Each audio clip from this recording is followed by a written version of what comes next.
Test, test, test, test.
Well, hi there, everybody.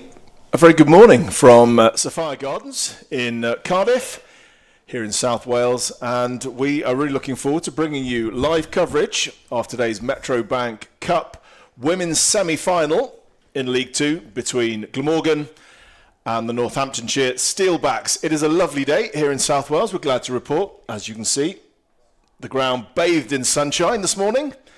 And we're looking forward to this 50-over competition. Of course, right in the knockout stages now, the semi-final, with Glamorgan and the Northamptonshire Steelbacks going for a place in next weekend's final. The other semi-final between Middlesex and Yorkshire being played tomorrow, of course. Well, delighted to say that I'm joined today by the former Somerset and England player Kath Wilkins, who will be joining us, as well as Aled Hopkins, to bring you live commentary today of the match. And Kath, let's just talk briefly first about, we have news of the toss. What's happened in the toss? Yeah, good morning, everybody. Yes, so news of the toss, probably not surprising, but Northants won the toss and elected to have a bowl first. Like you say, it's a glorious day here today, and I think, you know, history tells us that bowling first is generally the option for a lot of teams in this competition. But on the back of that, obviously, we've got some really great performances from Glamorgan with the bat recently. Lauren Parfitt, captain, in particular, is batting brilliantly this season. So looking, hopefully, to capitalise on that performance that have gone before and just sort of, you know, really lead from the front and bat well. And then we've got the team in front of us there today. So obviously, your captain, Lauren Parfitt, opening with Abby Freeborn, so who's on loan from Warwickshire. And then some familiar names of Bethan Ellis, Bethan Gammon, B. Ellis, Emily Burke, Gemma Porter, Eve Jackson, Georgia Parfitt, again behind those stumps, and Nicole Reed and Katie Cobb.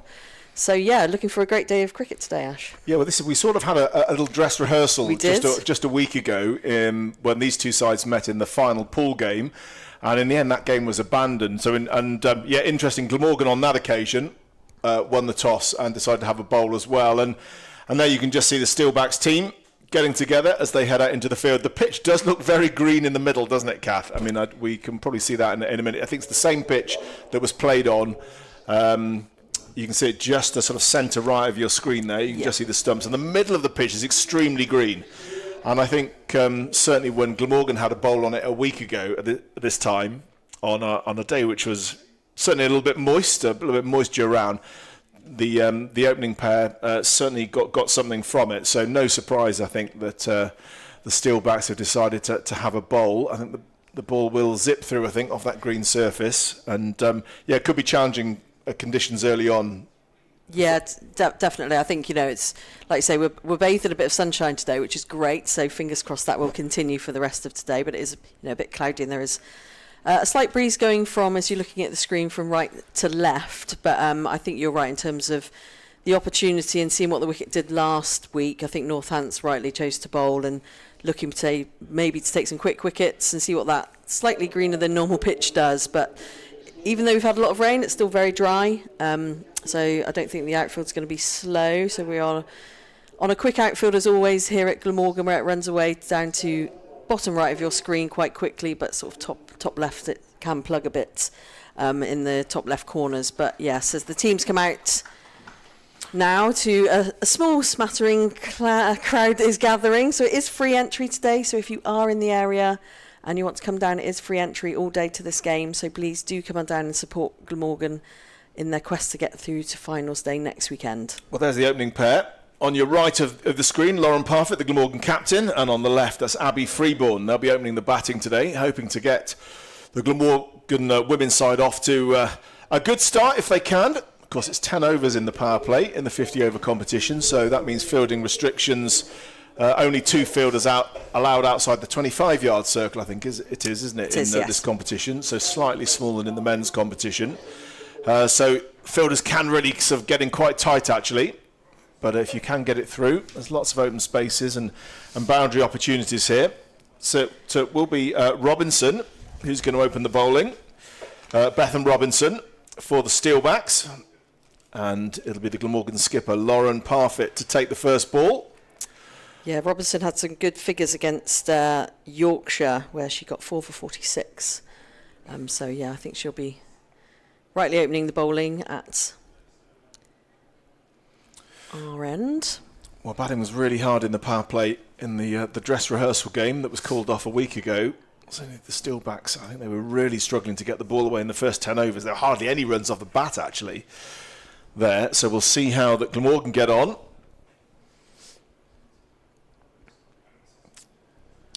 Nice line of length straight away. And that carried through really nicely. So the keeper's not stood ridiculously far back, but certainly a good 15 to 20 yards maybe. That carried nicely at waist height, so you can see that there's a lot in this pitch. So yeah, carrying nicely. Yeah, there should be something in it for the bowlers, you'd think. I mean, it is incredibly green, and it's really been quite been a wet week here in South Wales up until today. Today's the nicest day of weather for several days, and so you'd think if the bowlers can put it in that corridor, on or just outside off stump, and there's a bit of movement, a bit of shape. I think there's certainly something in this pitch to extract for the bowlers, the quicker bowlers certainly early on. Yeah, there definitely was a slight hint of swing there that's straightened Lauren Parfitt up, made her square up a little bit. So Robinson is making the ball move a little bit in the air. So one slip in.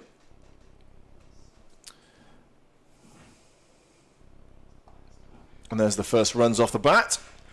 It's just going to be a single. Down to third man, and Glamorgan are up and running. Lauren Parfitt on her way. And that brings Abby Freeborn on to strike. Yeah, she's been a great asset to Glamorgan. She's got, heaps of experience. But, just that, having that sort of slightly mature head on her shoulders, batting with Lauren Parfitt. Looking probably more of the two to be the attacking player. Lauren certainly can attack, but is more traditional in her opening batting.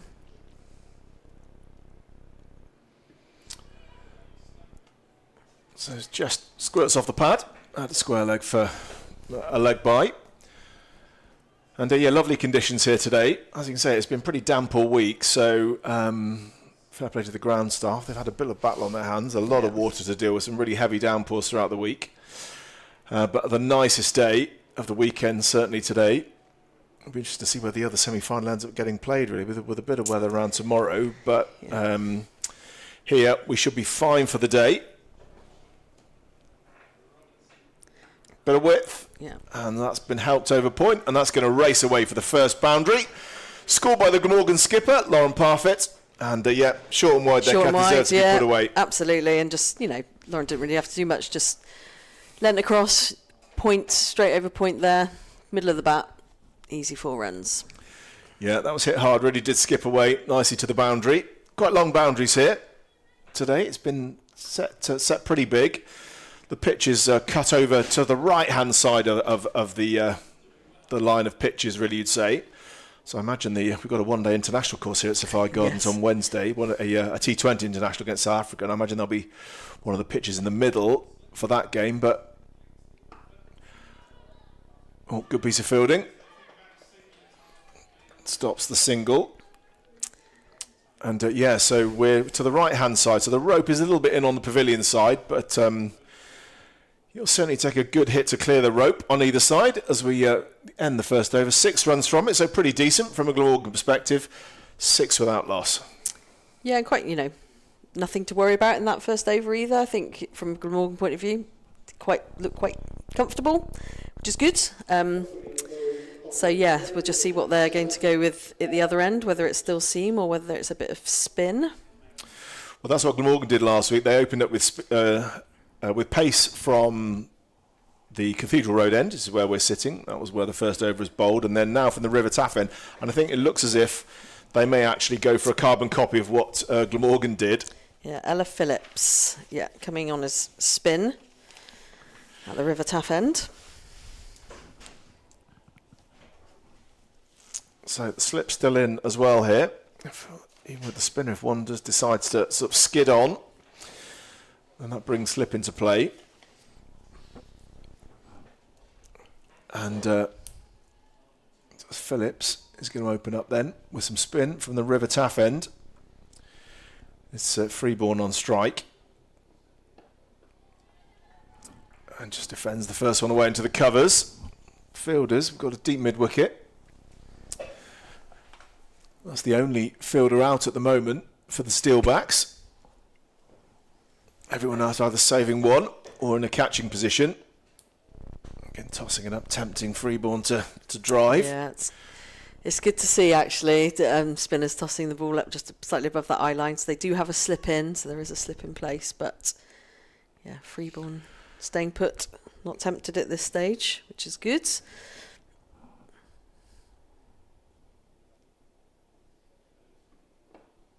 So it looks like it's pretty orthodox off spin from Phillips. And the question really for Freeborn, how long is she going to have a look here? If she can get it, pierce that field or go over the top, over mid-off or mid-on, there's a lot of space there, boundary opportunities. Again, it's been pretty tight on. There's a mistake. Yeah. Well, that's not what the Steelbacks wanted. That's just, should have been a dot ball. In the end, it's turned into a comfortable 2. Yes. And Freeborn, as the pressure was building a little bit while she's off the mark. Yeah, that'll feel a lot more comfortable now. But, yes, a misfield, quite, it wasn't going any great pace. So, yeah, a bit of a misfield there from Northants.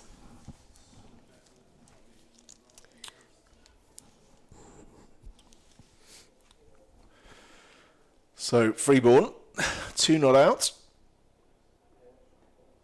Looks to, again, just a sort of a firm push, really. Not really a full-blooded drive, but then I think just got a little inside edge on it onto pad or onto the foot.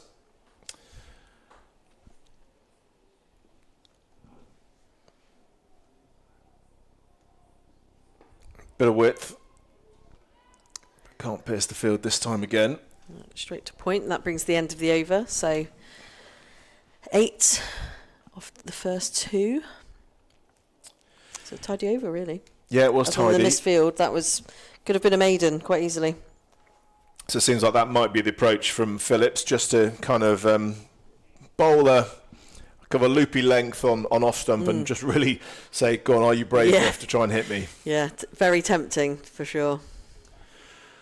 And that would be the calculation that these 2 opening batters will be trying to weigh up. They'll want to get Glamorgan off to a good start in the power play when the boundaries are. There's lots of space on the boundaries for boundary options, but of course, in trying to hit the ball over or through the infield, there is the risk that you offer a catch. It's well bowled. Dug in right into the feet there. But Lauren Parfitt dealt with it well. But almost Yorker length almost. Pretty orthodox field, then a sort of a third man and fine leg. Quite a square fine leg. The 2 fielders out. Everyone else is saving one apart from, I think, is that the skipper in at slip, I think? Yeah. Is that Nisha Patel in at slip? Controlling things from there. Also got a great view from slip of what the ball's doing as well. Oof. And that's the first one that's really beaten the bat. Yeah. And that does seem to be the length as well. Yeah, she's been shaping it away, but I'm not sure whether this one, Lauren suggested it might have come back in, that one. Just that slightly short of a length does seem to be where the pitch looks particularly green. I imagine the ball could really shoot off from there, catch the batter unawares, as it almost did there. Fuller this time. Feels a little bit easier to drive that one, as the fuller it is. I think Lauren Parfitt able to sort of hit it under her eyes without doing too much. But if it's just short of a length, then you not going forward, not going back, and it just seems sort of harder to play, hitting the top of the bat, getting up towards the splice. Well, Robinson started well here. Yes, creating that, like you say, a bit of pressure in the power play. So 3 dot balls so far, slightly wider, but again, Lauren Parfitt cuts beautifully through just in front of point for 4. So that's, she just leant back. Give any width to Lauren and she's going to capitalise on that. She's very strong in that area, isn't she? Yeah, very strong. So that's the second boundary for Lauren Parfitt. Glamorgan into double figures. And, wow, disappointment for Robinson. She started so well, got 3 dots and then just a loose ball. And it was that width, as you say, Kath, that just very inviting. And actually, she's quite a nice pace. when the ball's in that area, I think she's just got to get in the slot and get the most out of this green pitch. Oh, and that's the ball. Tighter line, yeah. That's it. Much better.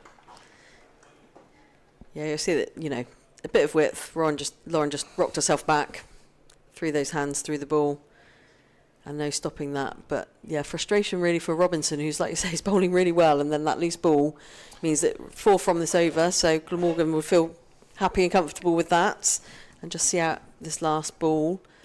But Robinson has got, a few to be asking the question and missing the bat. Again, slightly wider, but carrying nicely through to the wicketkeeper to bring the end of the over. So only 4 from that. Well, Robinson, I think, has found her spot there. If she can land 6 there in her opening spell, well, things could be quite difficult for Parfitt and Freeborn. But as it is, they're still there and have made decent progress. Going at 4s, 12 without loss after 3. And, of course, 100 of overs cricket, of cricket to be played today in this 50-over match. And if you're in the Cardiff area, why not come on down? It's free entry today here at Sophia Gardens, so could be a really pleasant day. Some warm sunshine expected, and what a good way to spend the day, cheering on the Glamorgan women's team to what everyone here is hoping will be their first final of the season. Of course, got to the semi-final in the Blast as well, and fell just short of reaching the final, hoping to go one better today. Freeborn sweeps early. Got a reasonable contact. I think she's going to come back for a couple. Yeah, I think if you're looking at the field, they've obviously got 4 through that. They've got extra cover in, so it's quite tight across that side now. So I think Freeborn's just looking to, manipulate that field a bit more. So a good sweep shot to bring into play. Big gap down in front of us here, so 2 easy runs, but Northants are padding out that extra cover mid-point area and still have that slip in play. So they've done their homework on where Freeborn likes to play her shots. So I think I don't know if she has got a reverse sweep in her locker as well, but again, if reverse slogs it, there is a bit of space down there. I'm not sure whether she'll be wanting to play that this early. Sweeps this time, doesn't get proper contact on it. Looks a bit disappointed as the ball just really trickles to square leg and there's no run. Yeah, I think that's almost a low full toss, so I think she would be disappointed not to get hold of that and just really has to get it a couple of yards either side of that square leg fielder. If she gets it past her, then should be a boundary. She's again looking to work round off her legs, so stepping right across her stumps here, which risky business, but that's where she's looking to take advantage of the fielders not being in those prominent positions, but it is a high risk shot. So lots of space on the leg side. I think Freeborn's just trying to get the ball there, using the crease to get there. More conventional drive, nicely hit, but straight to mid-on. It's Mabel Reed there at mid-on. It's Chloe Hill, keeper today for the Steelbacks. Now, interesting position. They've got a leg slip in now, trying to dissuade Abby Freeborn from that shovel round the corner, the sweep shot. Yeah, I think it's a great tactical move from Anisha Patel. Again, just trying to close down these options that Abby Freeborn's trying to use. Put that pressure on her, which I think she's probably slightly feeling now. So that's 5 dot balls from that. So only the two scored. So moves Glamorgan 14 without loss off the first 4 overs. But yeah, I think that's really good tactical play from Anisha to just close down those options. Yeah, you don't often see a leg slip in that early on, but it's nice to see that they can see what Freeborn's trying to do. Yeah. And they're trying to counter that and just ask her a question, try and make her play a shot that she doesn't really want to play. And so, yeah, it's been a good start, good contest actually. We've seen. So Robinson from this end, who'll be bowling her 3rd over now. When she's got it in the right place, she's looked difficult to play. She has, just been bowling 1 loose one per over really, which is perhaps the one thing she'll want to change. Goes full early. Well kept out by Parfitt, the Glamorgan skipper. Bethan Ellis, Beth Gammon, Beatrix Ellis. A couple of Ellises in the top 5 here for Glamorgan to come. Then Emily Burke, expecting to bat at 6, I think.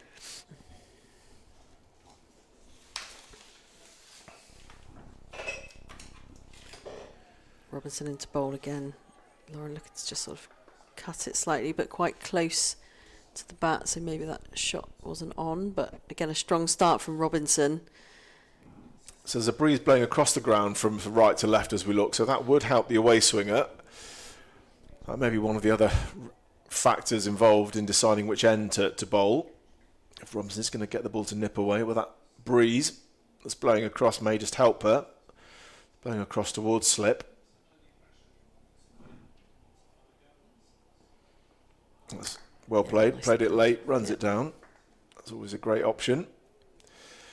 Played it right under her eyes there. Played it as late as she possibly could.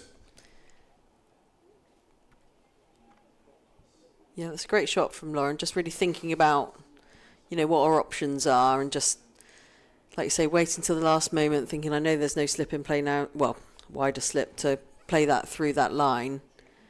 Because, Northampton's going well here. They're building quite, good pressure early on. So Freeborn hasn't faced many from Robinson so far. I think maybe only 1 or 2 balls. And so interested to see whether she will find things a little bit easier than she has done at the other end. Full toss. Oh, that's gone straight up in the air. Top edge. Chance. Oh, and she has got away with one there. It's been dropped by Anisha Patel. Well, that was certainly a chance. It was a difficult catch coming right over her shoulder. She got there, but as she dived, just couldn't quite cling on. And Freeborn survives. She does, and lucky too. I think it's a top edge. You're at slip, so again, she had to see where it was going first and then backtrack really quickly and just didn't get there in time. I think she might have got a hand to it, but those going over your head, really hard to catch, particularly from a static position when you're at slip. So, little let off.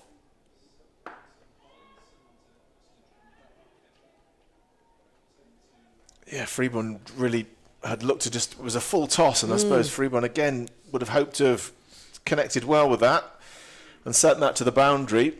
But in the end, she almost didn't really hit it, did she? Almost kind of was feeling for the ball a little bit, and it just straight off the top edge. And I think she had no idea where it had gone. Yeah, maybe caught in 2 minds of whether to just paddle it on or actually hit it, and I think got caught between the two and then off that edge. So lucky to survive. So Lauren Parfitt on strike, going nicely 10 off 15. Again, worked that through down to deep third man and for a single. So at the end of the 5th over then, Glamorgan on 17 without loss. A few more comments from Kath Wilkins, and I'm going to make way for Aled Hopkins, who will come into continued commentary for the next few overs. Thanks, Ash. We'll just wait for the changeover. But yeah, just having a quick conflab. Lauren Parfitt and Freeborn in the middle there, just trying to work out where their options are, where they can score those runs. But a really strong start from Northants, keeping really tight lines. The looser balls are being put away, so 2-4 so far for Lauren Parfitt. Continuing with spin at the River Taff end, so Phillips continuing to bowl. And I welcome Aled. Good morning, Aled. Good morning, Kath. Good morning, everyone. It's been a steady start, hasn't it, from Glamorgan so far? I think just looking at this game, I think as we mentioned last week, the dress rehearsal, as Ash described it, I think perfectly described it. They would have interesting to me how much they would have learned about each other in that game, and obviously roles reversed here today. Glamorgan batting. But I think they would have seen the start that Northants made last week, losing wickets early, and how that really hampered the Steelbacks last week. So, yeah, steady batting so far from these two. Obviously got away with one just now, with Patel dropping that chance, but really tough chance. And, but it was Abby Freeborn trying to hit the full toss, wasn't it? And just getting it wrong. Caught in between shots. So Phillips starting strong here, so 2 dot balls so far. But yeah, you're right. I think that's drilled by Lauren Parfitt down, to mid. Another fielding mistake. Hopefully gone for 4, and it has. So that's 4 runs to Lauren Parfitt. Yeah, a misfield. Did slow the ball down a little bit, but not enough. That's a great Great drive down the ground from Lauren Parfitt. One of her absolute strengths, driving down the ground. And that's, again, I think that's a mistake Nicole Reed, by the same fielder. I think it was, whether she's perhaps carrying an injury, perhaps. She, maybe with a hand injury or something like that is hampering her fielding. But that is two poor mistakes and gifted Glamorgan runs. So Phillips back in from Rivertop, flights that one up and it's through to the keeper. Yeah, you're right in terms of last week. Unfortunately, it was rained off in the end, so only got to see one half, as it were. But I think, like you say, Northants have taken that, used to their advantage when they won the toss this morning, and hoping to, in the power play, gets that driven brilliantly, lofted over mid-on's head. No chance of fetching that, and that's a brilliant 4 from Lauren Parfitt. Well, that is shot of the day so far from Lauren Parfitt, and it's been a nice length. She's bowled really well, but Lauren Parfitt has seen a few deliveries and she's fancied it. She's gone for it and hit it really well over the top, and it goes for 4. And just this run rate's starting to pick up now, just up to just under 4.5 and over now. So Parfitt finding her feet.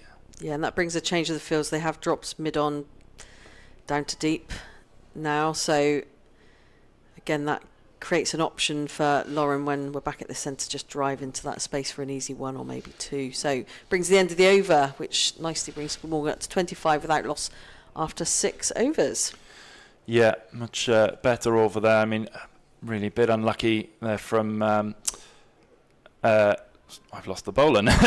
Phillips, sorry. Yeah, that's right. Phillips, I lost that immediately then. Yeah, a bit unlucky conceding that poor misfield, but then a brilliant shot from Parfitt over the top, and brings back Robinson, who I've been impressed with so far. I think there's definitely pace there, isn't there? And I think perhaps some of the boundaries she's conceded has been because of that little bit of extra pace, and there's pace on the ball to get through. But yeah, she's been impressive so far. Yeah, like Ash was saying, Freeborn hasn't faced many of Robinson, so maybe a bit of pace on might help her a bit more. So driven straight to mid-off, but up in the ring, so mid-on, mid-off, both up in the ring here. And again, that tight fielding of extra cover, and just slightly backward of point. Got someone deep backward square, and deep third man, and the 2 fielders out. Yeah, Bethan Robinson picked up 4 for 46 in the penultimate pool game against Yorkshire at home on Bank Holiday Monday, so really good performance there. That's a brilliant ball again. Nicely shaping and just carrying away.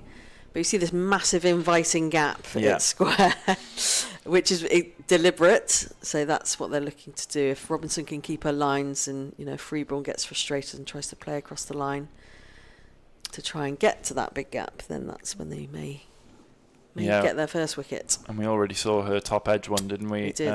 With the full toss, obviously looking to hit that full toss through the line, and Robinson's tail will be up after that.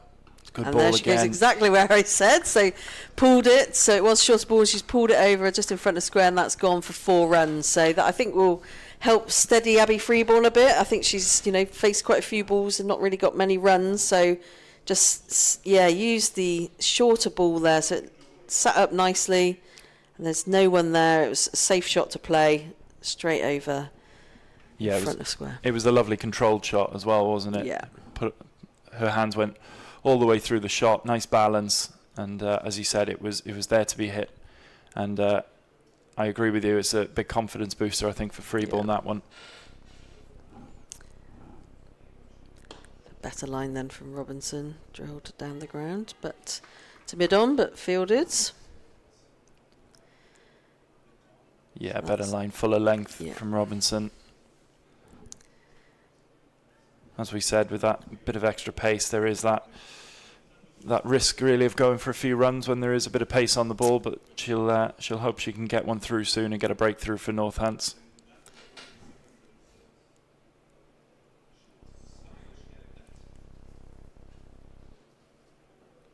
Again, that's just worked nicely off the pads. Backwards square, and it races away for 4. There is someone out there at deep, but unable to get round quick enough.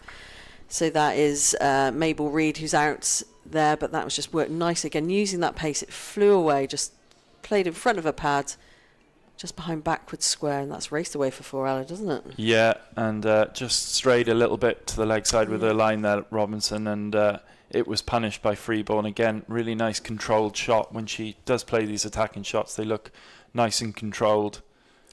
And this is the frustrating thing, I think, probably for Robinson and, no doubt for the captain as well, in terms of dot balls, but then 2 4s. Flashed away this time. Flashed hard down to deep third man for a single. So, yeah, we haven't seen a single. It's been dot or 4, hasn't it? Which is frustrating, but brings the end of the over. So 9 from that, which is, Phillips struggling to find a consistent line. So Glamorgan 34 off 7 overs. Yeah, and Abby Freeborn starting to get into it a little bit more now, 14 from her first 20 deliveries. And as you mentioned, Kath, I think those 2 boundaries will give her a lot of confidence now to play a little bit more expansively. Had a look at the bowlers a little bit more as well. Definitely. And building a nice partnership through the first 7 here.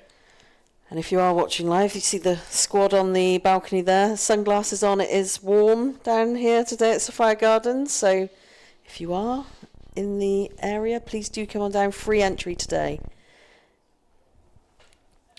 But they'll be quite happy sat there watching their 2 openers go about their plans. Interesting guard being taken here by Freeborn. She's taking an off-stump guard. Yeah. Which always puzzles me a little bit, but we saw it with a few of the Steelbacks batters last week, and there was a few. If you get one right in front, you're dead to rights, aren't you? Definitely. So it's a risky guard to take, but Freeborn obviously comfortable with it. Yeah, again, heavy padding on the cover area, but again, big gaps in front of square. There is someone out deep mid-wicket. But probably she's going over the top. Doesn't quite... Oh, yes, again, made it over mid on there. Again, that fielder, Nicole Reed, didn't really put anything into that. It was kind of... Was that a chance? I think that might have been a chance. It was hit hard, but... Yeah, I think just over the head of Reed, but I do agree. I think there wasn't much of a jump there. She seemed to be beaten. I'm just wondering whether she's carrying an injury, perhaps. Yeah. But first use of the feet, really, we've seen in this game from Freeborn, and she makes good contact with it. Again, drilled down now. That mid's been pushed back. That's an easy single. Yeah, I mean, Abby Freeborn can hit a ball, and when it's hit, it's hit. I can tell you that for nothing. So yeah, great.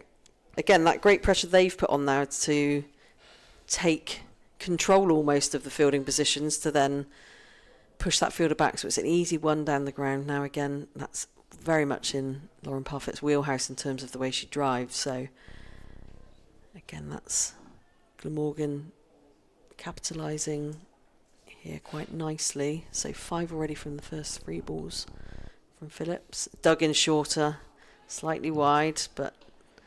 Yeah, nice variation there from Phillips. Well taken by Chloe Hill. It was a slightly quicker ball. I always used to forget to tell my wicketkeeper I was doing the slow ball. She didn't used to like that a lot. So then we came up with a theory, and then I'm not sure I ever really.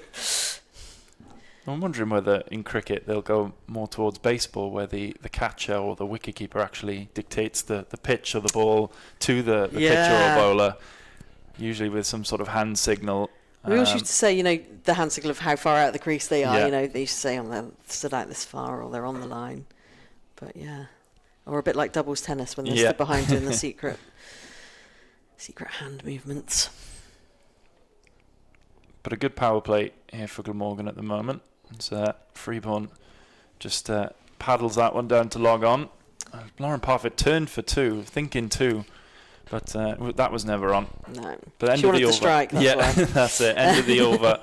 Glamorgan 41 for no loss after 8 overs. 2 overs remaining of the power play, and as we mentioned, they've started to take the momentum in this game from the fielding side, haven't they? Yeah, and I think Freeborn's now matching Lauren Parfitt. They are both 20 off 24 balls, so Freeborn had a slightly slower start, but is very much caught up very quickly, which would be pleasing, and going at a good run rate of just over 5.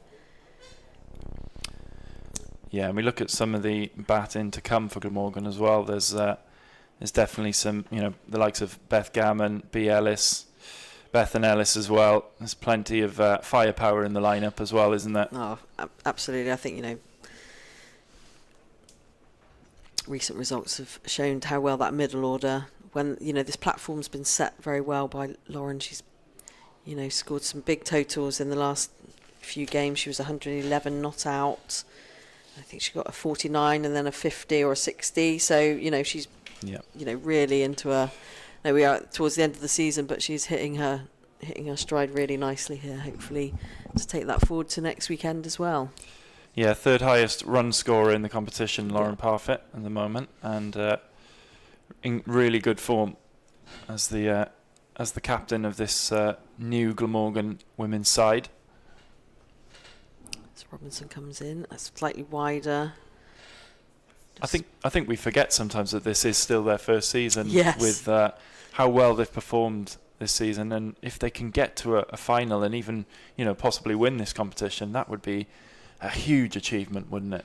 I mean, it's what dreams are made of, isn't it? I think they've just wanted to come and perform to the best of their ability, and they've done that in an abundance, really. And this, they've got a great squad, a young squad, but with, again, some really good experienced players. Lauren Parfitt's come through the Wales pathways, Cricket Wales, and to be leading this group as well is just really good for them. And obviously in the coach, Rachel Priest, having a huge amount of experience internationally.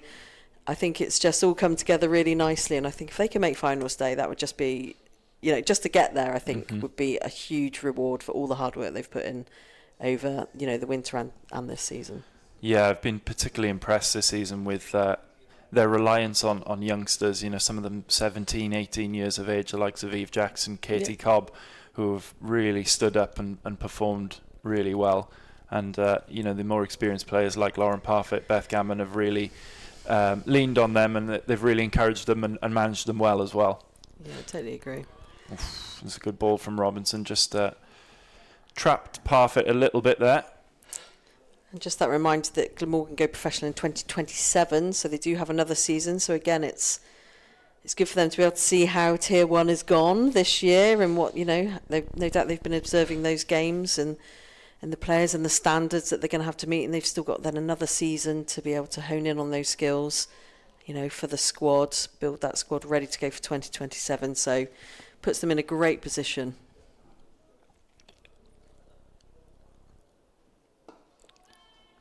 Nice full length again from Robinson, just slightly leg side-ish. She's bowling very straight at the moment, and Parfitt seems comfortable with it. I'm touch wood there, hopefully not commentator's curse. But Robinson's still plugging away here. 0 for 22 so far. Final ball of her 5th over.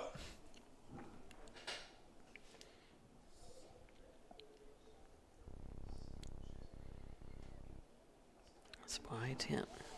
Great take though by Chloe Hill behind the stumps there, diving away leg side. First wide we've seen of the day, I believe. It is. Just needs to find her line again, Robinson. It was always going down leg the angle. Doesn't look a huge amount of swing from Robinson here, but maybe getting some assistance off the surface every now and again. As you mentioned, it's pretty green, isn't it? And, yeah.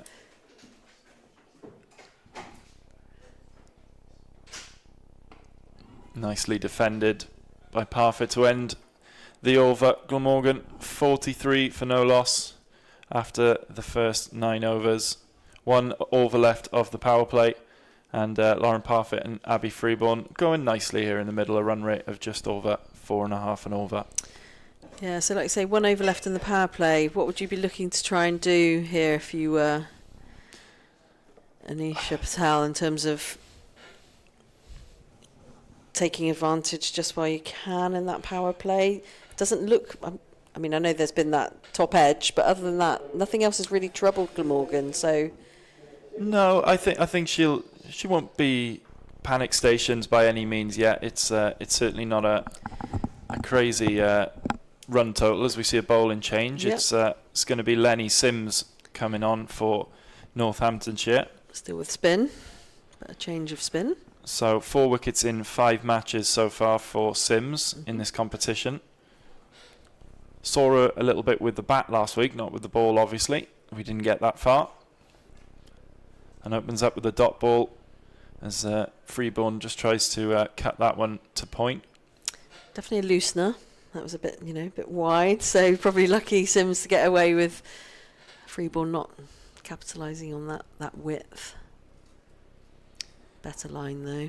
So I guess we got our answer there with Anisha Patel going to making a change in the last over of the power play, and probably a good time for a change, you'd imagine.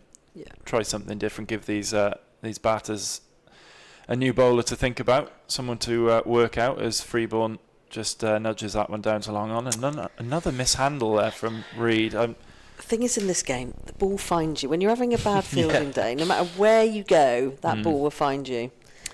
And I bet maybe Reed's going, oh, not me again. Yeah, I can't help but think she's nursing some kind of injury, and it may be a hand injury or wrist or something. Yeah. Something is surely hampering her.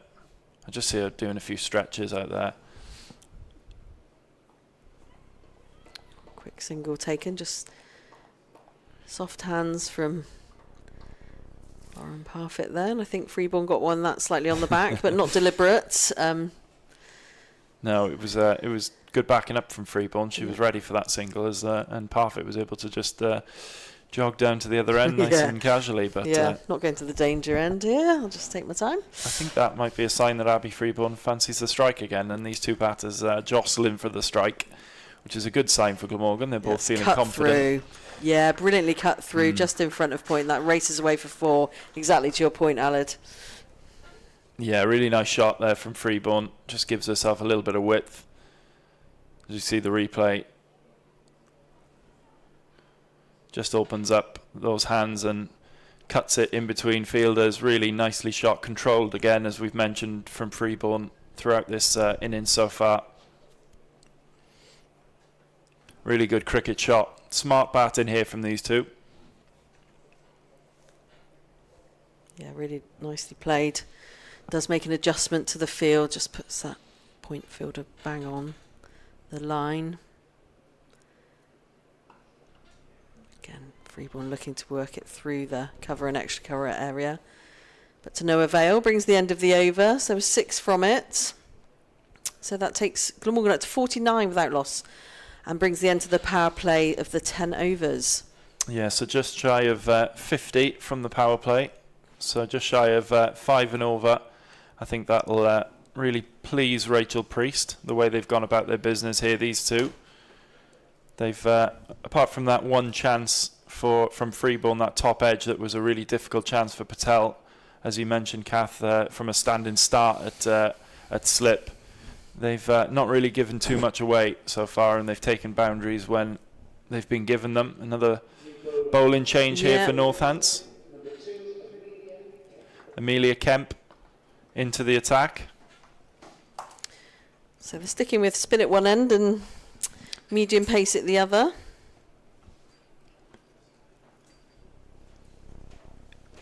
And just ushering her deep square leg around a little bit. First ball for Kemp.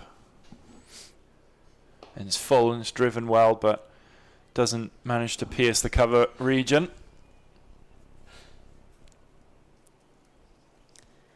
Yeah, so just 2 fielders out, so deep backward square and deep third. But other than that, everyone else still up in the ring, still a slip in place for Kemp.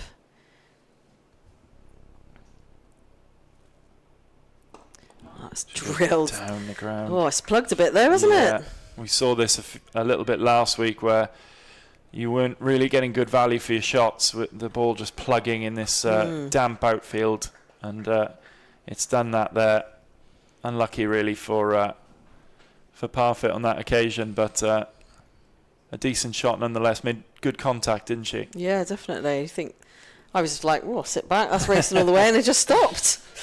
But I think square of the wicket seems to be flying, because it would across the square. There's God knows how many squares here. It's Glamorgan a good 30 by the looks of it, so it goes quickly in those directions. But down in front of us, so Cathedral End, it's maybe it's where the water collects a bit more, maybe. Yeah. But You can tell it's September, can't you? All of these squares looking out, they all look a bit weathered, a bit green.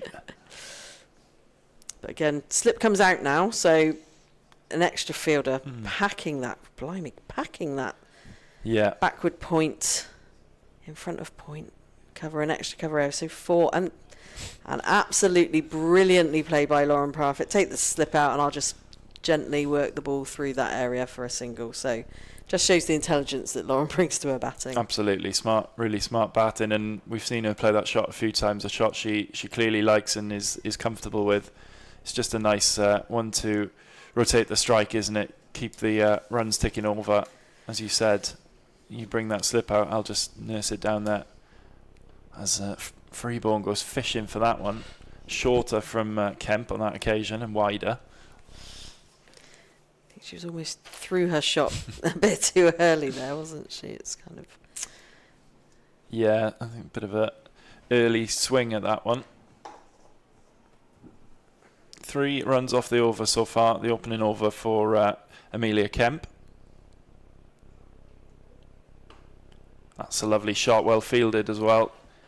In there, just a back foot punch, trying to get it through extra cover. And it was well fielded by Michaela Kirk. So end of that over, Glamorgan 52 for no loss. And we're going to get another change in the commentary box as Kath takes a break. And Ash will be coming back in. So as the drinks come on for these two batters, just grabbing a quick swig of water. They'll perhaps a few instructions as well from the pavilion, but I don't think there'll be too many. They've been pretty good so far. Run rate just under 5, and still these two opening pair at the crease as well. As we see Sims for a second over. First over went for 6. And we welcome back Ashley Crowther. Ash, what have you made of that period? Well, danger signs, I think, for the Steelbacks here. They haven't taken a wicket in the power play. And this pair now well established, 50 partnership. Going quite nicely. The rate is, getting close to 5s now, which is higher than anything we saw when the Steelbacks were batting themselves in the dress rehearsals we're now calling it last weekend. So this has actually been a good start. They've battled their way through, got a bit of luck, definitely. Freeborn's been put down, hasn't she, at least once. And they were gifted a few easy runs early on, but they're well set, these two. And I think Glamorgan have the platform they want. And with plenty of batting to come, I think they'll feel they're in a pretty good position. The Steelbacks, it's wickets they need really here. I think the danger is if Parfitt and Freeborn stay around for too long, the score could really rattle along. And there we go. You see the aggressive intent. It's well cut off, actually. It's just going to be... Trying to see who that was in the deep. That was well fielded down there because the ball was travelling. Not easy on the bounce either when you're trying to time that. Yeah, just a single in the end. Well struck, though, from Parfitt. And the field's a bit more spread now, so, they're trying to get a balance here. The Steelbacks have still got a few players in some short catching, haven't they? That short catching mid-wicket. I think they see that as one area potentially to get a wicket. With Freeborn maybe trying to chip it as she hits it into that area. But there are definitely spaces if they can work it around here, these two. Like there, with long on back. Always a good option, any straight ball if they can just time it straight back down the ground. So yeah, potentially a little bit ominous, I'd say, for the Steelbacks. They need some wickets, and of course that can happen. Things can change very quickly, can't they? But for now, Glamorgan well set, I would say. It's Gemma Marriott down there at long on, doing the bulk of the work at the moment. Here she is again. So these two content just to rotate the strike down to long on at the moment off Sims. Final ball of her over.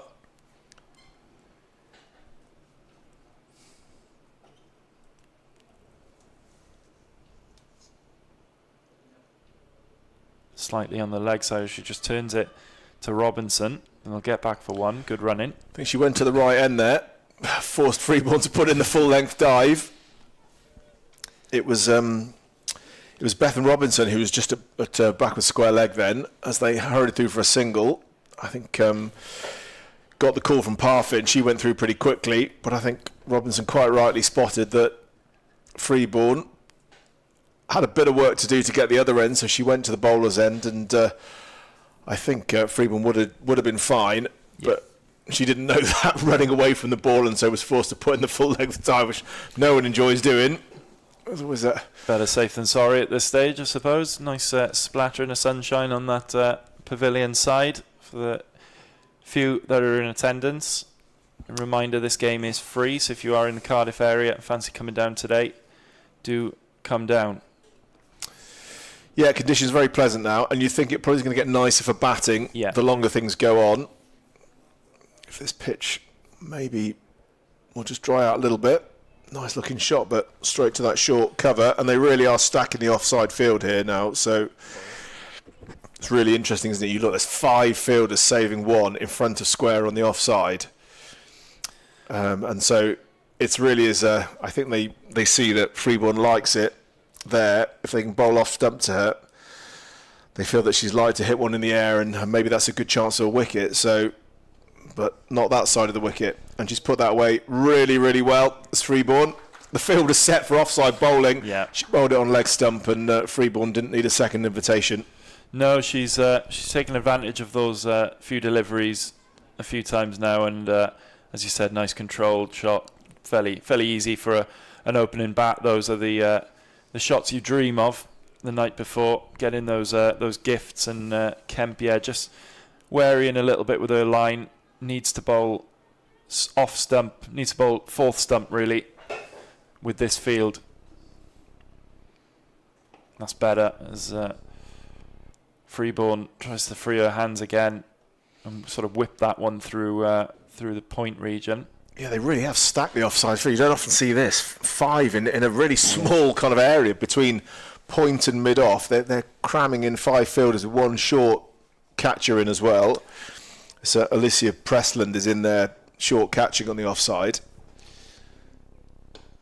That's her. Fields well, gets down to it. So I think there's just an attempt here to try and frustrate Abby Freeborn here by just getting her to hit to these fielders the whole time, maybe forcing her to try and look to hit in areas where she doesn't normally like to play. It's quite an interesting tactic.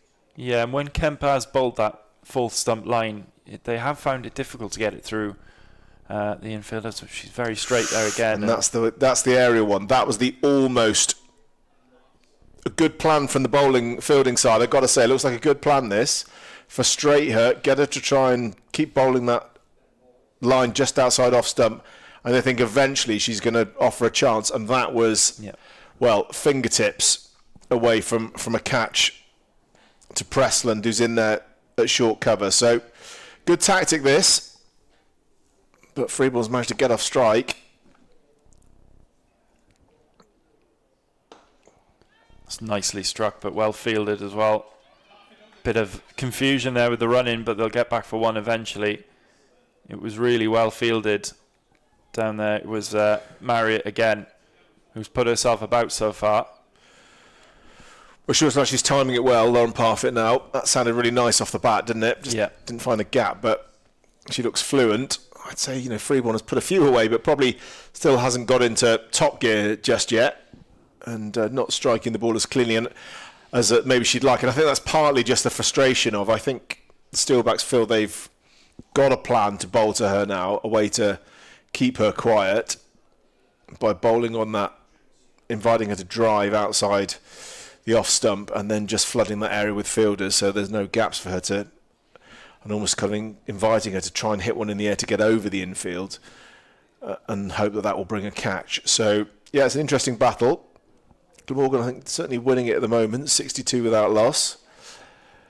And we're in the about to begin the 14th over. So they're well set here. And you and I obviously saw this game last week. Obviously, it's slightly different conditions, a much brighter day here today. And I suppose it does change your tactics when you know that there's rain in the air and you're going to get rain. But how much of that game last week do you think these Glamorgan pair saw and have learned off that? I think it's just going to bounce in front of the fielder. It does. Yeah, Parfit there just for a minute. the long on fielder thought she was in the game. Well, I'm sure it's an interesting. I'm sure both sides will have learned, and definitely I'm sure. Well, first thing, that's why when the Steelbacks won the toss, they decided to have a bowl. I'm sure they would have just seen. Yeah. They would have said it was difficult to bat early on here, and traditionally, you put a side in if you can, and that's what they've done. Interesting question about what the Glamorgan batters have learnt. I'm not sure, to be honest. It's I think they maybe learned that batting got a little bit easier if they can just hang around, and they've managed to do that. So certainly, that's the good news. It's the nought in the wickets column for Glamorgan, which is probably the biggest news in the power play from their perspective. Tossed up again, and that one must have just skidded off the pitches there, I think, and wrong-footed. It was Ascot down there, just as you said, wrong-footed it, maybe slipped on that sort of furthest pitch across.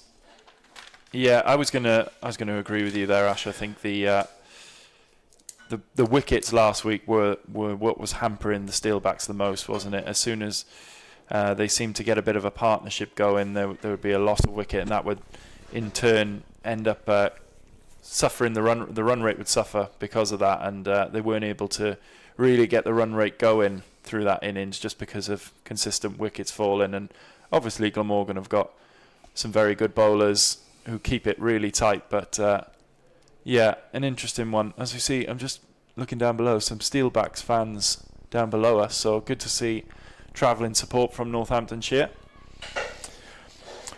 Yeah, I think the issue for Northamptonshire is where they're going to get a wicket from, and I think that's the question I'm asking. Because at the moment it looks relatively comfortable, and you think the most likely option is a Glamorgan mistake. Yeah. And to be fair, I think Northampton are trying to test, particularly Abby Freeborn's patience by bowling in an area where they've got lots of fielders and trying to invite her to hit through it or to hit an area where she doesn't really want to. So I can see why they're doing that, but there doesn't seem to be a lot of threat other than that, apart from early play and miss. They haven't played and missed at many now, and it just seems to be getting a little bit easier for both batters. Parfitt looks still probably the more comfortable of the two, although they're going at similar run rates. In fact, Freeborn's probably rate is a little bit better than Parfitt's now. So she's really picked up from a relatively slow start. Both got 4 boundaries each. So, yeah, Steelbacks need a breakthrough. And there it is. Well, there it is. Freeborn's off stump is leaning back, and Kemp gets a vital breakthrough for the Steelbacks. Freeborn had got increasingly frustrated from this end with not being able to get the ball through the offside, and Kemp has just produced an absolute jaffer there to hit the top of off stump, and no wonder they're celebrating. It's been a tough first 14 overs for the Steelbacks, but finally they have their first wicket. It's Abby Freeborn who's gone for a 45 ball 35, including 5 boundaries. Yeah, well, a really good contribution from Abby Freeborn, but you have to say that was a poor shot selection there. It was a straight ball, a little bit of late swing, I think, from Kemp as well. But it's a poor shot selection. Goes across the line with that one when she didn't really need to. Initially, I thought it might be in a top edge, the way the ball cannoned off the stumps. But it's been a good start, though, for Freeborn. I think Rachel Priest and her partner, Lauren Parfitt, will be pleased with her contribution. And brings in Beth Ellis. I think she was we were talking about that line, and I think the reason she got out there is rather than playing her natural game and sort of hitting it into the covers, she wasn't getting any joy with that because she couldn't pierce the very tightly packed field. She tried to whip an off-stump ball through mid-wicket and missed it, and I think she was less comfortable with that shot. So actually that's a good victory for the bowler. I think a good victory for the fielding side. They've probably outthought or pressured Abby Freeborn over a couple of overs there to make her play a shot that she didn't want to play, and they've got their reward. So good bowling from Kemp, good captaincy as well, I think. And so that's a little feather in the cap for Anisha Patel. And that does bring a new batter to the crease. It's Beth Ellis, So we're going to try and help you to, it's possible we may have Beth and Ellis and B. Ellis batting at the same time, so we'll try and help you to work out which one's which. No shirt number, which isn't helping as well. I think Beth and Ellis. No, I think that if they do come out to the crease together, that might be the only clue that we have. B. Ellis is number 14 and no shirt number for Beth and Ellis. So, but yeah, confusing. But first ball just defended nicely by Ellis.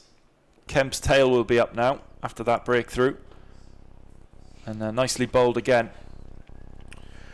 So they've balanced the field a little bit more here. They've taken one of those fielders out of the ring on the offside and switched them over to the leg side. So probably we'll just want to have a look at Beth and Ellis and see what her scoring areas are. So for now, a more balanced field, and the slip back in. And she's off the mark. Little flick behind square on the leg side. And Beth and Ellis is underway. 67 for 1 now. Glamorgan, still a really good start, I think you'd have to say, Aled. Yeah. Pleased with this, and a really good platform to build on now. Yeah, absolutely. We mentioned earlier, didn't we, that they've got firepower in this batting lineup still to come. Still got Beth Gammon in the shed as well, but Beth and Ellis will want to make a big contribution as well. Help Lauren Parfitt at the other end, who's going nicely. And so misfield again. I think that's the captain, Patel, in there. Well, she'd moved herself there, I think, precisely to cut off that shot. Yeah. They know that that's a release shot for Lauren Parfitt, just to run it down through the third meadow. So she'd moved herself wider from slip to short third and basically let the ball go through her legs. So I think that's she'll be disappointed with that. Yeah, there's been a few sloppy moments in the field so far, hasn't there, from Northampton, at times where they've had Glamorgan, or they've been in the middle of a good over, building pressure, and they let Glamorgan off the hook with an easy boundary or an easy single, good quick single taken that time, and that's just allowed they allowed the opening pair to build up a decent partnership. Well, Beth and Ellis already looks busy, and is working those straight balls just into the leg side for a single, and so perhaps we'll maybe rotate the strike a little bit better than Abby Freeborn was able to do. And so, yeah, just a slightly different challenge for Anisha Patel to have to sort of deal with here, just to work out tactically how she's going to try and get Beth and Ellis out. So Lauren Parfitt is looking good here. It's been steady. I haven't seen fireworks, but she's just put the bad ball away and run well.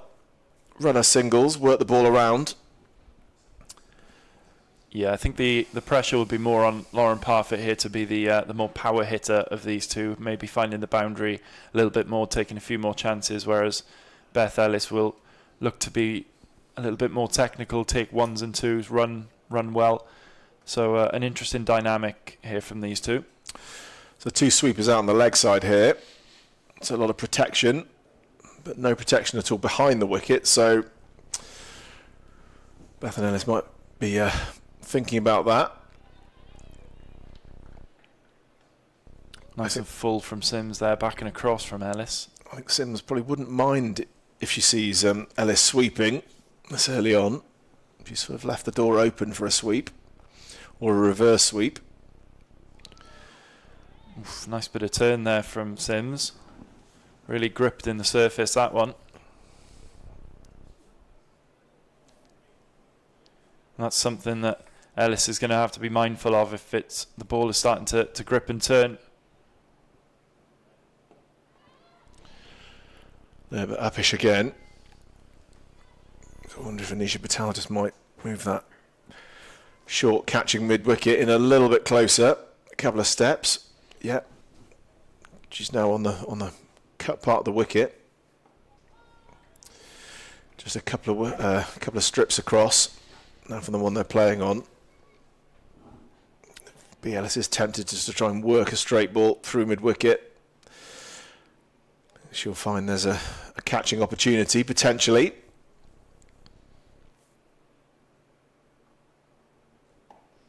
Well, that's a good shot. It was short. But that's why the two sweepers are out there. Yeah, slightly looser delivery there from Sims, but it's been a really good over so far. Starting to find a nice line and length and getting a bit of turn off the surface as well. Causing Ellis a few problems, having to go back and across. Well, I think they fear Lauren Parfitt's ability to go straight, so got long on and long off, both in place for Parfitt. She does like to go down the ground. Didn't quite get a hold of that one, but she'll get a single nonetheless. And end of Sims's over 2 from it. Really good over, probably her best so far. And Glamorgan are 71 for 1 off 16. So I think the Steelbacks think they've worked out where these two batters like to play. Parfitt, I think they fear her power down the ground. I think Ellis probably, I think they feel she's more likely to hit it square of the wicket on the leg side, and so they're sort of moving their deep fielders around every time the strike changes. And so I think probably Glamorgan with this pair may seek to rotate the strike a little bit more. Beth and Ellis looks quick between the wickets, so and they seem to have established a good relationship so far with the calling. But it's a good contest, and as often happens, the run rate just creeping down a bit. A wicket does just mean, obviously, it does affect the run rate. So if they could get a couple, well, they'd love to get this run rate under 4 with the Steelbacks. Yeah, this is a really good contest, as you mentioned. I think coming into this game, 2 pretty evenly matched teams. So I think we're in for a great day as Parfitt goes up, and it's just over the head of Robinson. Again, difficult chance, always running away from you, trying to take a catch overhead, but it was a chance nonetheless. Well, Robinson's getting a low 5 there. I think she kind of seemed to change her mind when the ball was in the air about whether she should go for it or just chase after it. And in the end, kind of, because she didn't commit to the catch, I think it meant the opportunity went. I think if she'd maybe just gone straight for it, she might have got there. And interesting, she's just being swapped out of position. I'm not sure whether that's because they decided to put a stronger fielder in that position there. Gemma Marriott has now come across. I think definitely potentially a chance there.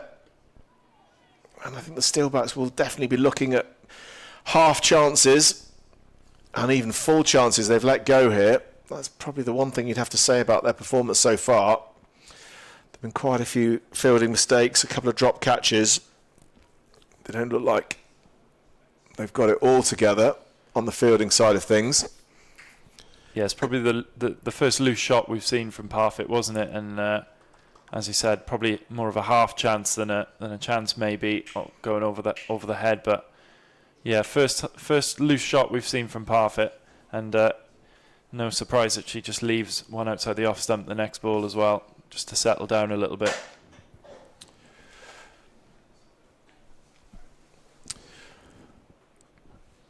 So for Kemp, mid on and mid offer up here. Oh, and this is in the air now. Should be another chance. Can they take this one? They have. That's very well held. A very good grab in the end. And the Glamorgan skipper, Lauren Parfitt, has gone. It's the captain, Anisha Patel, who takes a brilliant catch just a couple of inches off the floor.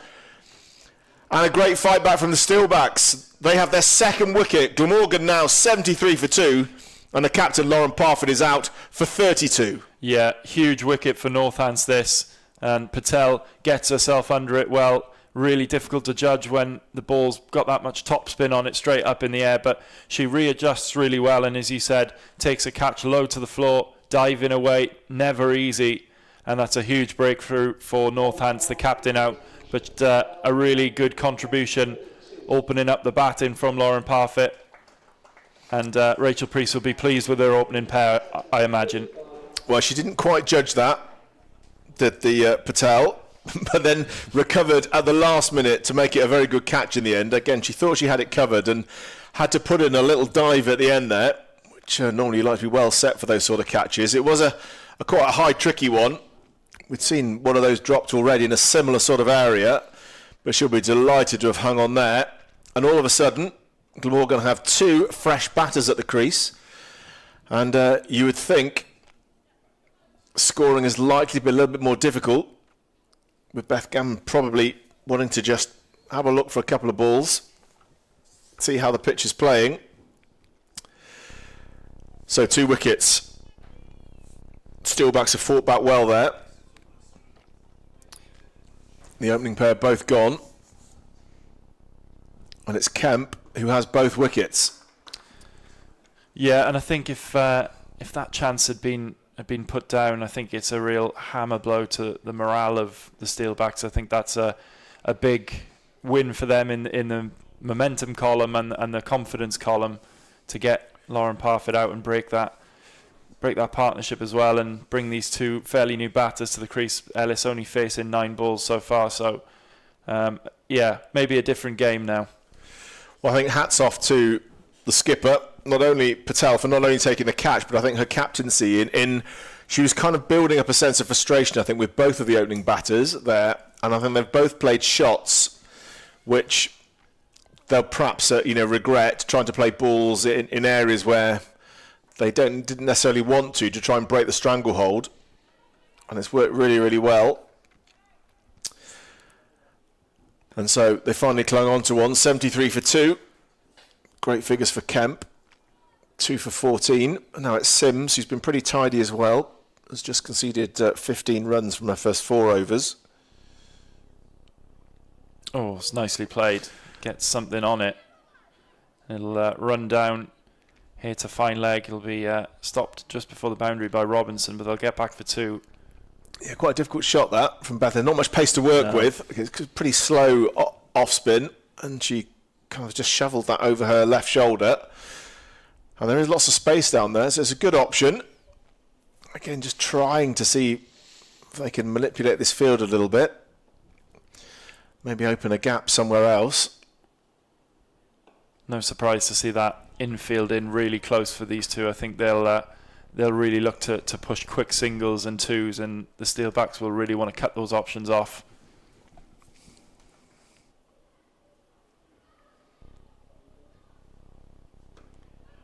It's nicely played, flicked over the top, over the head of mid-wicket. She came down the wicket. I was wondering which area she was spying. In the end, it went out on the leg side. I don't know if she was looking to go a little bit straighter in the end, but I was just about to say, I think she maybe changed her mind halfway through that, but played it nicely in the end. So Beth Gammon, been one of the star players for Glamorgan this season. Very talented batter. Comes in now. Will want to play a big innings for her side here to give them a chance of reaching the Metro Bank One Day Cup League 2 final. Yeah, 254 runs in the competition so far, averaging 63.5. So excellent numbers for Beth Gammon. As you mentioned, she's been one of the standout players in this team. And that's a really good over from Sims. It was given byes in that over. So, it brings in the end to the 18th over. 76 for 2, Glamorgan.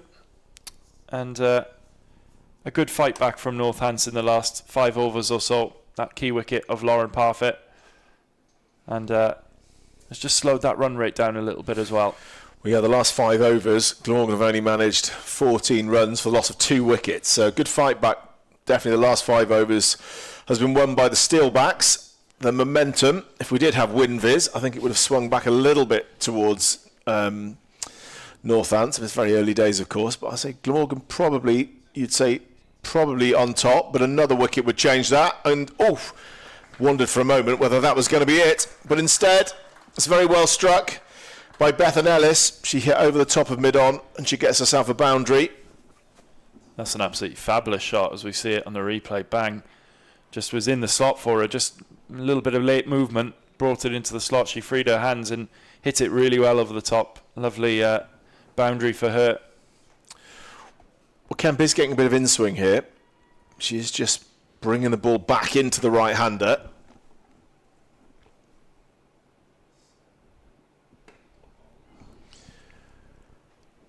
Fuller that time from Kemp.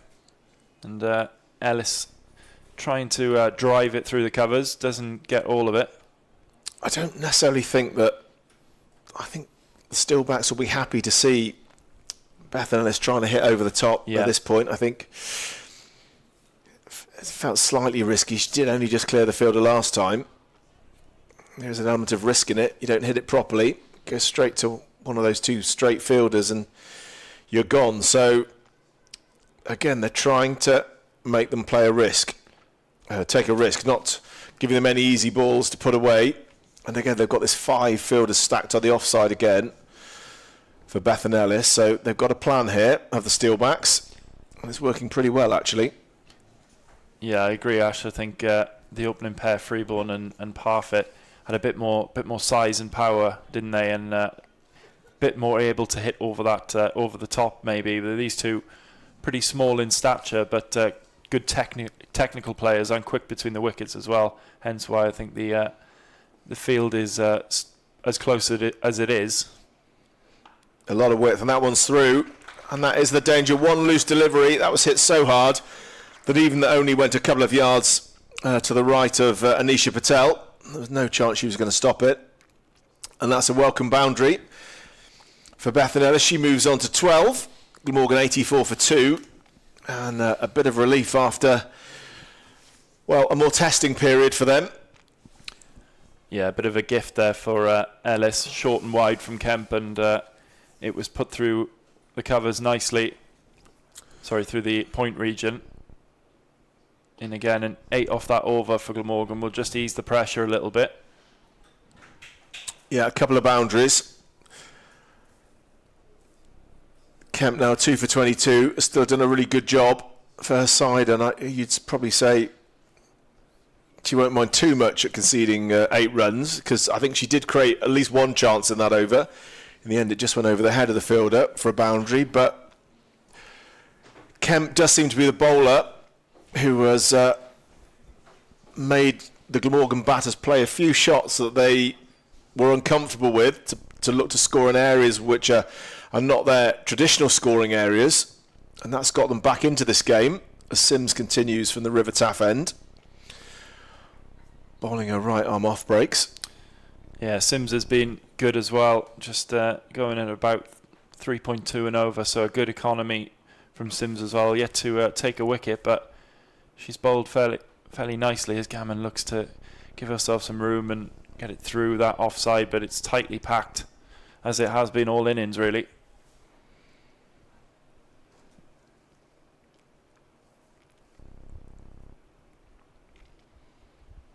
Drop short this time, and Gammon, it's well fielded, whisks it away. 2 out there to prevent the boundary. Well fielded, as you said.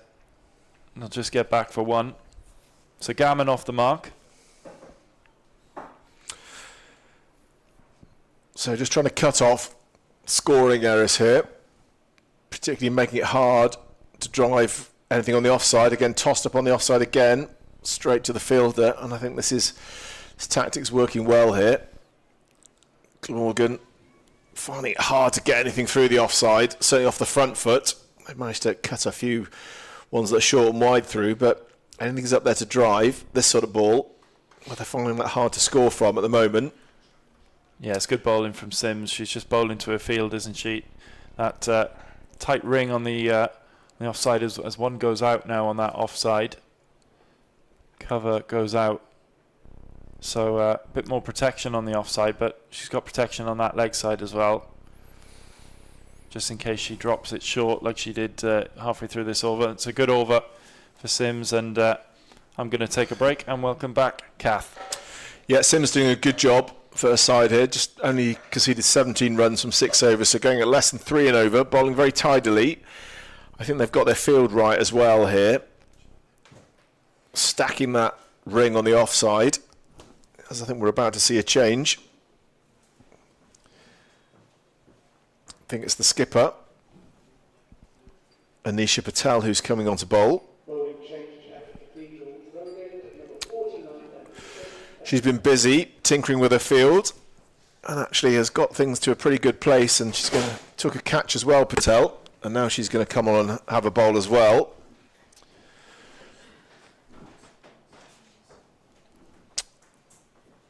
So slightly different field here.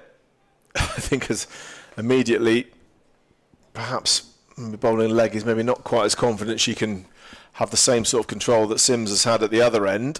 So a few more spaces here, but a sweeper out on the offside. And immediately drops a little bit short. And Beth Gammon's able just to get back in a crease and cut that one out to the sweeper on the cover point, on the cover boundary. And so Gammon just onto 2 now. So the field much more spread here. It gives you the impression that I don't know whether Patel is quite so confident that she can bowl the same control. Got difficult skill leg spin, isn't it? The most difficult one out there, really. It's yeah. She's mixing it up there, a couple of flatter ones, but also giving a bit of flight as well, which is I always think is good to see. But having been sat off microphone for those 2 wickets, I think it's a full toss, not quite connected, but pulled in front of square for a single. But yeah, I think Northampton have a bit of a spring in their step getting those 2 wickets. Not sure that was the shot. I'm not sure what Lauren was trying to do. I don't think there was that sense of urgency needed in terms of how Glamorgan were going. But it's easy to say that from here when you're not down there. And that's a beautiful sweep shot front of the pad down to a misfield. Down at deep backward square, and that's gone for 4 runs. Yeah, so another bounce. It's Mabel Reed again. She's not had a good day in the field, I think, Mabel Reed. And I don't know whether she's down in quite a key fielding position, you'd think, off the leg spinner. But I don't know whether she's just having a bad day, but maybe looking to hide her a little bit. A lot of runs have gone through her, through misfields. And I think, with a leg spinner, it's often the case that they can bowl wicket-taking deliveries, but, I mean, even the best leg spinners tend to drop one short because it's such a difficult skill or give you a full toss to hit. And so I'm not sure about this, whether Anisha Patel has brought herself on. They'd created a lot of pressure. Lenny Sims at one end, bowling very tidily. And then the wicket taker Reed as well.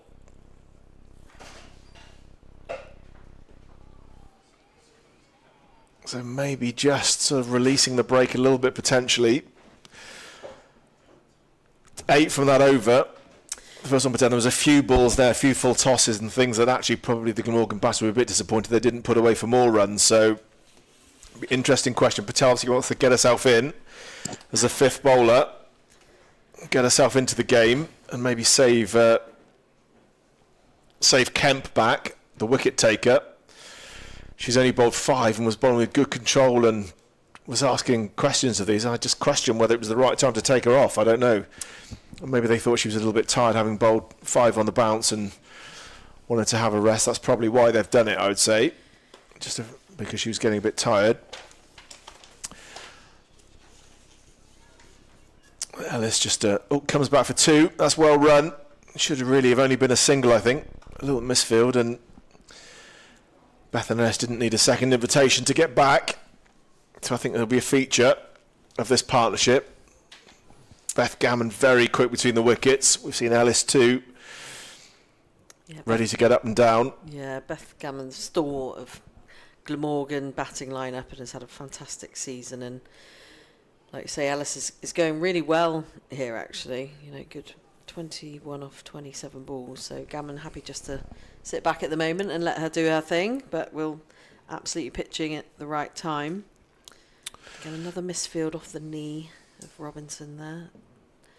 But it was an easy one. We've got these two. A little bit of tip and run might be a successful tactic, actually. The Northampton fielding has not been rock solid. That's a generous interpretation of it. And so, as these two do run so quickly, they might feel like they could take a couple of these fielders on. Yeah, it'll be interesting to see at the end of today whether those misfields might be the difference. I think 3 have certainly gone for 4. So, that's 12 runs that could be all the difference at the end of the day's play. We'll have to wait and see. But Glamorgan going nicely, 96 for 2. Oof, that one almost carried to Beth Ascot at point. In the end, just landed just in front of her and squirted away. Allowed them to cross for a single. dipped at the last minute. That's a good length and line, I think, there. That's the length and line from Sims.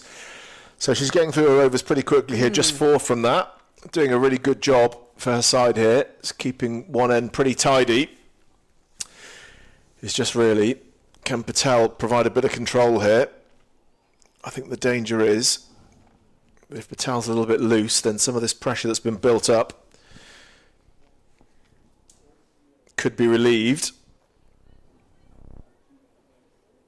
She spread the field again, and immediately you just said almost the field straight away. It almost looked as if she wasn't that confident in her own bowling, because immediately from having this very tight field saving one, it seems to have been spread a little bit. Oh, and that again just dropped just in front of the point fielder. Half chance, you'd say. It was Lenny Sims there. Almost got her fingers under the ball. There are quite a few more almost now as well, isn't there? I think, just need to... That's much better played or well fielded, but well stopped, but a single taken. But yeah, there's a few that are just literally just dipping short. I think as well as there was one I thought actually if the fielder had anticipated that and come off the boundary line, there was a good chance down at deep long on, but I'm not sure they're quite anticipating as well as they could be. Lofted up a lot more there. Looks like it's got a lot of good revs on it. She's given, certainly given it some welly. She looks like the sort of bowler who, as a batter, you may test your patience a little bit, but I think, again, that's a great delivery in a great area, and she could bowl a few of those, but you get the impression you're probably going to get 1 or 2 most overs, because it's such a difficult skill to bowl leg spin, which might be a drag down or over pitch a little bit that you've got to then try and put away. So I think probably patience for Ellis here. She's well set now. She's faced 30 balls for a 21. Again, it's that really just lofted up. It puts you in two minds. Do you stay in your crease or do you come to meet it? But at the moment, like you say, Ellis very much staying put, not tempted, but this is great bowling from Patel. Goes for the reverse. She appeals, just wondered whether... I think the bowler thought there's maybe a little bit of pad on that, and they've run really well to come back for 2. Well, there you see the speed of these two between the wickets. Really good. The ball's only just rolled outside of the 25-yard circle, but they're up and down for a couple. It's gone as runs, I believe. And so it's got a little tickle on it. Went for the reverse sweep. So good innovation. Beth Ellis on to 23. Gammon just on 5. Glamorgan and the 100 is up. 100 for 2 now at the end of the 23rd over. So we're almost at the halfway point. Glamorgan have a decent platform here, and certainly we'll be looking for a score well over 200 here. Maybe looking into something like 220, 230 if they can. I think that's ideally where they want to be. Upwards of 220, I think would be a really strong scoreline for them. So Sim's going to carry on here. She's done a really tidy job, actually. Has really brought a bit of control back for the Steelbacks. So she's into her 8th over now. No wicket for 21. That's short and out. Beth Gammon has cut it straight to backward point, where Beth Ascot takes an excellent catch. And the 3rd Glamorgan wicket falls. Well deserved from Lenny Sims. She takes her 1st wicket. And Glamorgan are now 100 for 3. Yeah, that is disappointing for Gammon, who's had a great season, but again, looking probably to try and go up and over. Just didn't get it. And again, that previous over, she was almost caught at points. It just dropped short. So not her day today, unfortunately, for Gammon and for Glamorgan. Yeah, she'll be disappointed with that. The ball just looked, maybe it probably bounced a little bit more than she thought, and so it meant that she didn't get over the cut shot and ended up looping it to point. She'd almost done it a couple of times, hadn't she, in the previous over? We've got a double whammy now. So, as you can see on your screen, B.R. Ellis and B.L. Ellis. So it's Bethan Ellis, you've seen her, so she's on 23. And now we've got Beatrix Ellis, or B. Ellis, who comes to the crease batting 5, who will be wearing the number 14 shirt. So Ellis and Ellis commentator's nightmare. We're going to do our best. So we'll say Beth and B. Yeah. Bethan and Beatrix. And Beth without the number, so it makes it hopefully a little easier for those watching. So without the number is Beth and Ellis, and with the number is 14 is B Ellis. And I think the flowing hair is possibly the thing to look out for here. Also true. I think B Ellis with the longer hair, which you can see, hanging down from her helmet at the back there. So that will help us to kind of work out who's who. And she's going to face her first ball to Sims, bowling nicely, 1 for 21. And actually, straight away, it's a pretty easy ball for her to put away. Outside leg stump, and that's nice. For B Ellis, she's off the mark with a couple. And just need to push home their advantage here. They've taken 3 pretty quick wickets. And they'll feel that they're clawing themselves back into this game here. The Steelbacks. Glamorgan now 102 for 3. And 1 or 2 more wickets falls, and actually they'll be in quite a good position here. So this feels like an important partnership.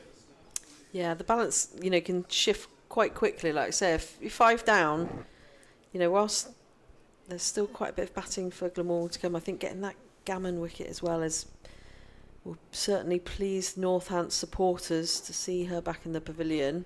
Gone for a quick single, easily taken.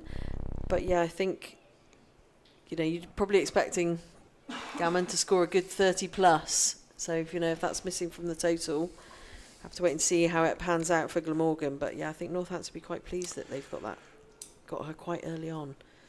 So Bethan Ellis is well set here, and you think that quite a bit of responsibility will be on her now, not to give her wicket away and just to stay around. We saw the opening pair for Glamorgan, Parfitt and Freeborn, both get started. They both faced 46 balls, got into the 30s and then got out. And I think Glamorgan need at least one player to bat most of the remainder of this innings now.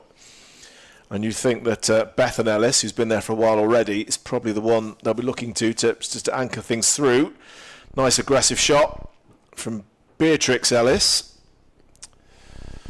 Pulls it into the leg side, but there's fielders out there to cover that. She just takes a single. So the end of the 24th over, Glamorgan 105 for 3. And quite a good contest here. You'd say Glamorgan still reasonably pleased as they approach the halfway stage to only lost 3 wickets. But if they lose a couple more, well, the progress that they've made, that could be, the run rate could suffer a little bit. They're going decent 4.3. That's not bad at all. I think it's quite evenly matched actually. I think it's the neither one or the other. I think if I was Northampton, I'd be quite pleased at the moment. Like you say, just maybe another quick wicket here could change things significantly. So it's the captain to continue. And that one's just down the leg side and called a wide.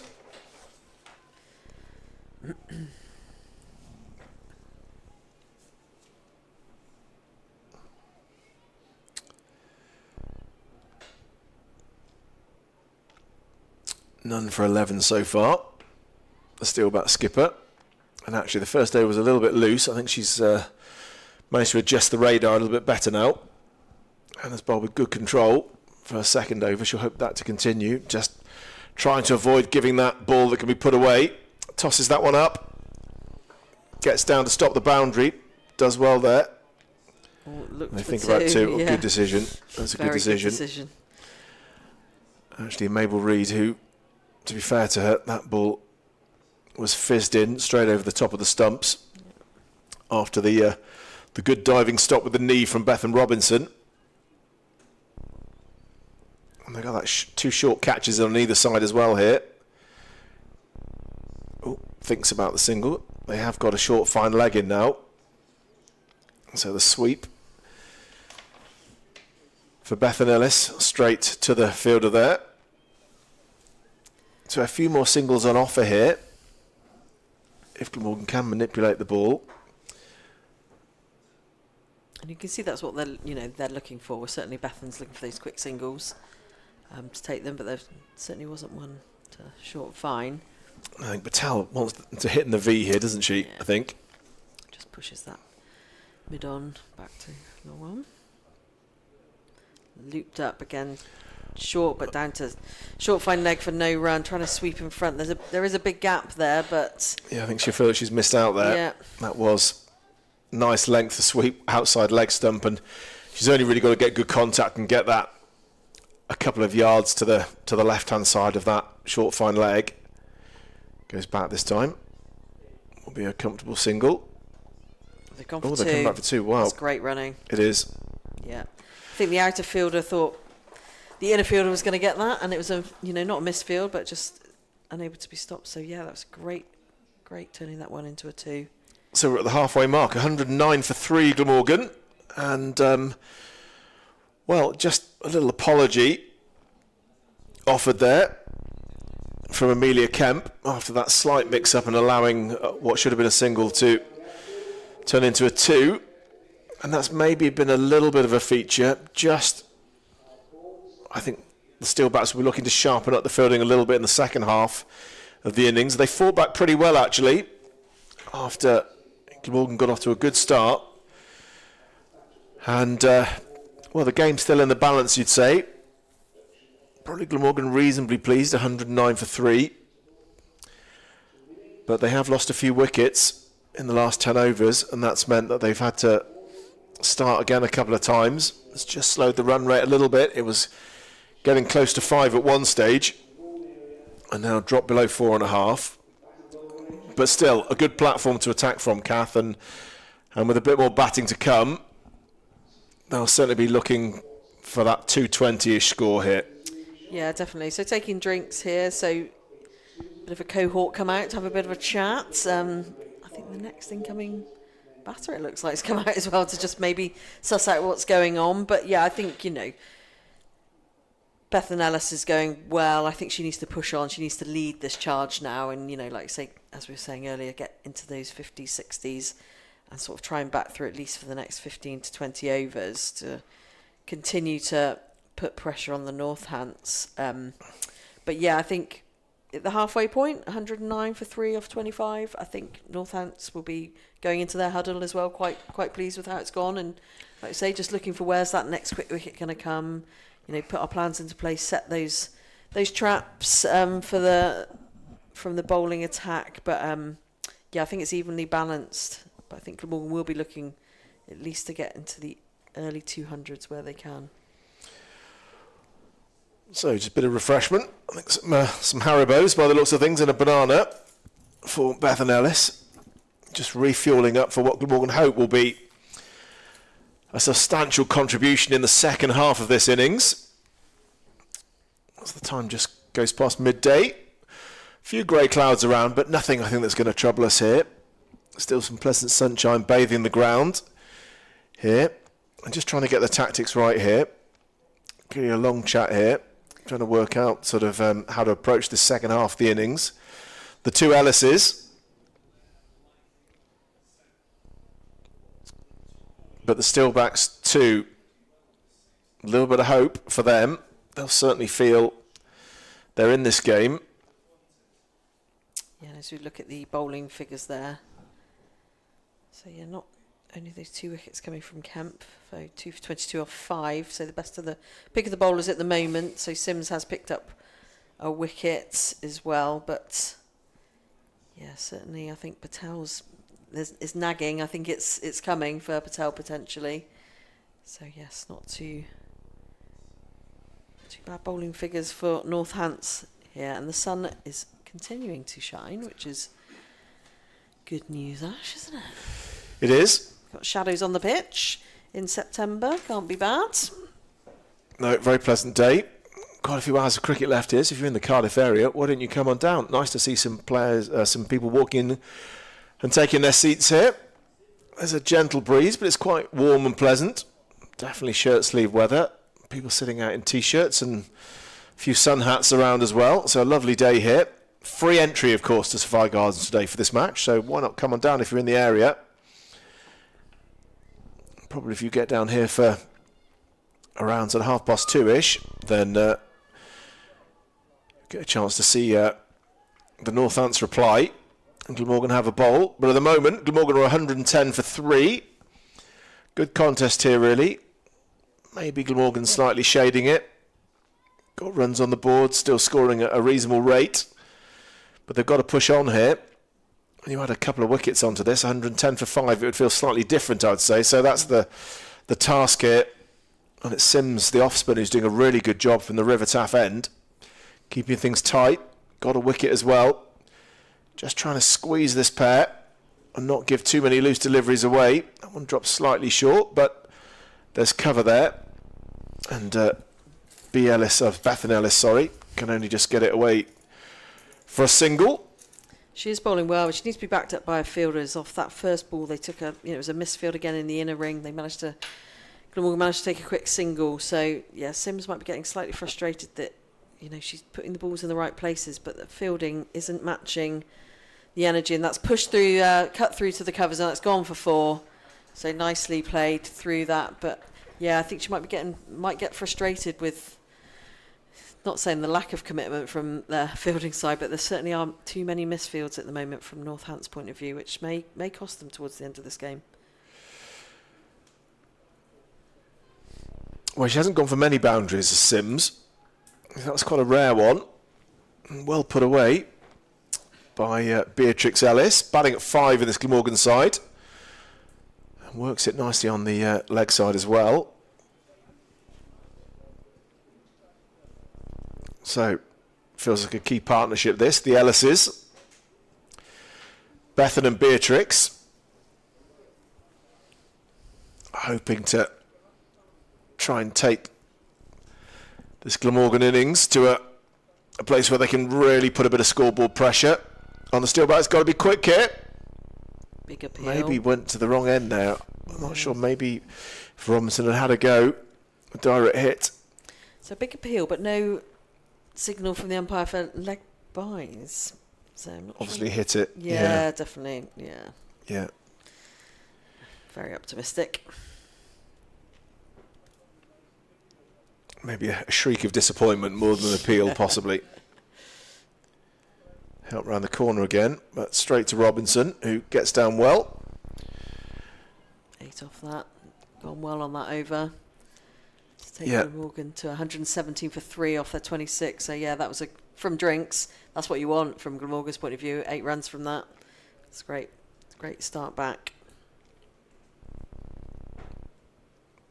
So, yeah, the last 5 overs. Glamorgan have gone at 8 and over. Sorry, not 8 and over, sorry. The last they've gone at 4.8 and over. Sorry, not 8 and over. So, picking it up again a little bit, these pair. The wickets inevitably slowed things down. Opening pair put on 60 odd. And then after that, wickets have fallen sort of every 20 runs or so.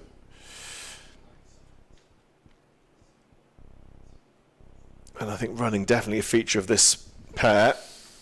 It look like they're going to run the first one hard and put pressure on the fielders. See if they can sneak an extra one. Nisha Patel has been in the game. Had a catcher, drop catcher now, bowling some quite challenging leg spin. Certainly tossing the ball up. Getting a bit of dip and a bit of turn. Such a difficult skill. So can she bowl with the control that's needed here? So there's the slightly shorter one, but there is cover there. B. Ellis just pulls that away, takes another single, 119 for 3.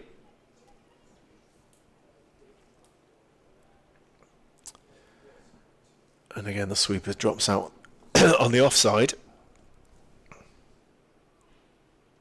Top edge. Oh, just falls short of Phillips there, who's at short fine leg. She never really looked like getting there. It landed just a couple of yards away from her. She put in the dive, but so a half chance again. Certainly a mishit shot. Didn't intend that to loop up in the air. Yeah, trying to play that sweep shot again, just got there a bit early, so looped up, but thankfully into dropping shot. And again, a misfield slightly in the inner ring there, and it's races through. They're pushing hard for 2, which they rightly should. That's 2 good runs, but again, another misfield on the inner ring there. The number, I'm not sure who that is in there. So Gemma Marriott didn't quite get down to that one. Maybe slowed it down a little bit, but again, that's frustrating for the bowler who's trying to build pressure. And if your fielders aren't backing that up, then that's, frustrating as a former bowler. So 6 from that over as well. So an 8 and a 6 straight from Drinks, going well. Glamorgan here at 123 for 3 off their 27 overs. So she's creating chances, Anisha Patel. So she'll feel happy about that. But it's just got to take them now, the fielding side. And that's just one thing here. I think Glamorgan pride themselves on their fielding when they field. They try and fizz the ball around and have plenty of noise and keep things lively out there. 1 or 2 really athletic fielders, and I think possibly it'd be interesting to compare at the end of this match to how the 2 sides field is such an important facet of the game. And as Kath has already said, you could probably put down 20 to 25 runs of this score to misfields already, which is about a fifth of the runs that Glamorgan have, which could prove to be quite costly.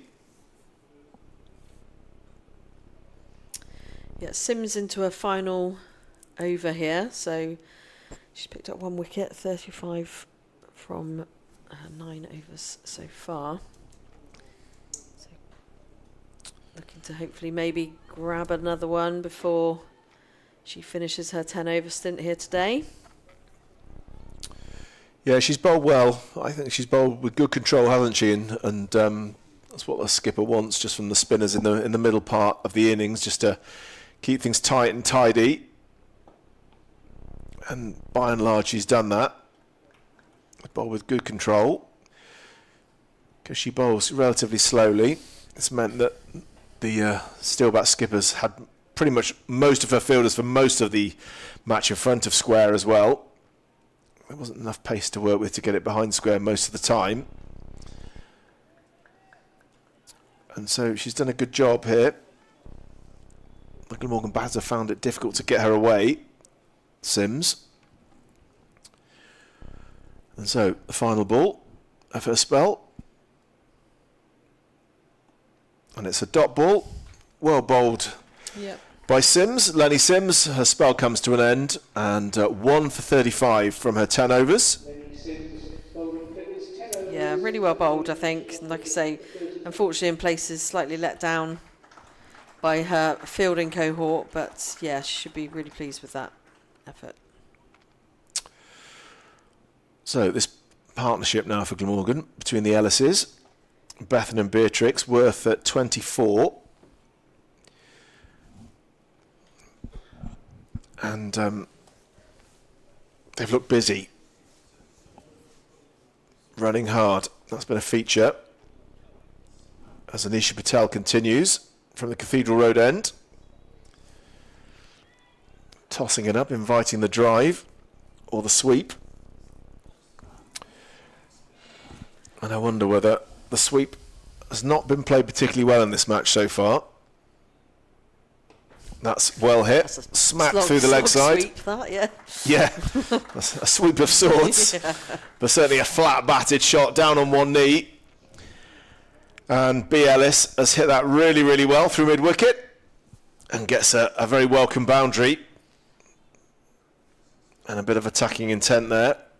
Yeah, definitely. I think, it's still quite a low-risk shot. But yeah, good flat bat through for 4. Again, just trying to that's a great shot. Absolutely drilled that through extra cover, and that's going to race away for 4. Just leant back beautifully and made a really good connection. That's a fantastic shot. Yeah, using the depth of her crease there, saw the ball's fractionally short, got right back and created a bit of room and the angle to punch that away on the back foot in front of square. So successive boundaries here. And B. Ellis now into the 20s. And defends this time. So, trying to take the game to the Steelback skipper here. Just determined not to get stuck and let the dot balls accumulate.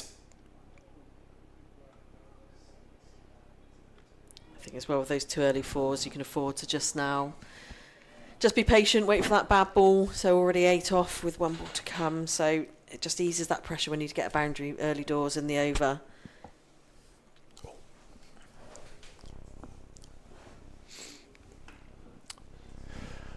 Gets it away again through the offside. Bit of a chase on for the fielder out in the deep here. She does well. And they come back for a couple.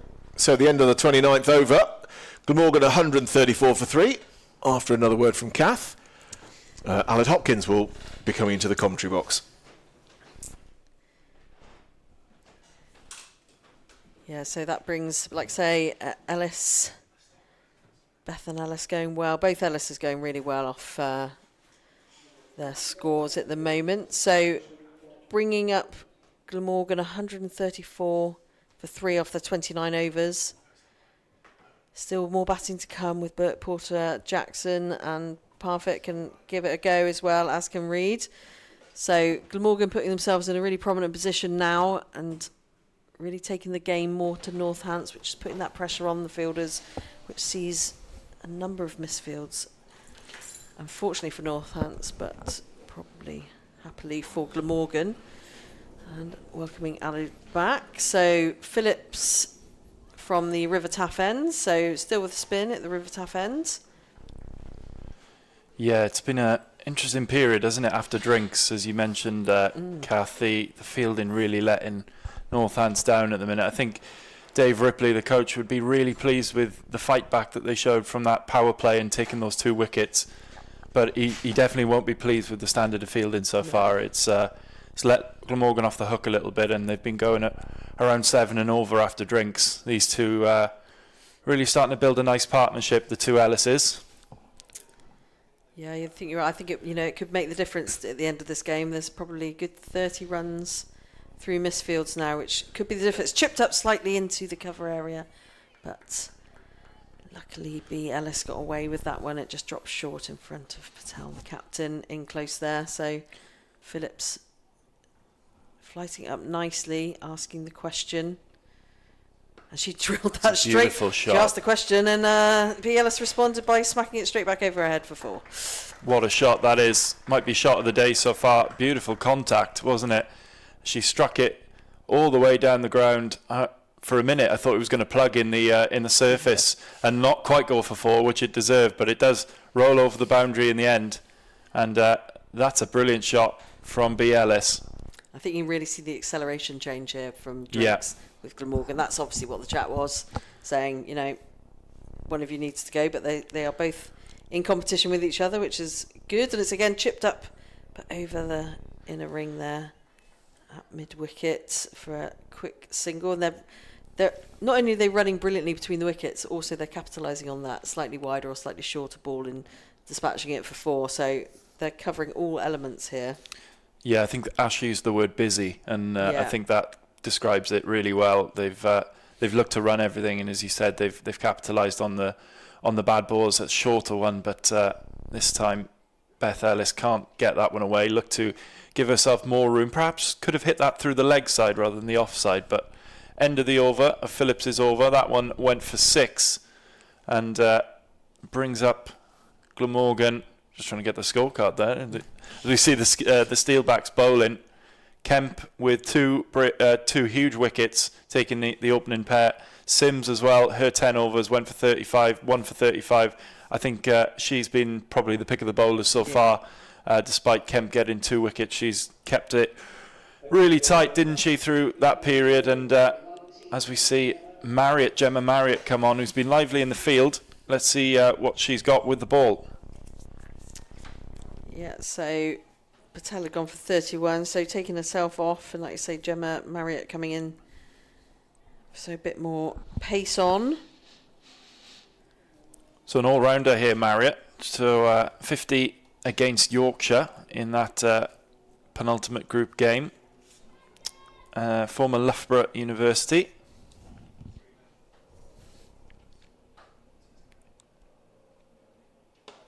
That's beautifully struck down the ground from B. Ellis. It'll be cut off by Robinson, who comes round well, but fabulous shot down the ground. Deserved 4 really, but a decent start for Marriott though. Full ball. Only goes for 1 in the end. But these two really starting to click into gear now.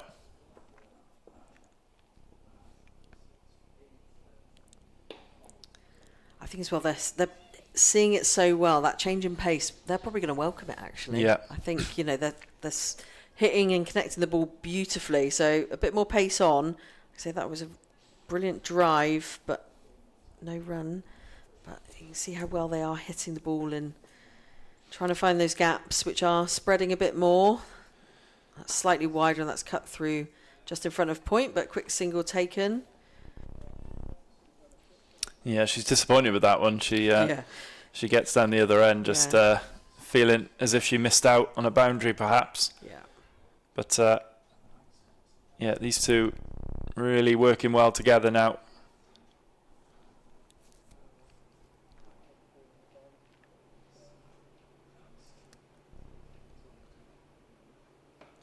Better line there for Marriott.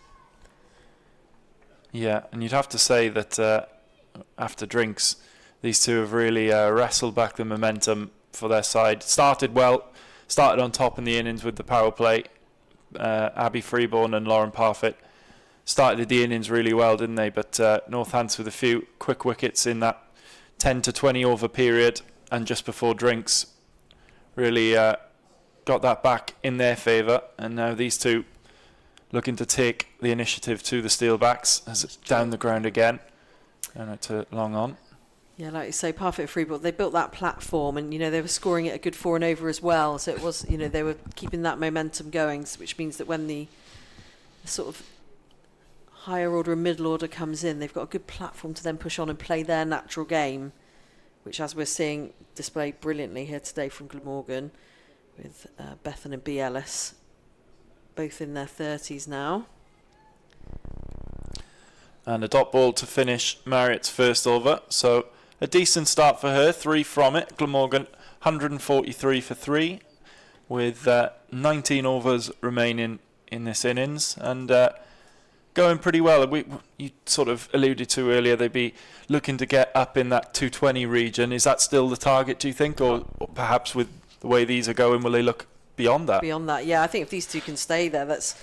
You know, there's absolutely the opportunity to go beyond that into the 230s, 40s, which would be an absolutely fantastic score here today. But I think, you know, a minimum they want to set themselves would be the 220 mark. Yeah, these two settling in nicely. Some just looking down at the list of batters in to come for Glamorgan as well. Gemma Porter is there, the all-rounder. We mainly see her with the ball, but she can bat as well, can't she? She's a really smart cricketer and she plays the situation well, so she can adapt to any situation. Definitely. So yeah, we've still got a few, you know, those that can hit the ball, but I think we just dropped short. Well stopped. Yeah, just dropped short in front of backward point. But yeah, I think these two really need to bat for a good another 5 to 10 overs if they can. 10 being probably optimistic, but that's where you want them to be, and going and continuing to go at this rate that they are. And that's drilled back over the bowler's head, but there is a deep long on, so it's only a single taken for B. Ellis, which moves her on to 31. Yeah, B. Ellis was some strong performances in the T20 competition, so she definitely knows how to score runs quick. Has struggled a little bit more in this competition. An average of 14.67 coming into this game, but she's raised that a little bit with this performance so far, and she's going well.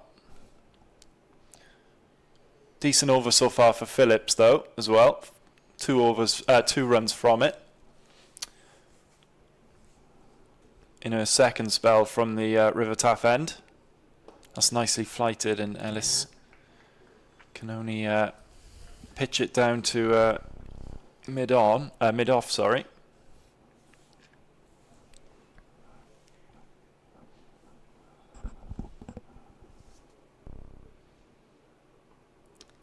Comes down the pitch a bit there, does B. Ellis.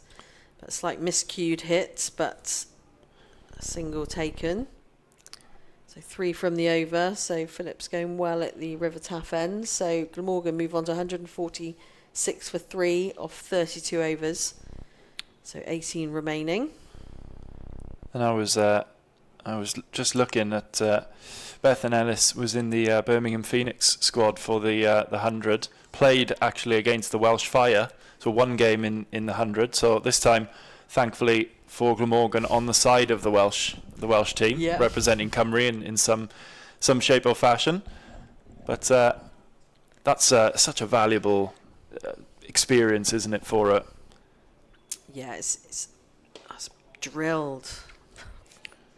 The likes of Elise Perry and Emily Arlett in that Birmingham Phoenix squad. It's such a great experience, isn't it, for Beth Ellis, even if she only played 1 game. Yeah, absolutely. Just, being around those players, being in that environment, with internationals and people from other international countries as well. That's just got a bat on that, maybe, I think. Got a bat on that. Yeah. So would have been a terrific catch if it had been taken by Hill behind the stumps, but no wide signal, so there must have been some sort of bat on that. Hill's a bit confused, looking at a point there.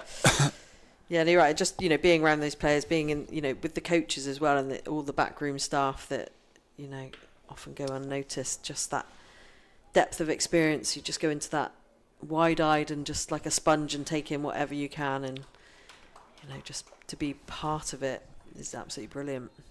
Good running then from these two. They get back for 2. And also, it's just a different level of professionalism, isn't it, as well, with all the media that goes with it. With 100, it's a completely different level to what they may be used to playing at club level with some of these women's teams just still in the infant stages or just developing themselves. It's a huge experience. Awesome. So that one goes up in the air, should be taken, is taken, and that brings the end to B. Ellis's innings. It's the captain Patel again with a much more straightforward catch this time, and it looped up in the air. B. Ellis has played well. She's out for 34, and just looking at the replay, Kath, just again, we've seen this a few times today, just looking to play across that line and mistiming it and looping it straight up in the air. Yeah, again, toe end, isn't it? And went in front of the bat this one, whereas the previous one was behind, slip area. But again, just trying to, like you say, pull across that line and just got it slightly wrong and toe ended straight up to the captain for an easy catch. So brings the end to B. Ellis, 34 of 34 balls. So great strike rate. Yeah, and Marriott breaks that partnership. It was partnership of 48 in the end, so just nearing that 50 partnership between B. Ellis and Beth Ellis, and a welcome breakthrough for Northants. They needed that, and could we see another swing of momentum in this innings as Emily Burke comes out to the crease for Glamorgan, another one of the loanees who've played a big part in this season for Glamorgan, haven't they, the loanees?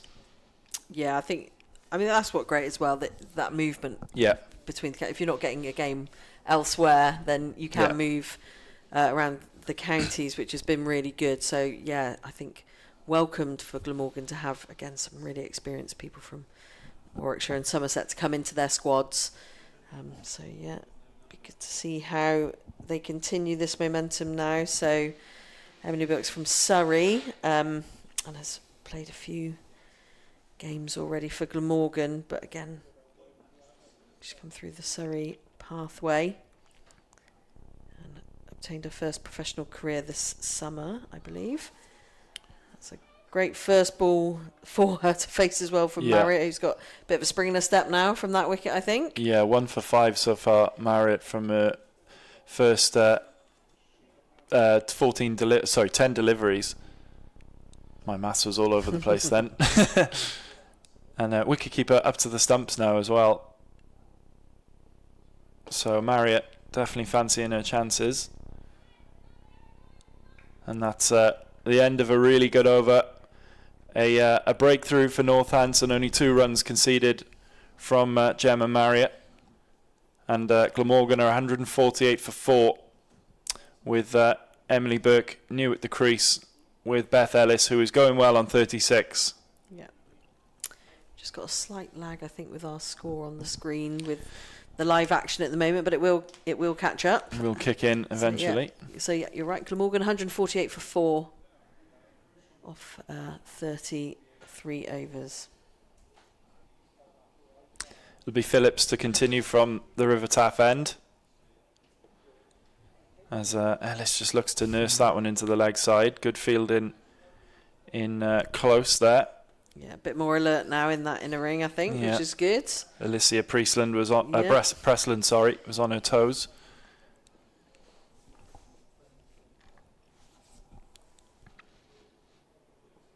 Oh, she's come down, but missed it. Oh, yeah. Yeah, Chloe Hill was aware of that, and I don't think Ellis was. Could have been interesting if she'd hit the stumps there. Yeah, I don't think I would have been happy if I was the coach and had been gotten out that way. But she's looking to track, so she's looking to come out of her crease and attack this. She plays the sweep. There's a big shout for LBW. Umpire unmoved. Looked like there was some glove on that, perhaps, as Ellis went down to sweep. Hard to see from that replay. Looked a dangerous shout. Comes down the pitch and they take a quick single. It could be in trouble. I think that's out. It is. Really good fielding in there from Presland. They took the quick single, and it's a short stay for Emily Burke, who's run out. Really good fielding from Presland, and the bails were taken off quickly by Chloe Hill. And that's the frustration that they've built, Northants. Yeah, you can see miles out. Easy decision for the square leg umpire. And that's a big moment, isn't it, Kath? I think, I'm going to be, if I was Burke, I'd be furious. The previous ball, Presland did a brilliant bit of fielding. See how quickly she can whip the ball in. I know that Ellis is established, but there wasn't a quick single there. Yeah, it felt like one of those that just didn't need to be taken. But that is the pressure that Phillips has put on these two. Brilliant one-handed pick-up and throw. Fantastic fielding. And we've criticised Northants' fielding throughout the day today, but that was a brilliant piece of fielding from Presland. Which showing us. Which will bring out Gemma Porter, the all-rounder, and really one of the standout performers this season, especially with the ball. But we've seen her a lot with the bat as well. Such a smart player. She adapts to the situation well, and she'll need to just partner Beth Ellis here and bide her time with just over 16 overs left in this innings. 5 down now, Glamorgan. So interesting strategy here to see where they go. Yeah, Glamorgan got to be careful here. I think you need to keep that run rate up. That's absolutely got to be part of the plan. But also 5 now back in the pavilion and still trying to get to that 150. So then, like you say, the swing of balance is very much back in Northants now, and that brings potentially the runs that were Glamorgan getting 220s. We're probably looking at 190, 200 now potentially. So I think they need to consolidate, continue to hopefully Ellis to continue to build on our innings, and like you say, Porter come in and just do maybe a bit of a cameo role to get that run rate back up and push the fielders out a bit potentially. Yeah, well, I think this partnership is key, isn't it, for Glamorgan? You're looking down the order really as end of that over. Glamorgan 149 for 5, and you're looking down the Glamorgan lineup, and this is probably the next wicket is where the tail starts to come in. Some of those younger players, Eve Jackson, Katie Cobb, well, she'd be at number 11, but then Georgia Parfitt, Nicole Reed, less strong with the bat. Those guys. So I think Porter really is the probably the last of the all-rounders in this team. I completely agree, Alan. Yeah. So a fascinating period here, and if Northants can get another breakthrough, you'll have to say they'll be right in this contest. It's nicely worked away by Beth Ellis. They'll get 2, should get 3. Possibly 3. Yeah, 1 for the throat. It's way deep down there. It's a good arm in, but that's really well run. Yeah, good run in from these 2. And it'll bring Gemma Porter on to face Marriott for the first time. Yeah, I mean, Marriott's 1 for 8 off 2 overs. No bad going, is it? Been excellent, hasn't she? Really so good. far. Just what Northants needed at this stage as well. Just somebody to. She's not only taken a wicket, but she's really strangled the 2 with the run rate. She comes in again, slightly shorter and wider, and Porter whips it through, but it's a good bit of fielding. They'll get back for 1. It's a great stop out at backward point. Not sure who that is out there. It's hard to see the shirt numbers when the ponytails are down. Potentially it was Pressland again in that region. region. Look like Pressland, yeah. Great stop. So maybe they had a pep talk at drinks as well from the coach on the fielding. It certainly has made a difference. They certainly seem a lot more alive in the field. Yeah, if they lose this game, Northants, they'll look back on it and kick themselves with some of the runs they've given away in the field, won't they? But a really good bit of fielding by Pressland to dismiss Burke. And they look to have got a little bit of their mojo back in the field. As that one's flashed away in it. Good bit of fielding again, but it's a poor throw this time. That single was not on. Porter was gone if that throw was any better. And it was her call. Yeah, it took you by surprise. I was like, what are they doing? Yeah, hesitation from Porter, understandably. Yeah, like you say, a better throw. That was out by a mile. I think Ellis went for that run. Yeah. Rather than it being, it's definitely Porter's call from where she was stood at the non-strikers end from behind the stumps, but Ellis sort of was off. Yeah, I was going to say, I don't think that was Gemma Porter's decision to run that one. You could see the hesitation from her. She's a smarter cricketer than that, but I think Beth Ellis is just desperate for runs. She plays the game quick. That's how she plays the game. Yeah. But she has to just calm down a little bit here.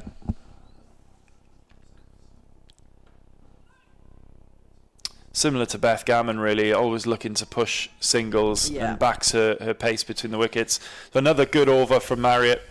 154 for 5 now, Glamorgan. Final 15 overs to play here. And Northants have stolen back a little bit of momentum in this game. They've had a really good period the last couple of overs or so. And big pressure now on these 2 in the middle. As we mentioned, the tail is going to start to wag if they lose 1 more. Yes, that run rate, often important as we move forward, is just over 4.5. Or just under 4.5, should I say. So Phillips continuing to bowl from the River Taff end to Bethan Ellis, who's going well on 40 off 63 balls. But looking, she's getting frustrated, like you say. She just wants to almost score every single ball, which obviously that is the number 1 game, but needs to play each ball on merit as well. Well, she's into the nervous 40s now, isn't she? Chasing a half century, and as she comes down the pitch, again, can't get it away. She's frustrated. Every ball she wants to score off. And that's just breeding a little bit of impatience. Yeah. She needs to be careful, doesn't she? Yeah, if I was Phillips, I'd be flighting this right up above the eye line now. I really would. I'd be like, come on then. She's absolutely trying to track her. The wicketkeeper is up. Fielder down at long on as well. Flight it up and say, come on then, hit me over the top, or come down the pitch and bring the wicketkeeper and stumping into play as well. Yeah, definitely. Porter, probably a much more sensible head. Will just need to calm her partner down a little bit. What can she do here? And an inside edge. We'll just run to short, fine leg. So they've brought that a deep fielder up that was out for Ellis up into the backward square into the ring. So only 1 sweeping out deep on the leg side. Oh, that's chipped up just in front of cover, but So only one from the over. So good over Yeah. so far from Phillips with one ball to come. So hopefully she can finish this off. But This second spells from Phillips has Yeah. been really impressive, hasn't it, in particular?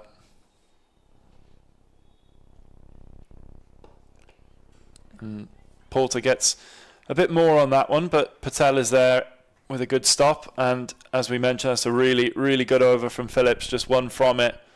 And the Northants bowlers doing the job at the moment, frustrating these two in the middle, especially Beth Ellis, who's on 41, chasing a half century. As we look at the match summary here, Beth Ellis unbeaten, the top scorer so far on 41.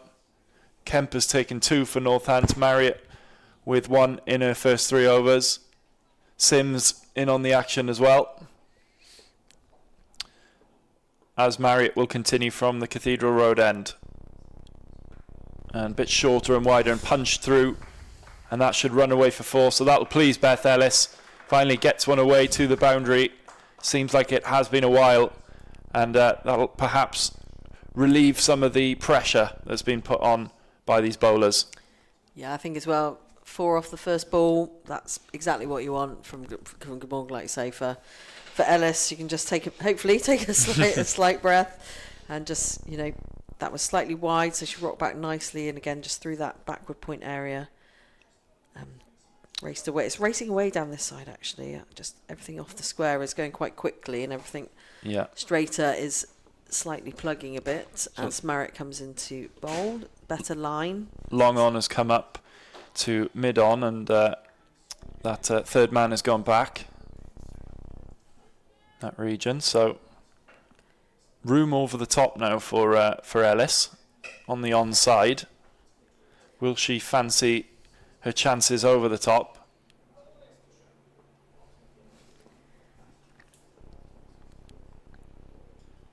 Fuller, so just worked off the legs for a single.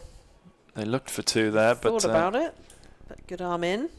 Maybe not with Porter, not the quickest in the team between the wickets, but if it was Beth Gammon or B. Ellis out there, they might have tried it, but sensible running at this stage.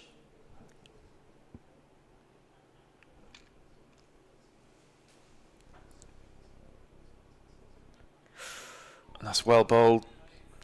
And this time Beth Ellis sending Gemma Porter back as the ball squirted through Hill. So well bowled. Again, Porter she was sort of caught between 2 minds, I think. So it's a good line and length from Marriott.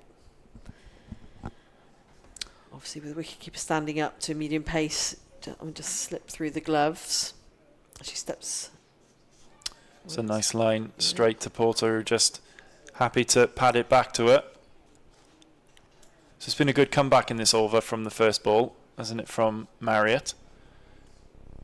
She was punished for a short and wide one. Rare mistake off the first ball by Beth Ellis, but it's been an excellent comeback so far. Yeah, drop the field out to give the 1 to potentially try and keep Porter on strike. But not worked out. So 3 dots to end that over then from Marriott. 5 from it for Glamorgan though. 160 for 5 is the score. And 13 overs remaining. I think these two will probably just be happy to see out this innings if they can. As we mentioned, not too much power hitting yet left to come for Glamorgan in the lineup. And Gemma Porter is a cricketer who likes to spend a lot of time in the action, whether that's bowling, batting or fielding, so she'll be desperate to play a huge part in the back end of this innings. And Beth Ellis, just 4 from her half century, will be looking to get over that landmark as Phillips comes back in, and we welcome back Ashley Crowther as that ball goes to the boundary. So that's another first ball 4 off this over, Ash, and a 50 for Beth Ellis, who has played a wonderful innings here so far. Coming in after a strong start from the openers, she's taken on the mantle, built a brilliant partnership with B. Ellis and now Gemma Porter as well, and it's been a real thorn in the Northants side, Ash. Yeah, well played, Beth and Ellis. first 50 of the Glamorgan innings, and she's played really well. And she'll look to keep going now. I think that's the thing. 164 for 5 with 13 overs to go. Glamorgan in a good position to push on for a score well north of 200. And Bethan Ellis, well, she's the one now. She'll hope to take this as deep as she possibly can herself, and hope she gets the support from the other end as well. It's nicely worked away to long on. Rotates the strike nicely. But Beth Ellis will want to take the bulk of the strike here. Porter, as we've mentioned, very capable with the bat, but it's the in-form Ellis who will want the bulk of the strike in the latter part of this innings. Porter moves over, goes over the top. Chance here for Northants, and it's brilliantly taken. That is an excellent catch. Going back over her head, looking into the sun. It's Michaela Kirk with an absolutely brilliant catch to dismiss Gemma Porter, who tried to go over the top, didn't quite get all of it. Nice straight shot, but what a catch from Kirk. Yeah, a fantastic catch. Difficult backpedaling. Ball went very high and took it really, really well. So 165 for 6 now, Glamorgan, and they've just got to be careful here. Still 12 and a half overs to go. And what they don't want is to get bowled out early. Gemma Porter stepped right across there to pick a ball from way outside off stump and try and hit it through the leg side. Just hit it straight up in the air in the end. Still was a difficult catch, backpedaling, but Kirk did really, really well. Clung on in the tumble. Yeah, she's done so well there, Kirk. It's never easy when you're backpedaling like that to try and keep your body position, keep your eye on the ball, looking into the sun as well. It's a really excellent piece of fielding, and Northants have really picked up their standards in the second part of this innings in the field. Taken some really good catches, a good run out as well. So it looks like Eve Jackson. Eve Jackson. Is the new batter. So as we mentioned, the tail a little bit exposed now. We're getting into the less experienced batters in this side, the younger players as well. And Eve Jackson will just have a job to do to hold up her end and let Beth Ellis take the bulk of the strike and see if she can get Glamorgan up to a really defendable total here. So just need someone to stay with her now. That's Eve Jackson, who just will want to hang around for a bit, I think. Just rotate the strike. Try and get Beth Ellis to face as many balls as she can in these last 12 overs or so. So just looking at the potential scores. So we've got 12 overs to go. We'll chat about this between the overs now as Glamorgan 165 for 6. So if they go at a run a ball from here, that would take them to 237, I think. And so for my rudimentary maths, I think that maybe will be pushing them. If they go at 5s, it's another 60 onto the total, so 225. Yeah. So that maybe seems like something pushing at. Key to that, I think, we're not losing too many more wickets. Well, not losing Beth Ellis as well. I think she needs to stay out there for the rest of this innings, really, if Glamorgan are going to get to that total. So an interesting mindset for her, really, to look to score but not to give her wicket away as well at the same time. And she needs to just trust in her partner as well at the other end. They need to do their job. Eve Jackson here just needs to rotate the strike, run well with Ellis, and not give too much away. So Ellis, 51 from 71 balls, and a lot of responsibility on her shoulders.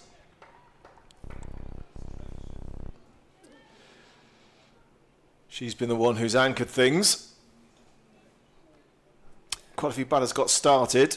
Parfitt and Freeborn and Beatrix Ellis all got into the 30s but have been able to go on. And then a few cheap wickets, so the run out of Burke and Porter hitting one up in the air when she was just on one. So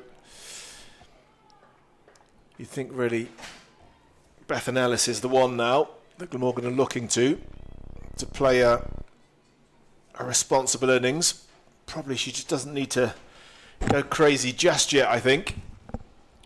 I think probably just get maybe until there's 5-6 overs to go and then really kind of take the handbrake off at that point. Absolutely. Just needs to pick the bad balls, doesn't she, and put them away, and then just rotate the strike, 1s and 2s with Jackson. But so far, Marriott has been outstanding through her first 4 and a bit overs, 1 for 15 and on for a maiden here at the moment in this over. Oh, that one squirts through. Don't think there's any baton on that one. They'll come back for 2.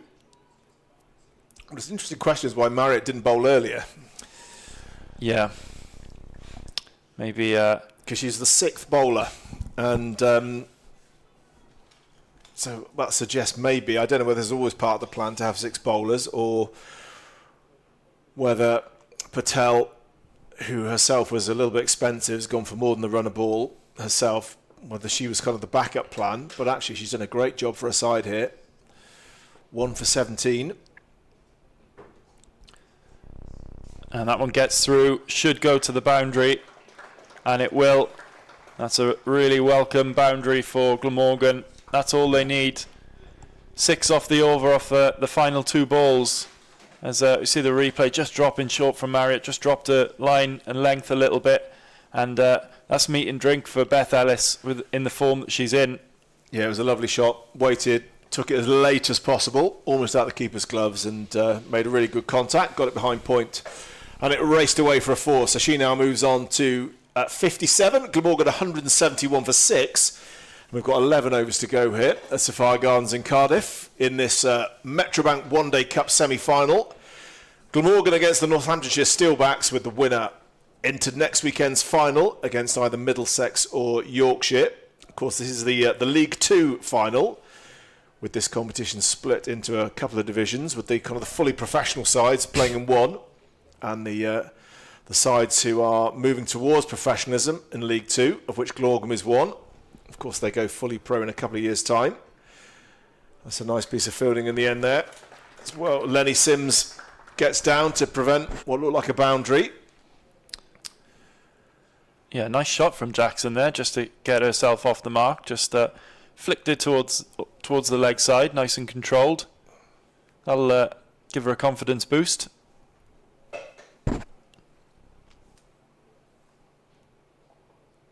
Well, they must think she's a fairly decent back. She's coming in ahead of Georgia Parfitt, who's no mug with the willow.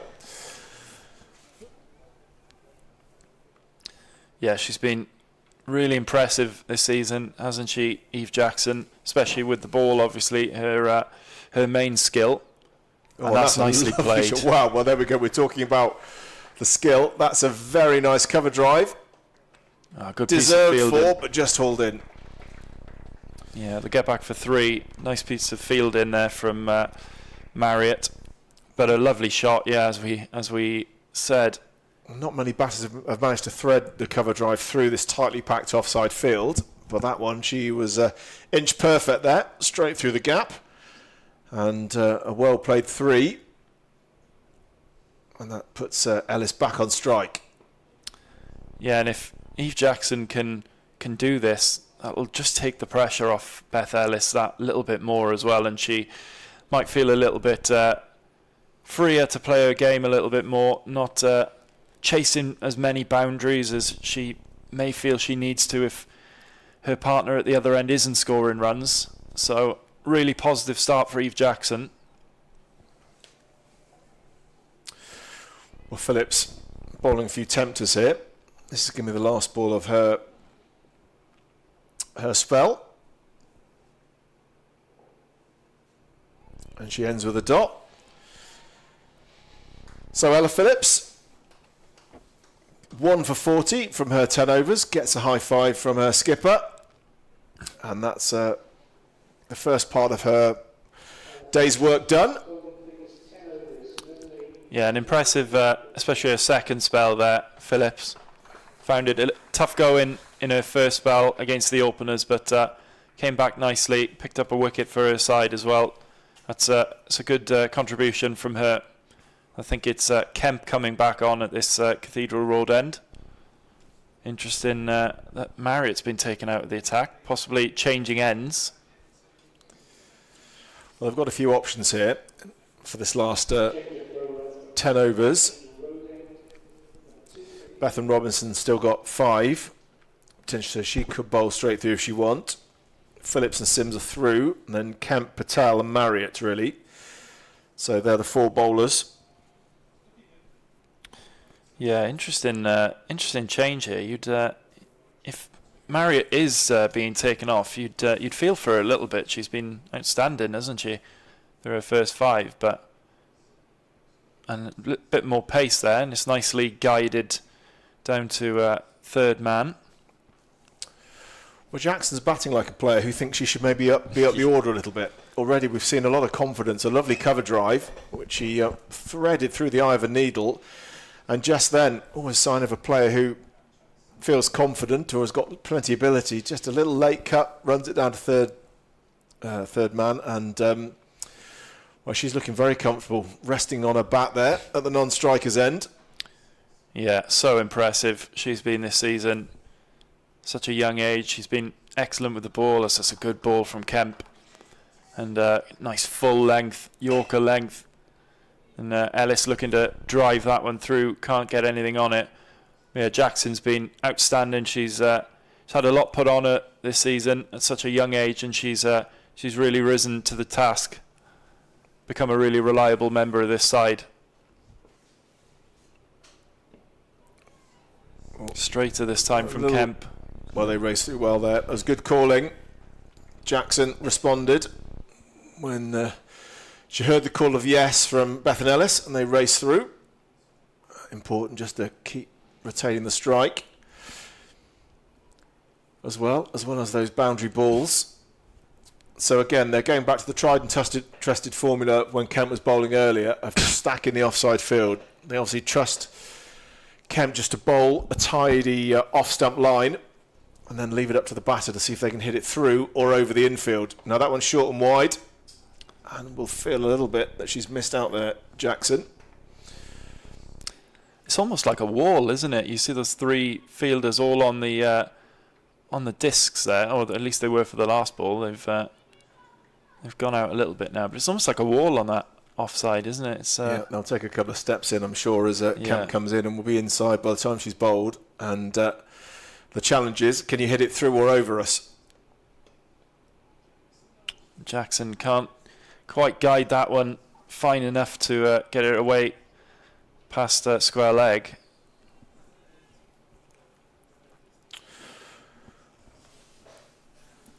So the space is on the leg side here. A few adjustments again. Perhaps last ball of the over. You get the impression they'd probably like to, they're happy here to let Jackson have a single so they can have a bowl at her again next over.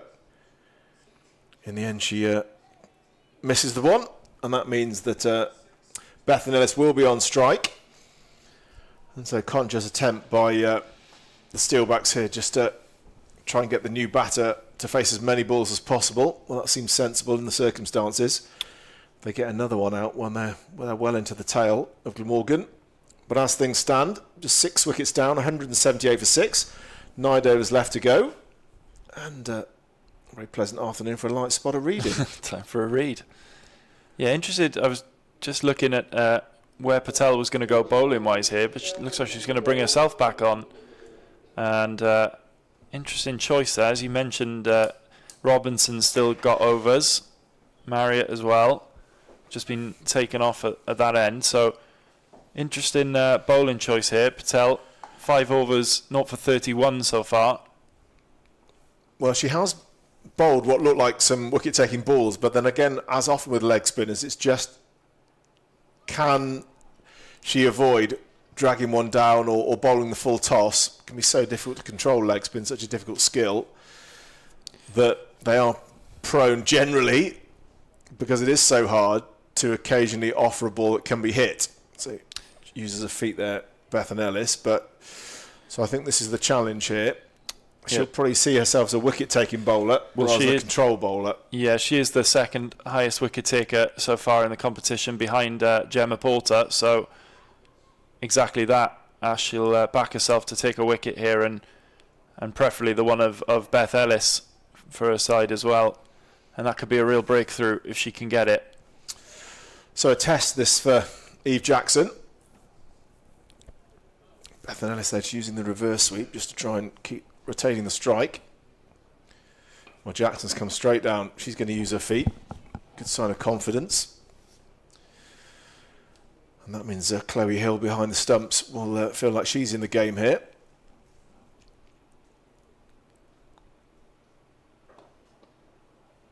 Yeah, it's been tidy over this one. Just a single from it so far. One ball to come. Glamorgan 179 for 6. Yeah, she flights that ball up, doesn't she? Gets it above the eye line. Decent pace on it as well. So it's as you said, tidy over as Jackson comes down and pokes it through. And that's another beautiful shot from Eve Jackson. Just clears that front foot and uses the wrists to work it through the extra cover region between extra cover and mid-off. Well, that's one of the best shots of the day, I would say. For me, it had lovely foot movement. It had placement. And had quite a lot of courage as well, yeah. It can often, in a big game, with a lot riding on it and 6 wickets down, for a young player to feel confident against the skipper of the opposition in a semi-final, to come down the wicket, use her feet, and then time the ball beautifully through the gap. Well, that's really positive signs for Glamorgan, this young academy prospect, Eve Jackson. The use of the wrists there was so impressive. She seemed to come down the wicket and readjust her wrists to where she wanted to hit it really late. So excellent batting. Kempin this time is turned away into the leg side for one by Ellis. Kemp pretty straight on that occasion, quite short as well. Might have sat up. Looks like Steelbacks might want Jackson to face as many balls as possible. I think she is quite glad to get a bit of the strike by the looks of it. I don't think, from what we've seen so far, that she'll mind. Again, the job now to try and penetrate this tightly packed offside field. Oh, a nice looking Yorker there. Just managed to get something on it. I don't know if that hit the bat or the back leg in the end, but she adjusted well. What do you call that? A splits shot? Split shot, the legs go out and you're trying to tennis shot. Yeah. The tennis shot. That's it. What do they call it? The hot dog? Or is that something different? Yes, I think so. Yeah. Yeah. My tennis friend Alex Hyman will probably tell me that. Oh, and that one's kept a bit low and a bit of a wash outside the off stump from Jackson on that occasion. So and just coming down the wicket to have a word with Ellis. Well, Kemp's been really good here. I think wouldn't be a surprise if she just bowls herself out now from this end. She's been really tidy. She's not given much, and she's bowled with enough control for her captain to really set a field to her bowling. That's the spot. Oh, and they put the pressure on the skip, and the bails were taken off by the gloves there, I think, by Hill. But it was a quick single, risky one. And I don't think Ellis was... It was Jackson who called that single. She wanted it more than Ellis. And Ellis was a little bit on her haunches there. Could have been in trouble with a direct hit. Well, maybe just a little bit of a wake-up call there for the Glamorgan batters, and particularly for Bethan Ellis here. That, her partner is going to try and rotate the strike if she can and get her on. And that was straight to the Steelback skipper. Bit of width, good hand to it. That stopped a potential boundary. It's just going to be one in the end. Nice diving stop at backward point. 186 for 6 now, Glamorgan. Ellis on to 61. Brings Jackson back on strike. Yeah, it was a vital stop, wasn't it? A vital hand. Can't quite see who that is in there. Possibly Lenny Sims. And again, they've just taken a couple of fielders out of that ring on the offside just to maybe allow Jackson a single. She drives straight, decides not to go for it. So that'll mean that Ellis again will be on strike next over. Glamorgan 1-8-6 for 6, and have been excellent bowling again from Kemp. She really has kept things very tight for the Steelbacks, doing a really good job for her side. Glamorgan's run rate now 4.33.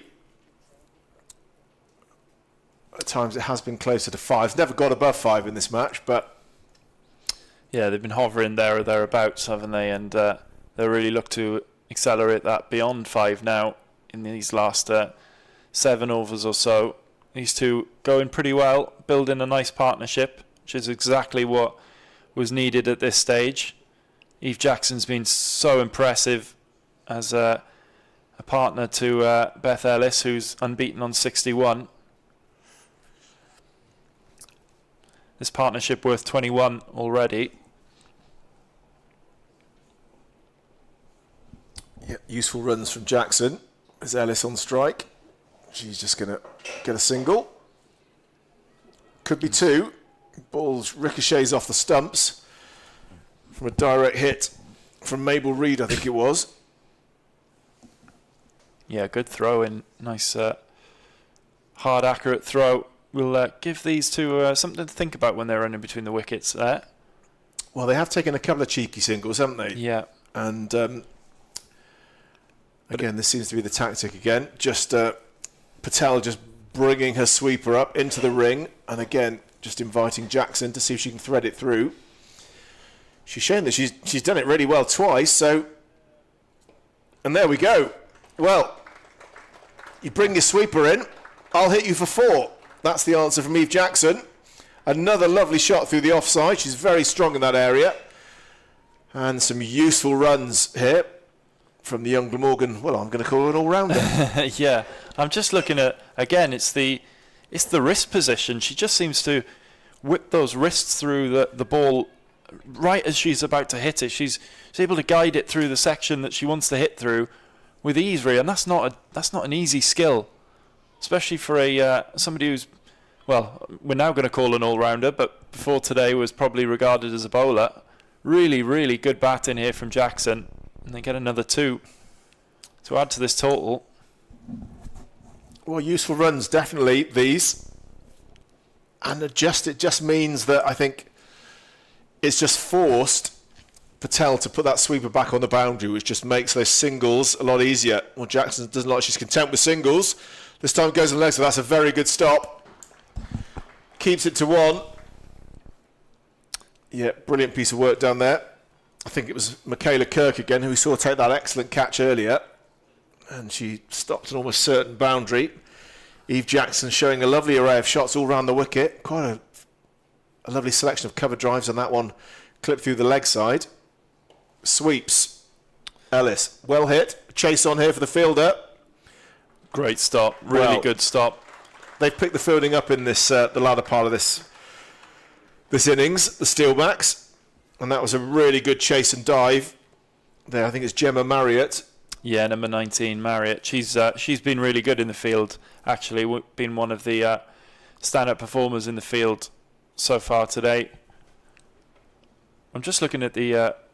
as Ellis just punches that one into the offside for 1. Just looking at the stats here, this partnership, Jackson's actually the top scorer in this partnership at the moment. Partnership's worth 29 and Jackson's got 18 of them. So bit of a surprise really, but she's going so well here. She's played really well, and that's the support that Ellis needed.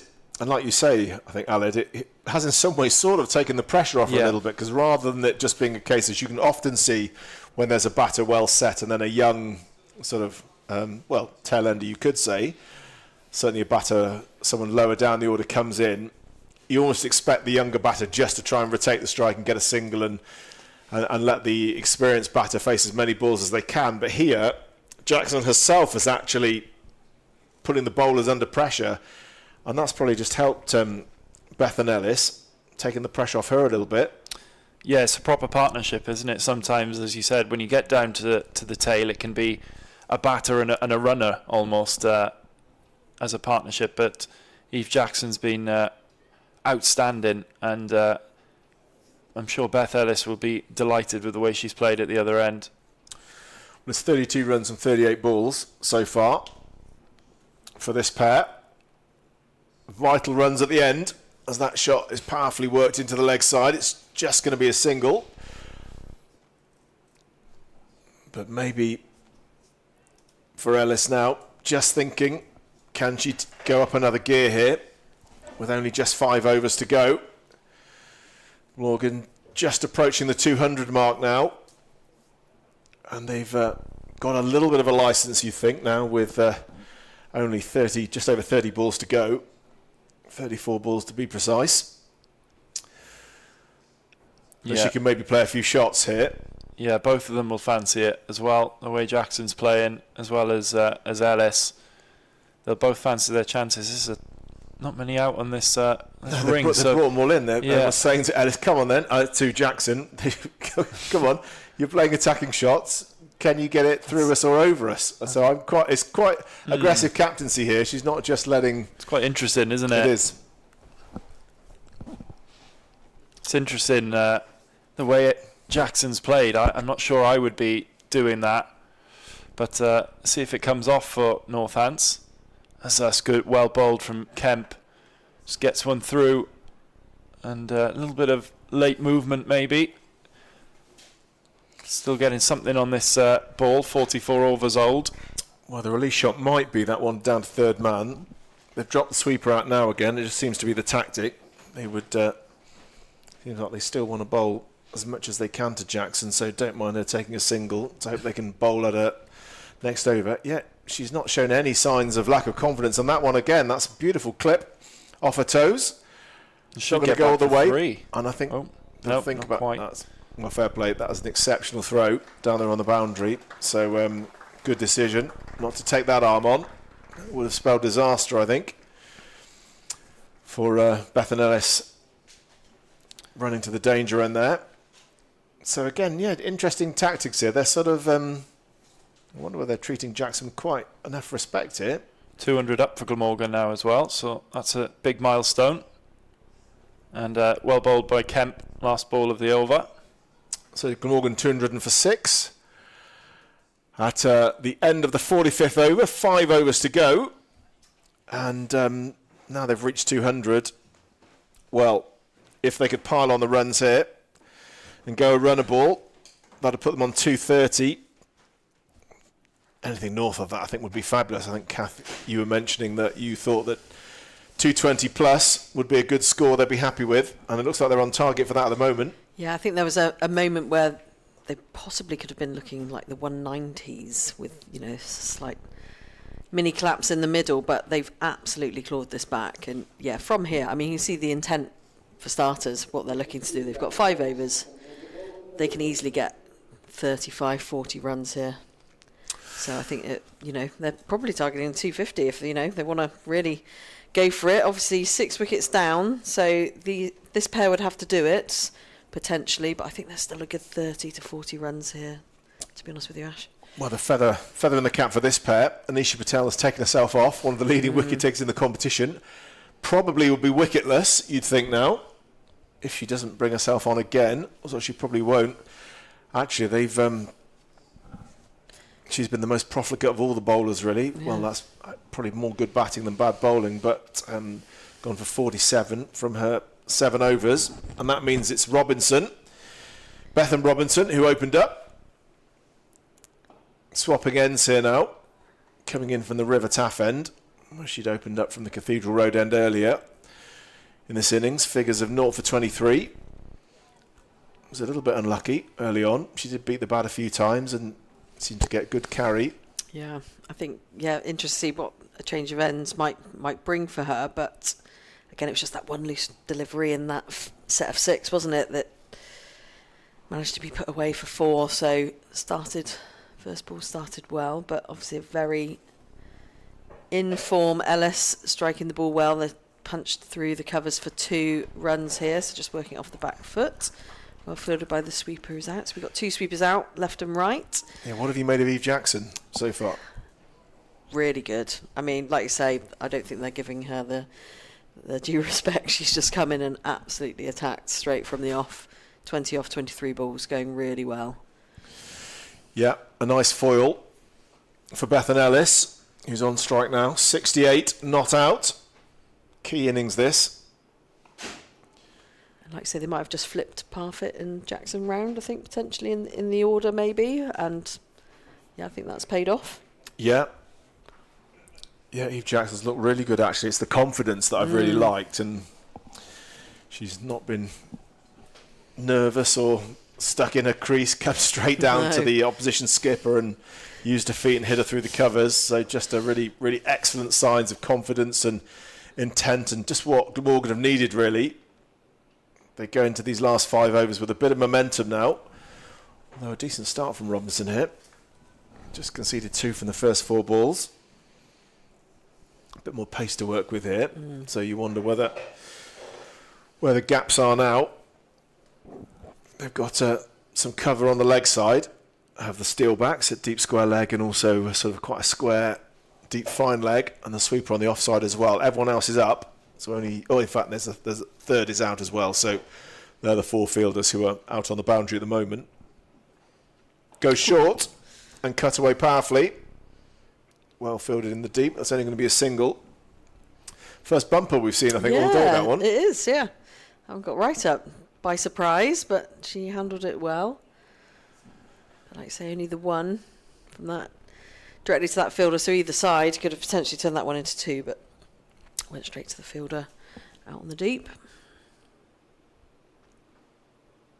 So I don't know if she'll try that again. Well, remains to be seen. Jackson again. Showing no respect. Yeah. Rushing straight down. Not going to watch the first one. Just going to go for it. So Kemp, a reasonably successful return. She's got 2 overs left now. Oh, so Kemp, 2 overs left. It was Robinson who came back there and was pretty tidy. Just conceded the 3 runs. So Kemp, you think, is going to bowl through here from this end. She's been tidy and is doing a really good job for her side. Yeah, she's bowled really well today, coming at key moments actually, and taking those 2 very early on wickets. But I imagine she might be looking to certainly pick up another 1 or 2 before her 10 overs are done. So 4 overs to go then.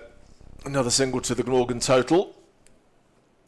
And eyeing up, you'd think, something in the region of 225, 230 if they can go well. The flurry of boundaries, maybe a few more. We haven't had any really, really big overs. I think a couple maybe have gone for 10 or so, but Yeah. we get an over here that goes for 15 plus, then that would really put Glamorgan on the way to a highly competitive total. At the moment, just a single. Again, they are bringing up that sweeper for Jackson, and they're dropping the back out now for Ellis. But yeah, Well, on the evidence of what we've seen, you'd say, what's the one shot that Eve Jackson absolutely loves? And it's the cover drive, and they seem to be sort of allowing her freedom. potential boundary option. Yeah. Oh, and there she's gone. That's very well bowled. And Bethan Ellis has gone. Bowled by Kemp, who takes her 3rd wicket. Ellis goes for 70. And that has been a brilliant innings. Ended with an excellent ball. Slower ball, I think it looked to have a bit of loop on it. Maybe slightly slower. Tried to work into the leg side, missed it, and it cannoned into the leg stump. And the Steelbacks have their 7th wicket. Glamorgan 205 for 7.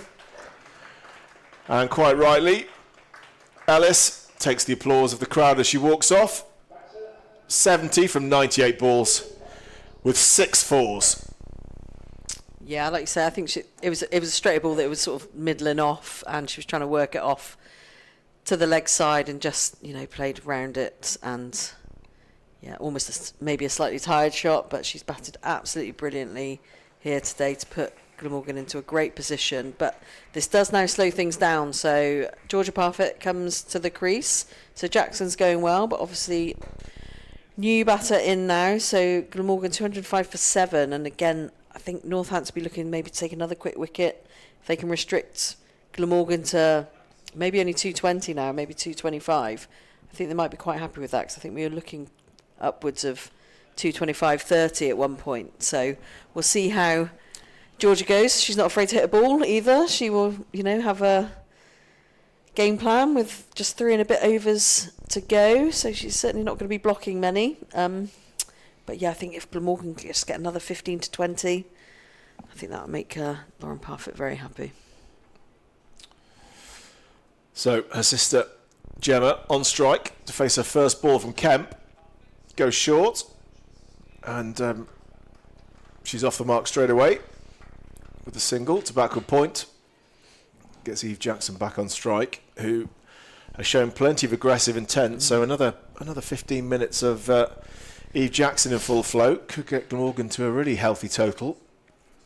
And I think this late in the inning, she probably has licence here to have a bit of a go. Brilliantly bowled. Well, Kemp, this has been a brilliant over. Jackson has looked in excellent form, but she could do nothing with that one. It was pitched up, straight. Jackson went back. And in the end, a fun little cameo from her is over.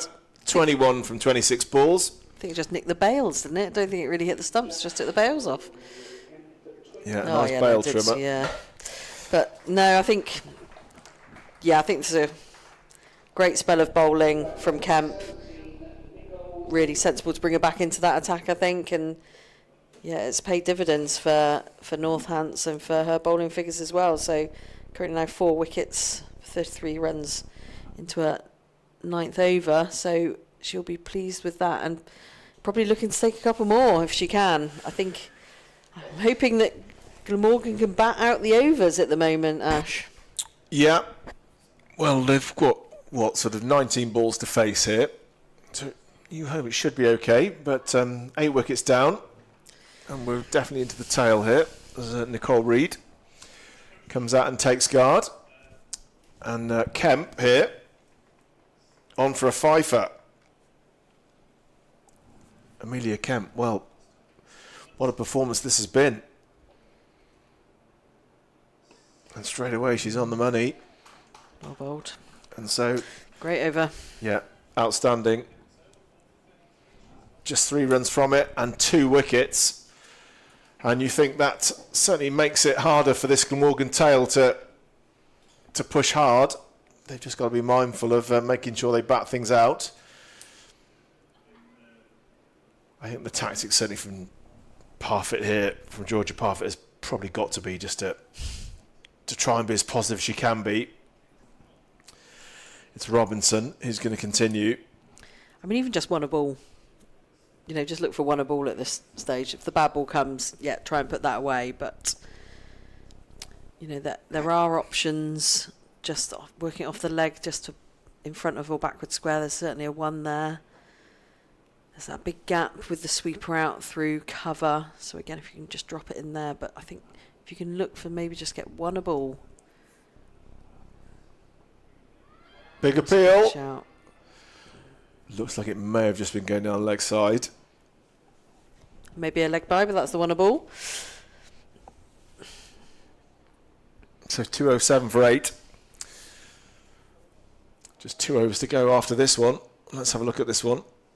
Yeah, I think probably just tracking down leg side. Quite close though. Might have been umpire's call if you thought that was pretty adjacent, did you, Kath? I thought it was quite close. Yeah, I think it was closer than we probably initially thought.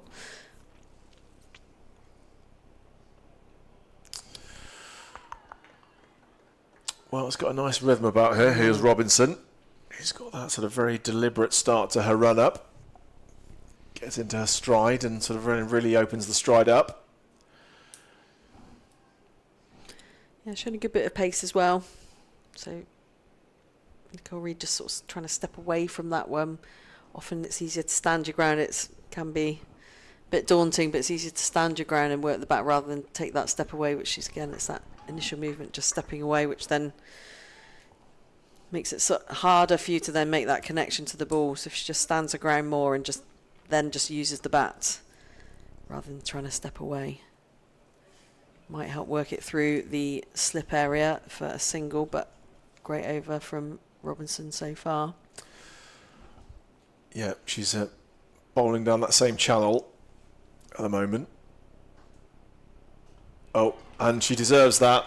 It was a tidy over.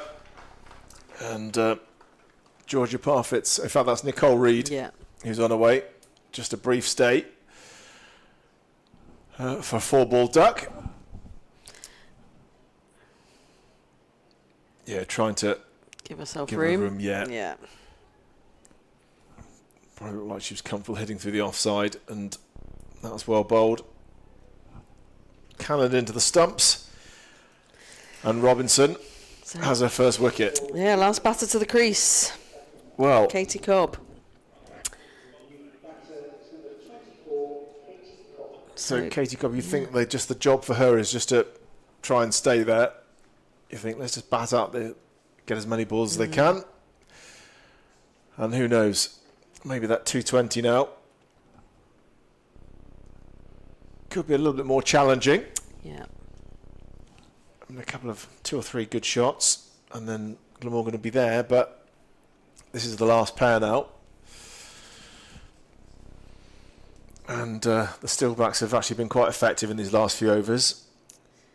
Yeah, we were saying, I think, from the drinks break, I think they might have been given quite a pep talk maybe from the coach, because their fielding's definitely improved.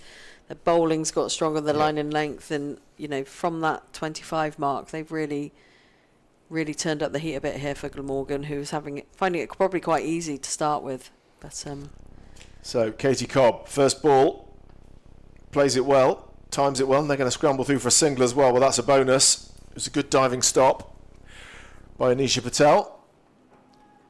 But fair play, Katie Cobb made good contact with that one. Got a nice block on it, rocketed to add into the offside. And that means Georgia Parfit is on strike. So she's only faced 2 balls so far. So 2 new batters at the crease here. And we'll just want to get all that she can. What can Glamorgan get? Good connection. But that fielder at point's been busy today. So good over from Robinson. Just two runs from it and the wicket. Glamorgan 289, 208 for 9.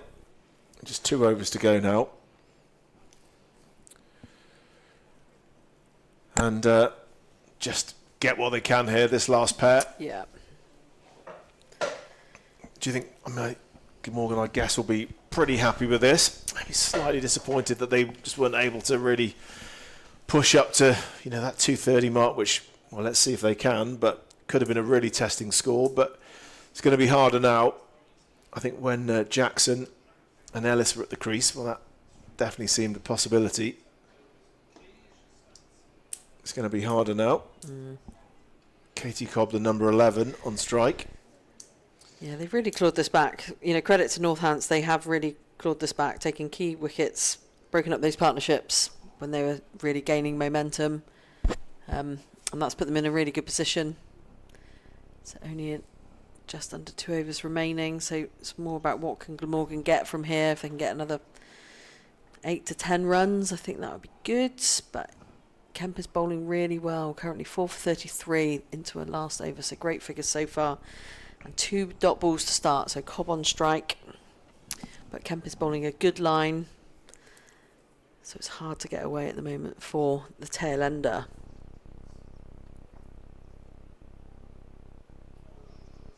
Well, that's beaten her all ends up, that one. Get the impression with Katie Cobb here, it's probably may not be offering too many big shots, but I think her job, if she can get any bat on and just try and get down the other end. Oh, that's well bowled, yeah. There's a bit of a dip on her deliveries here. It seems to... And no, she's played that well. Fair play. Katie Cobb got that out, and that's the single. They think about 2. Oh, she's coming back. This could be tight. Oh, dear. And she's gone, and that does seem like a waste. If she'd gone straight away, rather than the slight hesitation, she would have made that. And Glamorgan, well, they miss out on 10 balls And in a tight game, that could be worth 10 runs or so. Yeah. And I think there's a bit of disappointment. I'm not quite sure what Katie Cobb was thinking there. She decided to go back. Well, it's all smiles as they walk off together. But that's a slightly disappointing end to the Glamorgan innings. They finish on 208 all out with 9 balls still to go. And I think for the Northamptonshire Steelbacks, that represents a pretty good comeback from where they were just only 3 or 4 overs ago. I think they were really looking in danger of conceding more than 230, maybe even 240 when Eve Jackson came back. Well, the second was never really there.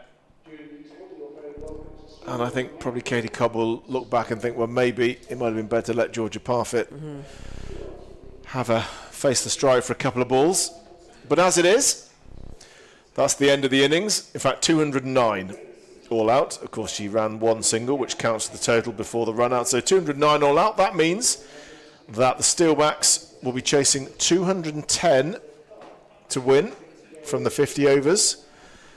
There's the summary. Bethan Ellis led the way with 70 after an excellent start from Freeborn and Parfitt, with Beatrix Ellis as well, also chipping in the middle order, and a nice little cameo from Eve Jackson as well. Pick of the bowlers, no doubt about it.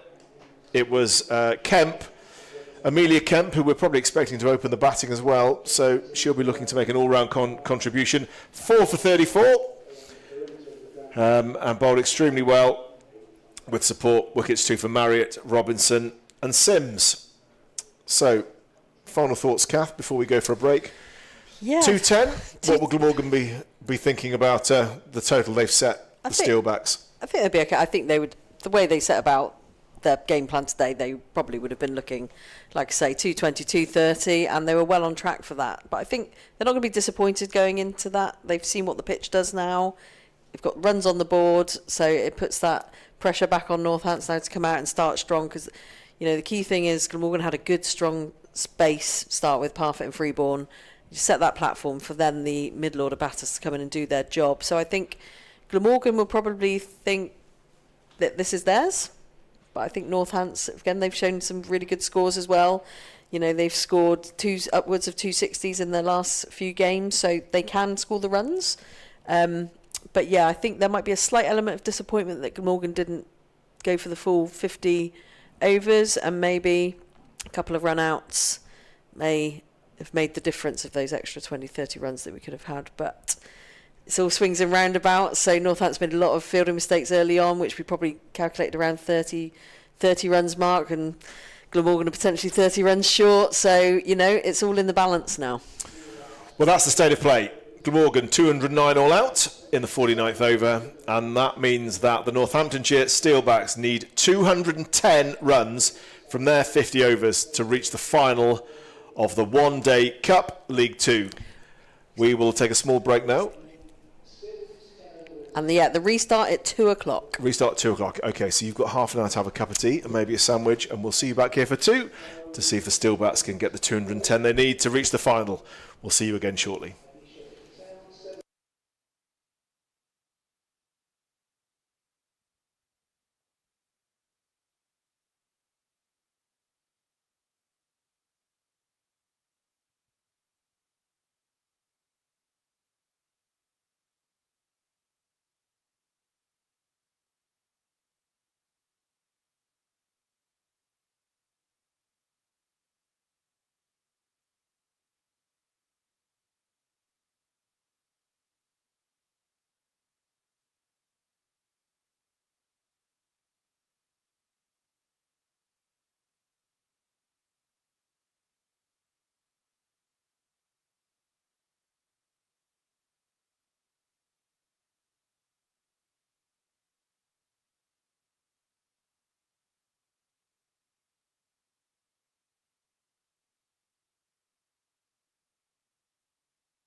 Well, welcome back, everybody, to Sophia Gardens in Cardiff. I hope you've enjoyed your lunch. We've had a very pleasant half hour here, enjoying the sunshine.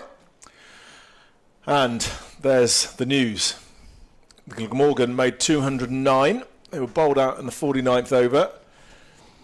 1 point looked set for 230 plus, but in the end, the Steelbacks came back really well. 4 wickets from Amelia Kemp meant that Glamorgan just made a 209, and that means the Steelbacks need 210 to reach the final of the Metrobank One Day Cup League 2.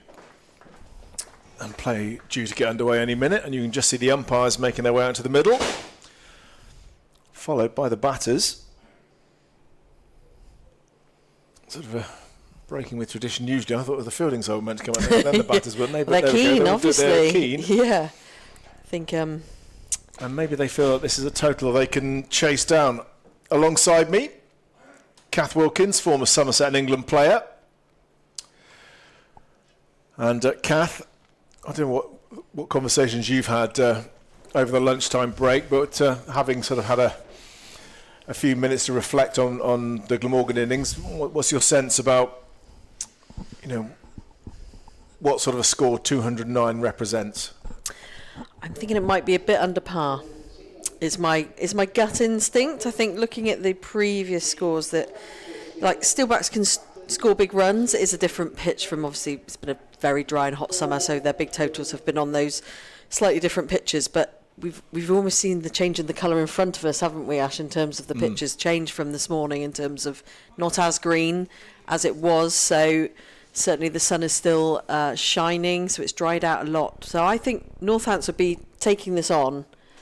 I think Glamorgan will walk out confident because, they've won key games against opposition, and they back their bowlers, and their fielding is high in terms of how well they go about their business. But I think if I was Northampton, I'd say I'm well in for a chance here today. It just feels slightly under par by maybe 10 to 15 runs. Could make all the difference if you hit that 230 mark, but we will see. And I think we're opening with spin.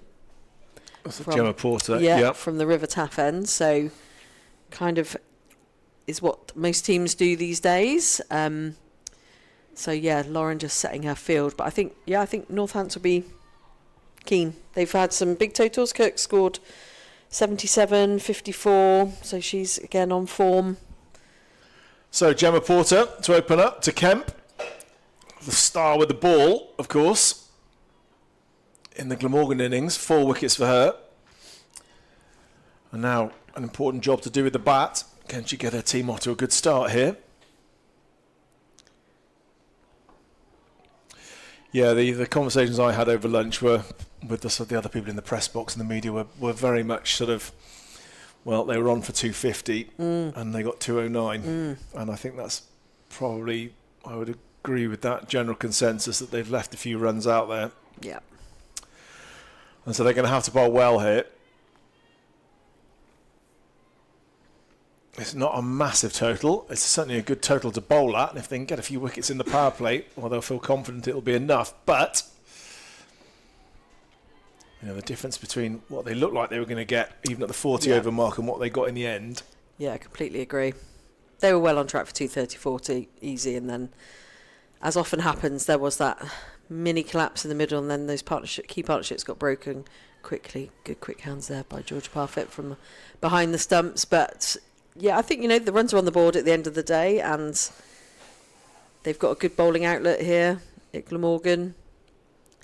So like I say, I think if they can get 2 or 3 quick wickets in the power play, that will certainly settle those nerves slightly. And Gemma Porter opens with a maiden, so tidy start from her, bowling her off breaks down there from the River Taff end. Question now for who opens up at this end, and it looks as if it may be Eve Jackson, who we saw already play a lovely little cameo with the bat. Yeah. Batting at number 8 for Glamorgan. Well, it looks like she's going to open up here from the Cathedral Road end. Tall right-handed seam bowler. I just saw Georgia Parfitt. The sub was about to run. I think it's Rose Evans. It's 12th today. She was going to run the cap out, but I think Georgia Parfitt's standing up. She's straight off. So standing up to the quicker bowlers, which obviously means that Hill won't be able to stand out of her crease too much. And certainly puts that pressure on the batter to stay within their crease early on in the start of the innings. So a bold move.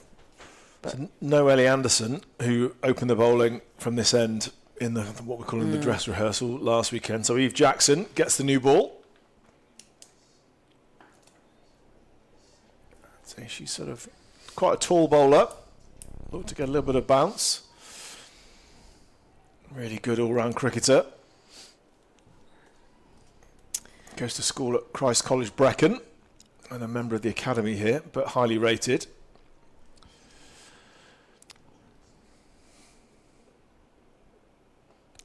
And now the first runs as Hill flicks it into the leg side.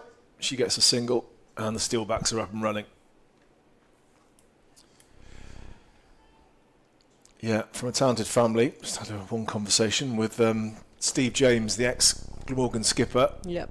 Who's here watching this afternoon. He's done some coaching with the women's side as well, and he rates Eve Jackson very highly as an all-round cricketer. So she's from a very talented family, and there's not only her, there's a bit of a production line of talented sisters to come as well.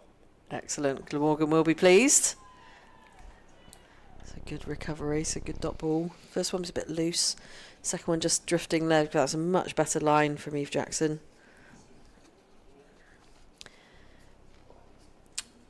So yeah, Ellie Anderson in the last game opened up bowled quickly. She's a bit quicker than Jackson, I'd say, but Jackson will just try and establish control at the top, make the batters play as many balls as they can on the stumps. Got the slip in place. It's Abby Freeborn. Yeah, I was just saying, I like where Lauren Parfitt places herself as captain. You know, she's got quite a young side here, so it's really important that she's up with the bowlers, giving them, you know, that confidence to bowl the ball that they know they can do. So it's really good that she's at that mid position, just always there supporting her bowlers, close into the action. Beth Gammon, that brilliant fielder in that extra cover area today. Gemma Porter giving chase. Gets there well. Yeah, Decide against two. And I've just noted she's got a decent arm on her as well. Yeah. So they may not take too many more. Won't take a risky second to her. So just 2 runs from the second over. Tidy start from Eve Jackson. Very pleasant afternoon. Good to see, I think, a mixture of staff and friends and family in. Enjoying the sunshine. And a bit of late summer sun. Very nice indeed.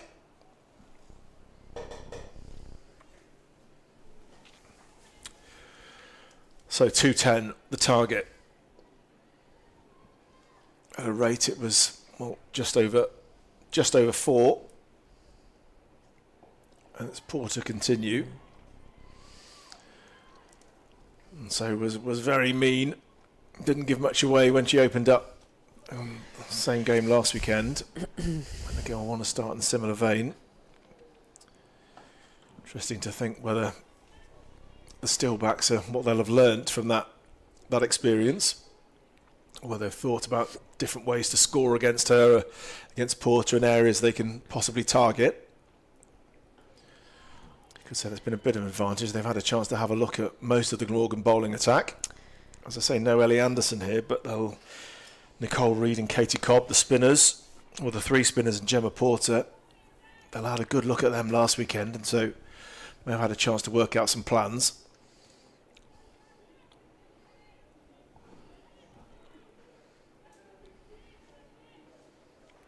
So 1 more to the total. Both batters underway now. Feels like there's a little bit of turn there. Yeah. So bowling off spin, so coming into the batter, but there's a little bit of turn. There's maybe slightly rougher patches now. Well, spin's definitely going to bear a big part today. It wouldn't be any surprise if Glamorgan, we have 30 overs plus of spin from Glamorgan. Out round the corner, and Katie Cobb, backward square leg, gets around well. cuts that off.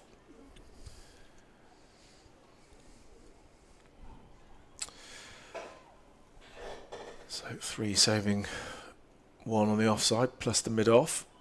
Bit of a false drive, thick inside edge there, as Chloe Hill tried to work that into the covers. It's a tidy over, just another single from it. So, very steady start here. 3 without loss, and just both sides just feeling their way into this innings. Yeah, I think rightly Steelbacks going with a bit of caution to start with. You know, they need to get that platform, get that base with their 2 openers. So they're just seeing what's on offer at the moment with spin at one end and medium pace at the other from Eve Jackson. So they've seen that through for a few overs now, but yeah, I think you can see that Glamorgan loud. They're really up for it today, which you'd absolutely expect to. Finals place on offer next weekend. Hit Worcester on Sunday. So they're jogging through the overs quickly, supporting their bowlers, and just giving good encouragement all round. So I think 3 off 3 overs. I think if I was Glamorgan, I'd be very pleased with that. So Jackson, tall right-hand bowler. And that's out, first wicket. Jackson strikes. The ball pulled in the air to mid-on. I'm just trying to work out who the fielder is. Is it Bethan Ellis? I think it's Bethan Ellis. It's someone who hasn't got a number on their back. They like to test us. Well, that's a terrific early breakthrough. It was hoiked from outside off stump. Wasn't actually that short in the end. Straight to Bethan Ellis, who made the catch look very easy. And Glamorgan have an early breakthrough. The Steelbacks lose their first wicket, 3 for 1 in the 4th over. Yeah, like you say, almost an in-between shot. It was something and nothing. It was neither going over or any power hit to it. And just, good for Eve Jackson. She's right on the money. Ball 1, and then ball 2. Just, sat up a bit nicely, but didn't get hold of it. So, great wicket for Glamorgan early doors. So that brings Michaela Kirk. You'd probably say the danger batter. All the evidence of what we've seen in this campaign. Out into the middle. Key performer for the Steelbacks. And she's in just the 4th over. And straight away, some interesting field positions here. Yeah, slips come out. Freeborn's in. Not sure what we'd call that these days. A short mid-wicket, haven't it? Well Short fielded. mid, yeah. Yeah, well stopped. Well, that was quite an authoritative crack from the bat straight away, wasn't it, from Kirk? She does hit the ball hard. And she's in form, and that's, you can see when they're in form, they come up, first ball, crunched. Hit the middle of the bat, yeah. didn't it? Yeah, even that looks one of those forward defensives that just looks composed, head right over the ball, just looks easy and effortless. So there you go. How Glamorgan would love to get her. And they've got an interesting field. By the looks of it, they're expecting a potential. They think she might flicker through a few through mid-wicket early on. Ooh. Now, lots of people with their head in their hands there. I don't think she got a tickle on it, but we'll have a look. Was it just a play and a miss? Oh, I don't know. Did she edge that? I'm not sure.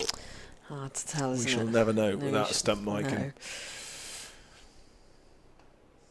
And to rub salt into the wound, the next ball goes for 4. Lovely late cut. And Kirk off the mark with a boundary. Well, if that was an edge, I was just looking at the reactions of all the fielders. And Bethan Ellis had sort of tumbled into a heap at mid-on when she saw the part. Eve Jackson had head in her hands as well. I just wonder whether there was a little tickle on it. I think it's well, it's body language, isn't it? And looking at George's Parfitt's body language at the moment does suggest a frustration with that. So potentially there was a faint edge. Oh, what a bonus that would have been. There we go. She's still there. Oh, just pulls away. And that is the risk of standing up close. You have little to no time to a medium pacer to be able to react to those. So they either go in or they don't, really. Yeah. Big appeal. That does look straight. What?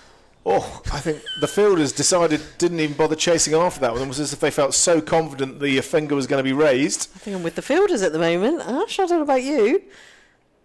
Well, any bat on this? That looked pretty close. Oh, my word. Must have hit it, surely. Well, that could be the only reason. Very surprised. Well, that was hit on the back knee. The knee was on the floor. No questions of height.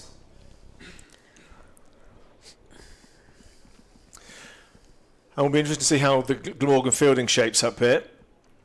Steelbacks came back really, really well and fielded well in the second half of the innings, but the first half, they definitely let a few runs through, dropped a couple of catches, and so Glamorgan will want to win the battle of the fielding sides, as it were. 10 without loss.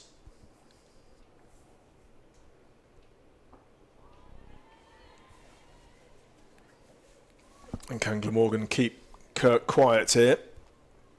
And even better, get rid of her early on. I think if they saw the back of Kirk, they'd really think they're in the game here, Glamorgan.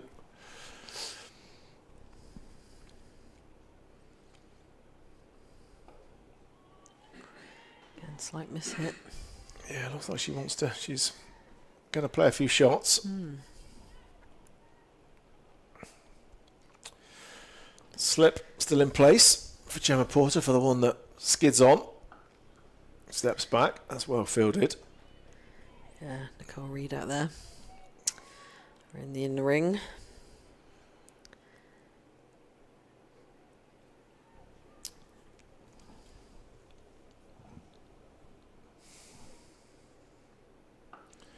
Makes from again. Yeah, carbon copy. Can't thread it through. And so at the end of the fifth over, the Steelbacks 10 for 1. And after another word from Kath Wilkins, it'll be Aled Hopkins to resume commentary.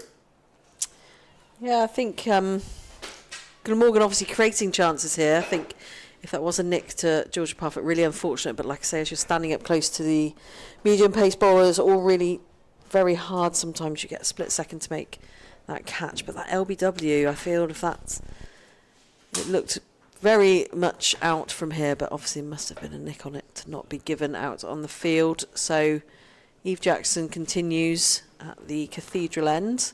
So she's one slower ball, nicely bowled. As we welcome back Aled. Hello. Hello. Yeah, good start here for Glamorgan.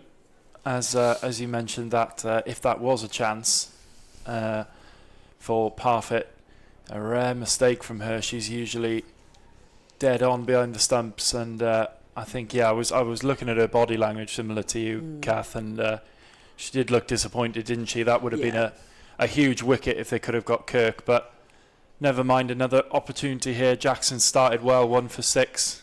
Yeah. Is this her game today? And that age-old adage of you've got to let it go because the next one will absolutely come to you quicker than you realise it. So if you're still cursing the fact that you may have put one down, I guarantee you the next one comes pretty rapidly. So get it out of your mind, it's gone. You know, like you say, she's brilliant behind the stumps. Yeah, holds herself to such high standards as well. And sometimes when you do that, it can be difficult to not think about those chances that go astray. But she has to do exactly that now. Yep. I'm sure we'll get another one. Yep. Michaela Kirk, the standout batter last week, and this was the partnership for Northants that stood the test of time. Really, Chloe Hill and Michaela Kirk. As Chloe Hill works that one down to third man. Nice shot. They'll come back for 2. And Chloe Hill started much more positively here today. She only made 26 off 72 balls last week and really struggled to get the ball away. Played a big part because Kirk was going at the other end quite well, so sometimes you do have to just dig in and let your partner score the runs. Yeah. But I'm sure she would have come into this game today wanting to increase that run rate herself a little bit, and so far she started more brightly. Yeah, I agree. And So Lauren's just making a fielding change here, so just sort of plugging that third man gap, but still in the ring, and then just removing fine leg and just putting a deep backward square in, just to give a bit more protection for Jackson, because they're obviously looking to just, Northampton can just work it through that sort of slip and gully area. So just trying to plug that gap. Glamorgan at the moment is played exactly to that fielding change. Hats off Lauren Parfitt. And that brings the end of the over. So Northants 12 for 1 off 6 overs, so still within the power play. I think Glamorgan will be keen to get another wicket in the next 4 overs if they can, won't they? Yeah, absolutely. I think Northants won't be too troubled by just going at 2 runs and over so far. They would have seen the game last week and seen how they lost wickets early and how that really hampered them in their total. So I think a different approach here today, especially as we mentioned, Glamorgan probably left a few runs out there. And having chased down bigger totals than this in previous games, they'll definitely back themselves to do so. So I don't think they'll be too worried about the run rate at the moment. Wickets crucial, I think, for both teams really, especially if Glamorgan can get Michaela Kirk here. And Gemma Porter started, as she always does, so consistent. That one's worked into the offside, but it's good fielding. Yeah, Nicole Reed's fielded 3 of those already, so she's going to be in for a busy afternoon. Do you think that's one thing that Rachel Priest would have said to her team at half-time is, if we are going to defend this total, we do have to be really sharp in the field and we have to be a lot better than Northants were at times? Yeah, I think, I've watched Glamorgan quite a lot this summer, and certainly fielding is equally on par now with all other aspects of the game, and they really pride themselves on, diving, stopping the 1s to 2s. They all seem to have gun arms as well. Yeah. All of them. Out the throws from the deep, you wouldn't take one to the throw. So, like I say, they pride themselves on that tight inner ring unit and making sure that they're vocal as well. It's really important when you're in the mix to be, to make the batter know that you're there. So that's just worked through down to third, just a little worked the ball on. But yeah, I think, we obviously saw Northants in 2 halves really, didn't we? First half below par on the fielding, second 25 overs absolutely up their game and did some fantastic fielding. But yeah, Glamorgan certainly have started strong. As always, and slip goes back in, so they did bring Abby Freeborn out of slip, but putting it back in again just to plug that gap, the one that they're just trying to work down to third man area. So really great captaincy from Lauren here, just adjusting each ball if needs be, not waiting, and just making their field change. Yeah, they're going to need to do that. You see that, I think, more in the second innings of games when you're defending a total. There's a real shift to changing it ball by ball. Every ball feels a little bit more important, doesn't it? Especially as you get in to the run chase, to the back end of the run chase, rather. Yeah. And it's another really good over from Porter. 3 from it. She's started her first 4 overs, only for 7. And exactly what Lauren Parfitt knows she can do every game. So consistent, Gemma Porter. Yeah, that's great. I mean, I think I might be having sleepless nights about that possible LBW, but It did look close, didn't it? I mean, close. It had to have hit the bat. Yeah. That's the only thing that must have hit the bat. So, but yeah, a great start, like you say, from Porter. As we continue with Eve Jackson at the Cathedral end. So 1 for 8 off 3 overs so far. Yeah, and we saw Eve Jackson a little bit up and down last week. At times she just her length just got away from her slightly and she was punished, but then managed to get it back at times and really bowled well. And that's close again, just down the leg side, I think, and they'll get through for a leg by's muted appeal from the Glamorgan bowlers and wicketkeeper. Fielders, rather, not bowlers. There's only one bowler out there. Yeah, she, especially when she came back into her second spell last week, Jackson just struggled a little bit early on in the first over. Just took her an over to warm up.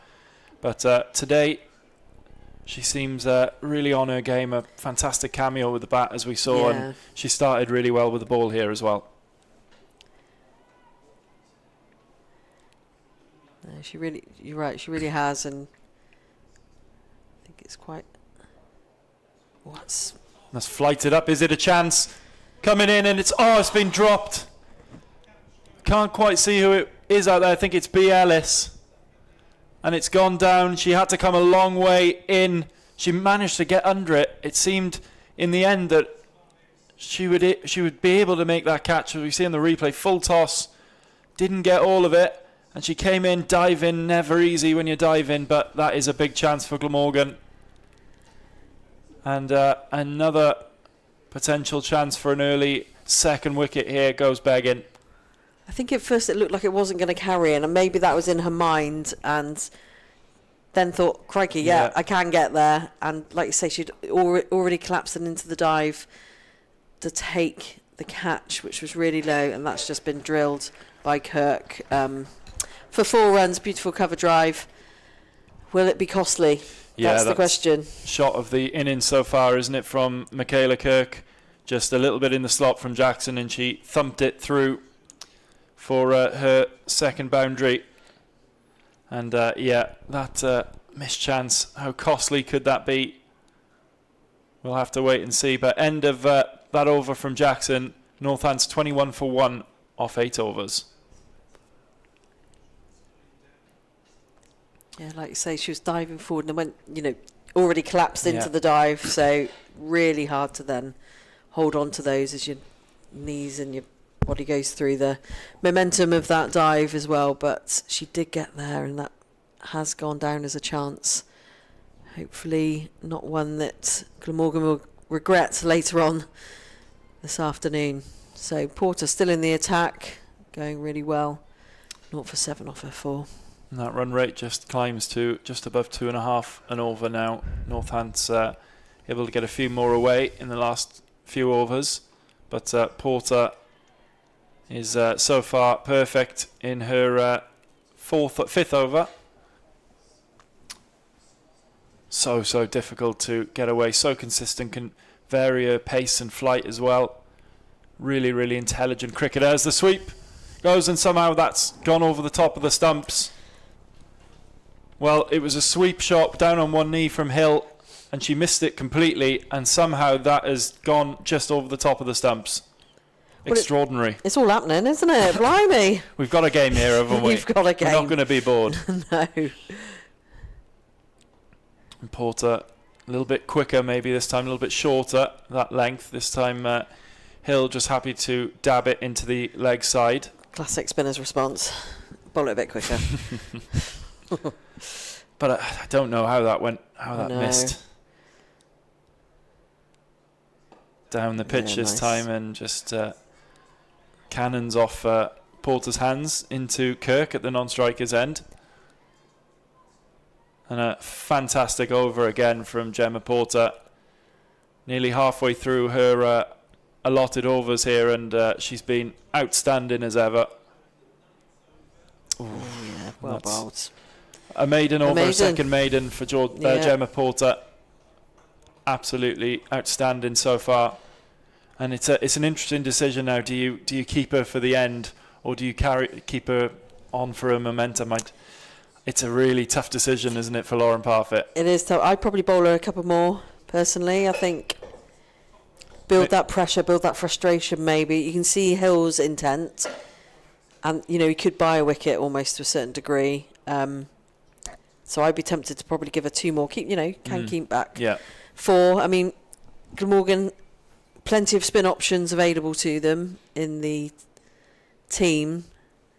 So, yeah, I'd be tempted to keep her on for another 1 or 2. Yeah, Katie Cobb, Nicole Reed as well, who were really excellent last week in the game that now doesn't count. But, so plenty of options, as you said. I think Lauren Parfitt will keep Gemma Porter for the end. It's just how many overs she's given at the end. Yeah. Because she is so cool, isn't she? She's so consistent. She's that death bowler that you want at the end. She's not going to feel the pressure. No, not at all. She's going to make the batter work for every run at the end.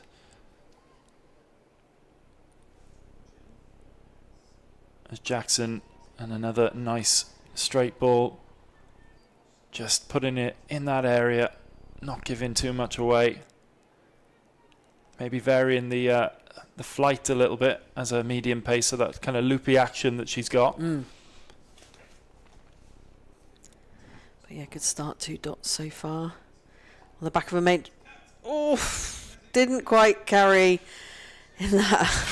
Crikey, it's all go. Yeah, that's Katie Cobb out there, just sort of backwardy gully. Yeah, half a step closer. Yeah, and would have she's been got straight in. But the chances are being created, and I think that's the key thing for Glamorgan, that they are happening. It's happening, so something will happen, as they say. So, yeah, it's driven. Edged a little bit as well, but it gets through. That was Reed. No, good stop. Good stop. A good chasing up support as well. So Beth Gammon following the fielder there. But great stop. Always a horrible one when you're fielding on another wicket, hard ground underneath you, and that ball skids across that surface, doesn't it? Short sleeves as well. Yeah. Oh, no. It's like diving on concrete. It is, yeah. So, Parfit, just a few words to Eve Jackson here.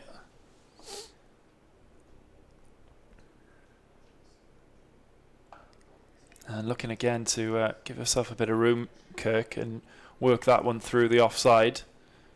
But a good comeback from Jackson. Really strong over again here, just 2 from it so far. Yep.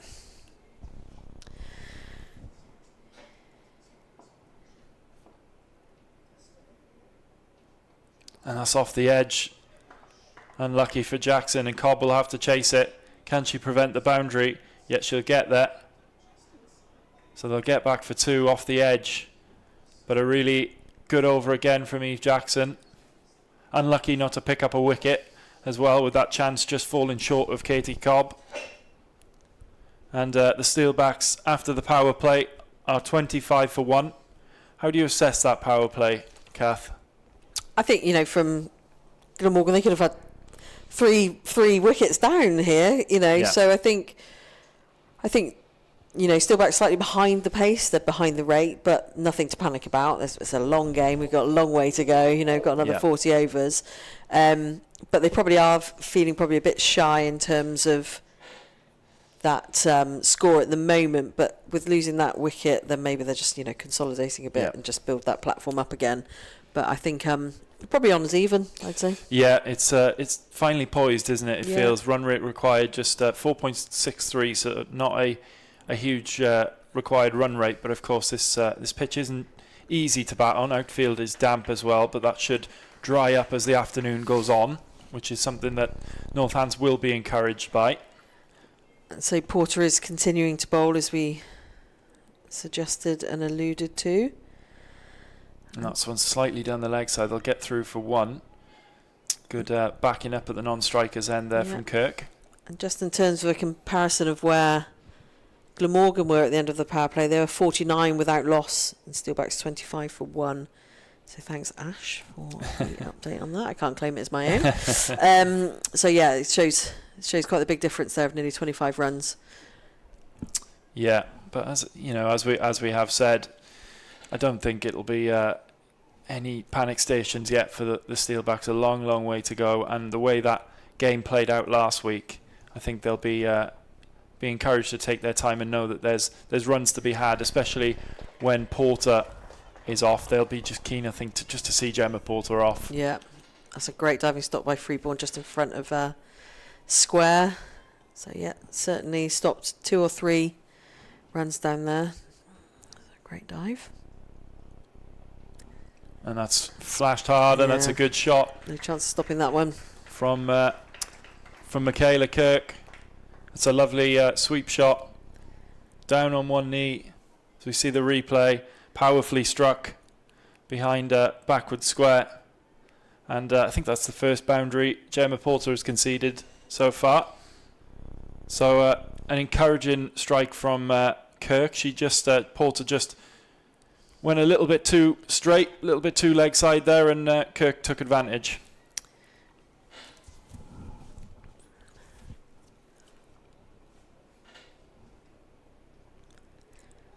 Oh, and that was a strange ball.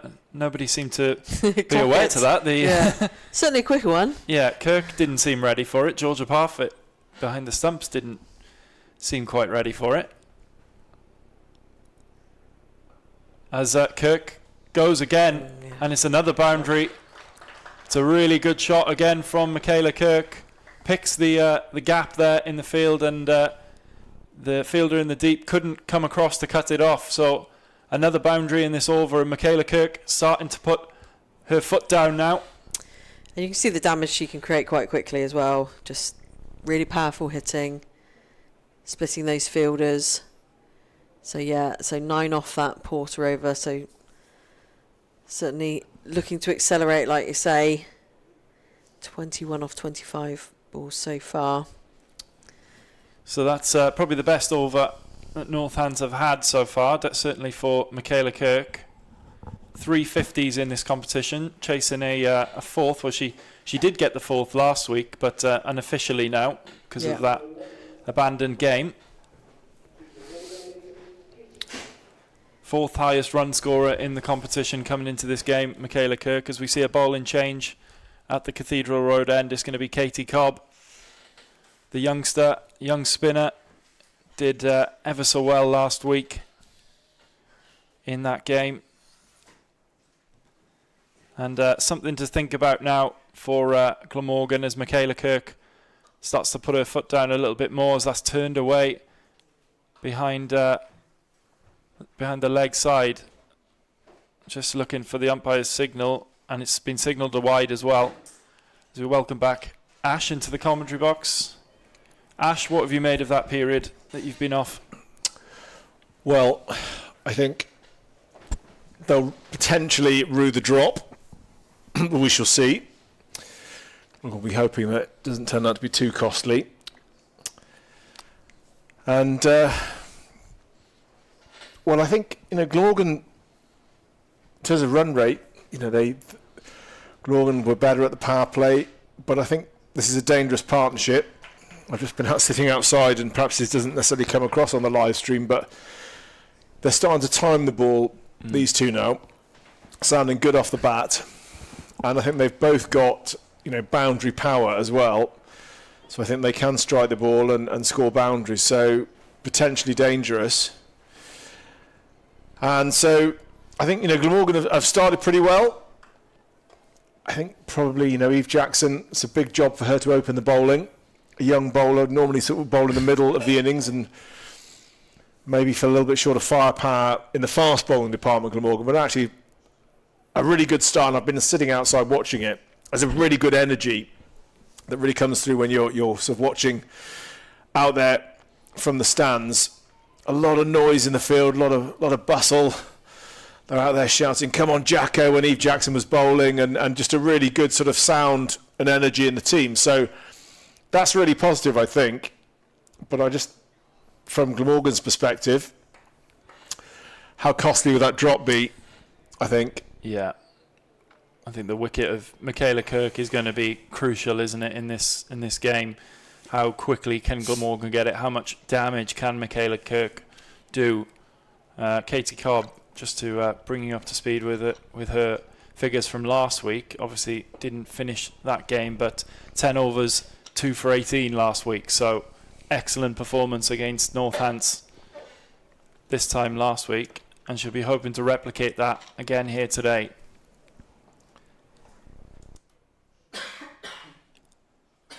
And that's her first over completed. It's gone for 4 runs. And Northants are 38 for 1. Well, she does have the ability, Katie Cobb, just to put the ball on the spot. So 5 or 6 balls out of 6, which is a good skill to have. Not much pace to work with. Bowls a pretty tight line. And I think that's what Lauren Parfitt will be hoping she gets from her left-arm spinner again today. Again, just a little bit of a conference going on there. I think Nicole Reed coming on at the River Taff end. Again, 10 overs last week, 2 for 38, Nicole Reed. So wickets for her this time last week. A little bit more expensive than Cobb, though. But another good option with an action that, as a batter, I wouldn't like to face personally. I think it would take some getting used to. It's a strange action that she's got, but really consistent bowler as well. Not a huge turner of the ball, but we'll put it on the spot 5 times out of 6, as you said, with Cobb. Well, she was. I watched her in the warm-up a little bit out there, and maybe she was probably bowling on a slightly more spin-friendly surface on the practice pitches, but she was giving it a rip and sort of turning it into the hands of Mark O'Leary, the spin coach, who was out there sort of with the glove. So she can, turn it enough, and of course it doesn't need to go that far. And there it is! Straight away, she's got one to turn, and it's Hill who's gone. Chloe Hill came down the wicket, tried to smash her over the leg side. She missed, and Georgia Parfitt takes a stumping, and that feels like a big moment. What a bowling change. One introduction of Nicole Reed. She strikes with just her second ball, and the Steelbacks now are 38 for 2. Yeah, instant strike from Nicole Reed. Really good hands from Parfitt as well. That'll please her from that earlier drop chance. And Chloe Hill getting a little bit impatient perhaps. Looking to score, looking to replicate Michaela Kirk's form. Misses that one, and Reed has made a difference early on. How big could that wicket be in this game? Well, it didn't turn miles, did it? We were talking about how much but it got the dip, and I think that's the good thing. She does put a lot of revs on it, gets the ball up high, and it does dip quite fast. And I think Hill came down the wicket and ended up with the ball going under her bat. She misjudged the flight of it, and it went under her bat, and in the end was a pretty straightforward stumping, and nice piece of work from Georgia Parfitt. And so a second wicket for Glamorgan. So that feels important because that partnership was just starting to look a bit dangerous. But I guess the key thing is that Kirk is still there. As we see Gemma Ascot, the next batter to come out, makes her way out into the middle. But an immediate impact from Nicole Reed. And perhaps that's the thing, because of the speed she bowls, subconsciously I think batters' eyes light up and they think, oh, here we go, I can hit this one. And then because the ball dips so quickly and she gets a lot of action over the top of the ball, that sort of topspin if you like, that it can be difficult to judge where the ball's going to land, and that proved to be the case with Hill.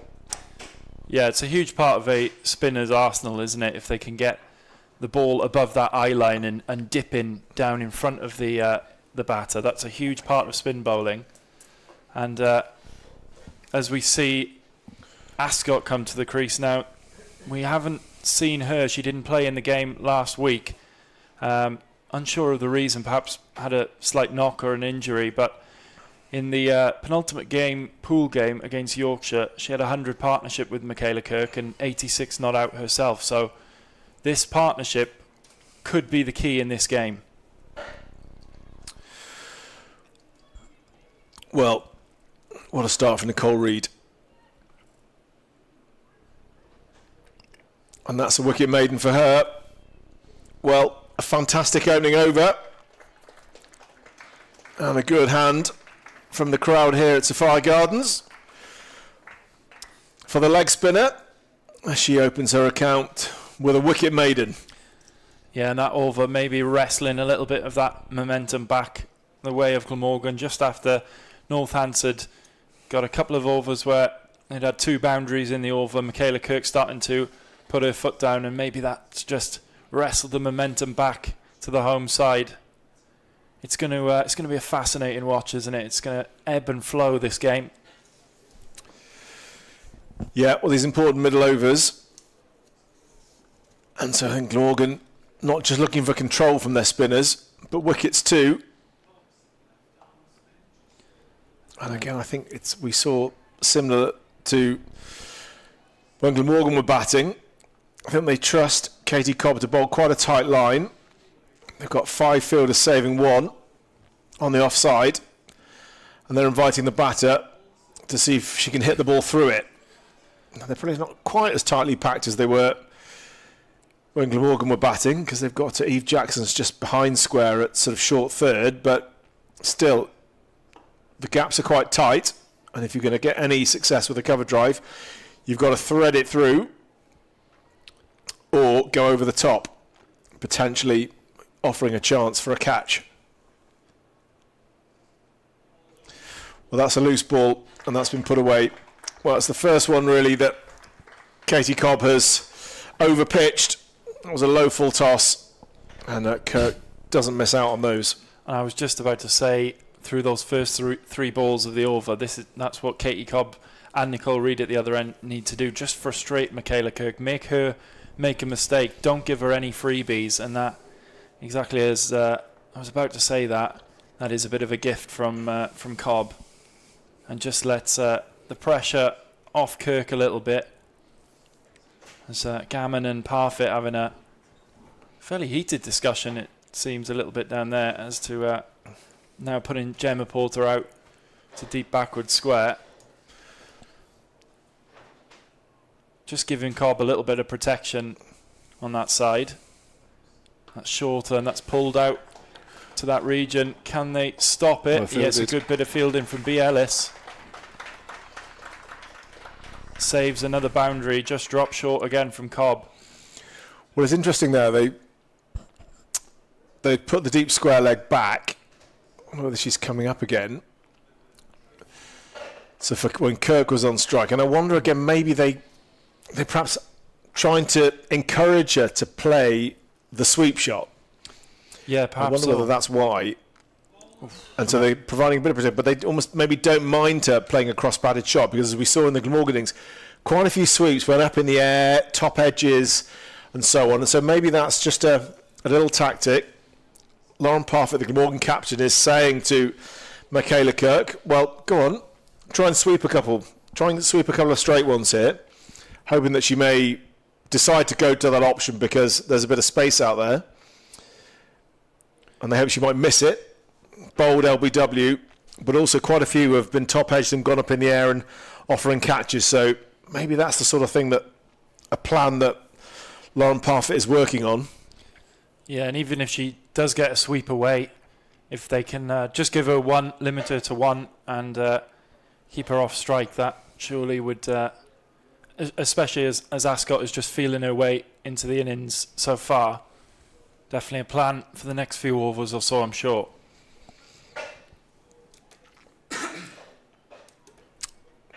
So just more field readjustments here. As Nicole Reed will begin her second over. Wicket maiden first up. And that one just slides down the leg side. She's got a couple of fielders out on the leg side boundary. For when Kirk does go cross-batted. Oh, and again, almost was in the air for a little while. Nicole Reed for a second thought there might be a chance of a caught and bowled. There's a bit of a frustrated throw back to her sister there from Lauren Parfit. I just caught a glimpse of her face on the screen in front of me. It looked a bit frustrated. So maybe a bit of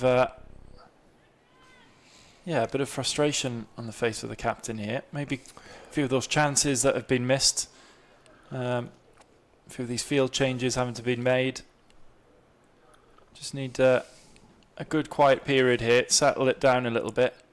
As that's a good ball from Reed, nice and full. Ascot was in two minds there whether to drive it through the leg side or stay back.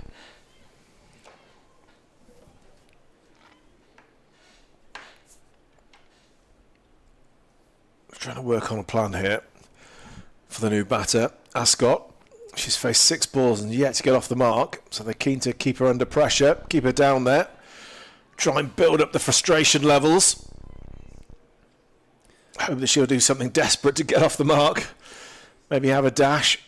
Yeah, and when there isn't a single there, or possibly have a swing at one. And it's a bit of pressure building on Ascot here.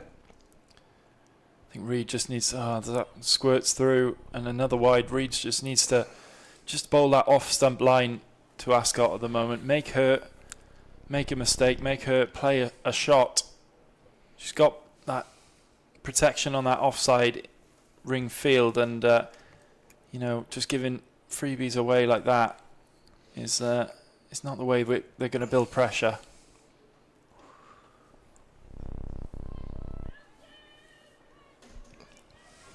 think about 2. I think wisely decide against. And 5 from the over, including a couple of wides. So, yeah, in fact, I'd say that from the over. We've still got a one because of those wides. I think we've got a ball still to go. So 48 for 2, the Steelbacks. We're just coming to the end of the 15th over. That's a better line from Reed. That's the line she needs to bowl, that off stump line. And yeah, it brings an end to that over. 15 gone. Northants 48 for 2. Game in the balance here, Ash. Yeah, well, it's sort of they started slowly, but I think they're banking on particularly Kirk's ability to go through the gears, to crank it up, to score quickly.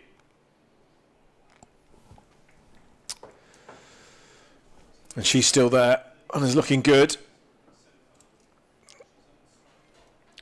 So long on going back now for Kirk. She's not gone all the way, No. interestingly. She's 10 yards in, so a kind of a little... And that's wide and it's punched away. Yeah, a loose ball, I think. Loose ball, short and wide, and that's meat and drink to Michaela Kirk.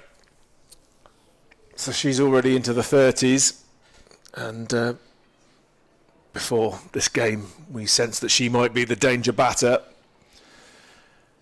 and Glamorgan will be disappointed that she's got through that tricky first period, got herself in, and now she'll be looking to win this match for her side. Can Glamorgan get her out somehow? I think that was a bump ball. There's a little ooh in the crowd, but oh, what's happened there? It just bounced up off the surface. Gammon was trying to recover it, and it just went through, and they managed to creep through for a single. Parfit having to do the... she tread on the ball there, but I think maybe she did. But I Yeah. think she's okay. Thankfully, that can be a nasty thing, and her ankles are okay. So Katie Cobb got to try and get back on that line. Yeah, Cobb just needs to build pressure here, especially to Michaela Kirk. Just needs to put the ball on the spot and make Kirk go over the top, or play a sweep, as you kind of mentioned, and lay that trap for her. And that's a better line.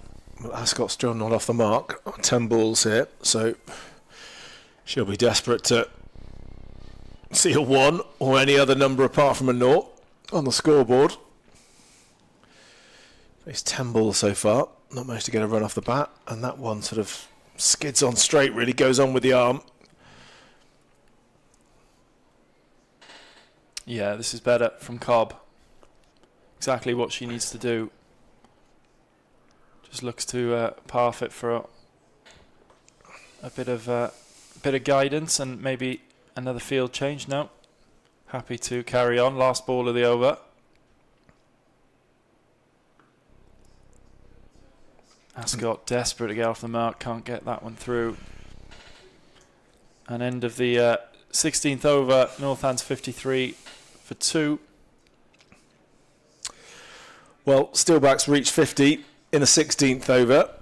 Glamorgan reached it in the 11th, so that gives you a sense of how far ahead Glamorgan were at this point in the chase. I don't know if we have a worm, but that would probably show us that Glamorgan was certainly ahead at this point. But then the Steelbacks managed to really claw things back a little bit. Oh, there we go. Well, yeah, they're falling a little bit behind the rate here. But the rate only 4.62, so it's nothing dramatic. Yeah, and I think as long as Michaela Kirk is out there for the Steelbacks, they'll fancy their chances. She's in really good form, and has started to turn the screw a little bit with this. With just the odd delivery that's that one goes off the inside edge. Better line from Reed. Glamorgan will be absolutely desperate to get this wicket of Northants number 44.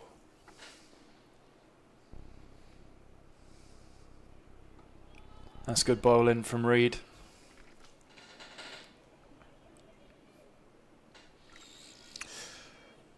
So it's the question of how can they get Michaela Kirk out. And they'll be hatching plans. I think at the moment, her offering a catch looks as good as an option as any. And there like it that is. one. Oh! And it's taken by Gammon, and you could see the celebration from Beth Gammon. She knows how big a wicket that is. Michaela Kirk, head in hands. She knows that that was a big mistake, and she's absolutely gutted but has to walk off. And it's Nicole Reed who's come up with a big wicket there. Beth Gammon taking the catch, and Lauren Parfitt and the rest of the Glamorgan team are absolutely delighted. Well, we were just talking about a catch, looked the best chance, and Nicole Reed lobbed one up and gave her a tempter. And Kirk couldn't resist, didn't get right to the pitch, didn't get over it, and it went straight to perhaps the one fielder in the Glamorgan side who you'd want those catches to go to, Beth Gammon, in covers. And that feels like a really big moment in this game, really big moment. Kirk was probably the player that they were banking their hopes on, and she was well set and going really well. And all of a sudden, Steelbacks now 53 for 3. They're behind the rate, and we've got 2 batters out in the middle on naught. Well, you can see what that means to the side. Gammon knows it's big, Parfitt too, rushing in. Everyone looking delighted. Great energy in this Glamorgan side now. And momentum swings back in quite a big way, you'd say, with that wicket into Glamorgan's favour. A long way to go still, but 3 top batters gone. And now these two have got to somehow rebuild. Yeah, these two have got to build a partnership now, haven't they? And they're both very capable in their own rights. Gemma Marriott, 50 in that game against Yorkshire as well. So definitely a very capable batter. And so is Ascot at the other end. They need to build a big partnership here and swing the momentum back in the Steelbacks' favour. But you said it there, Ash. How big could that wicket be? We said it, didn't we? If they can get Michaela Kirk, that could change this game, and it could do just that. Well, big sense of relief all round, and that early drop as well. When Hill and Kirk were going so well, that's now hasn't been too damaging, which I think that's good from a Glamorgan perspective. And the Steelbacks, there's a long way to go in this game, and they're far from out of it. And the total they're chasing is not the biggest one you'll ever see, and so I think they'll still feel confident if they can get a partnership together. But the problem is they've lost wickets at regular intervals here now.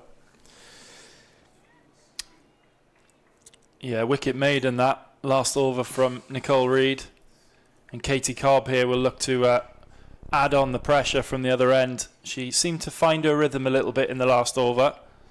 And just needs to put it on the spot and frustrate these two. Really time to put their foot on the Northants' throats now and really restrict runs, look to take wickets as well and build pressure on these two, as that's a good line. And Ascot has to go back and defend it. And what we're seeing here is just how important good spin bowling is in this competition in women's cricket. Just when taking the pace off the ball, it just puts the onus on the batter to play an aggressive shot or an attacking shot. And with these quite tight 25-yard circles, really crowding the batter, and it is actually possible to build pressure. Yeah, and you can see there's just that change in energy in the field now as well after that wicket from Glamorgan. You can hear them down there clapping and encouraging each other. A lot more chatter. Fielders running in harder to chase balls. There's just that little bit of energy gained. And Cobb just needs to pile the pressure on even more, as I said. So, left arm Cobb. Nice looking drive. That's got through. Just beats Beth Gammon. I think it's going to race all the way, this one. It does. Crosses the boundary now. And Marriott gets off the mark in some style. And a little sign there of just what she might be capable of. Very nice cover drive. Threaded it through a tiny gap. just evading the dive of Beth Gammon. Glamorgan's best fielder in there at short cover. And that's a nice boundary. Yeah, really nice, patient, balanced shot there from Marriott. Just waited for it and then leaned on it. Got her hands through the ball and guided it through the covers. Brilliant shot.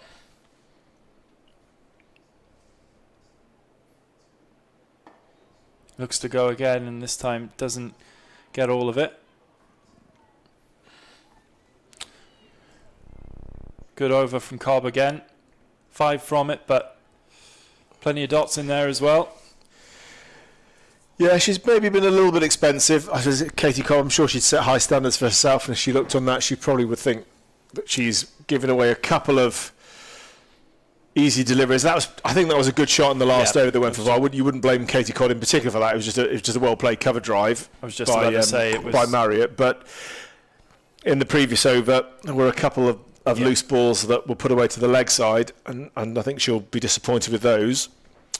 Nicole Reed, though, what a start for her. 2 wickets, 2 wicket maidens, and a little cheeky reverse sweep there from Ascot. So she maybe thinks that might be a fruitful area for her to work with. There is a big wide open space behind square on the offside.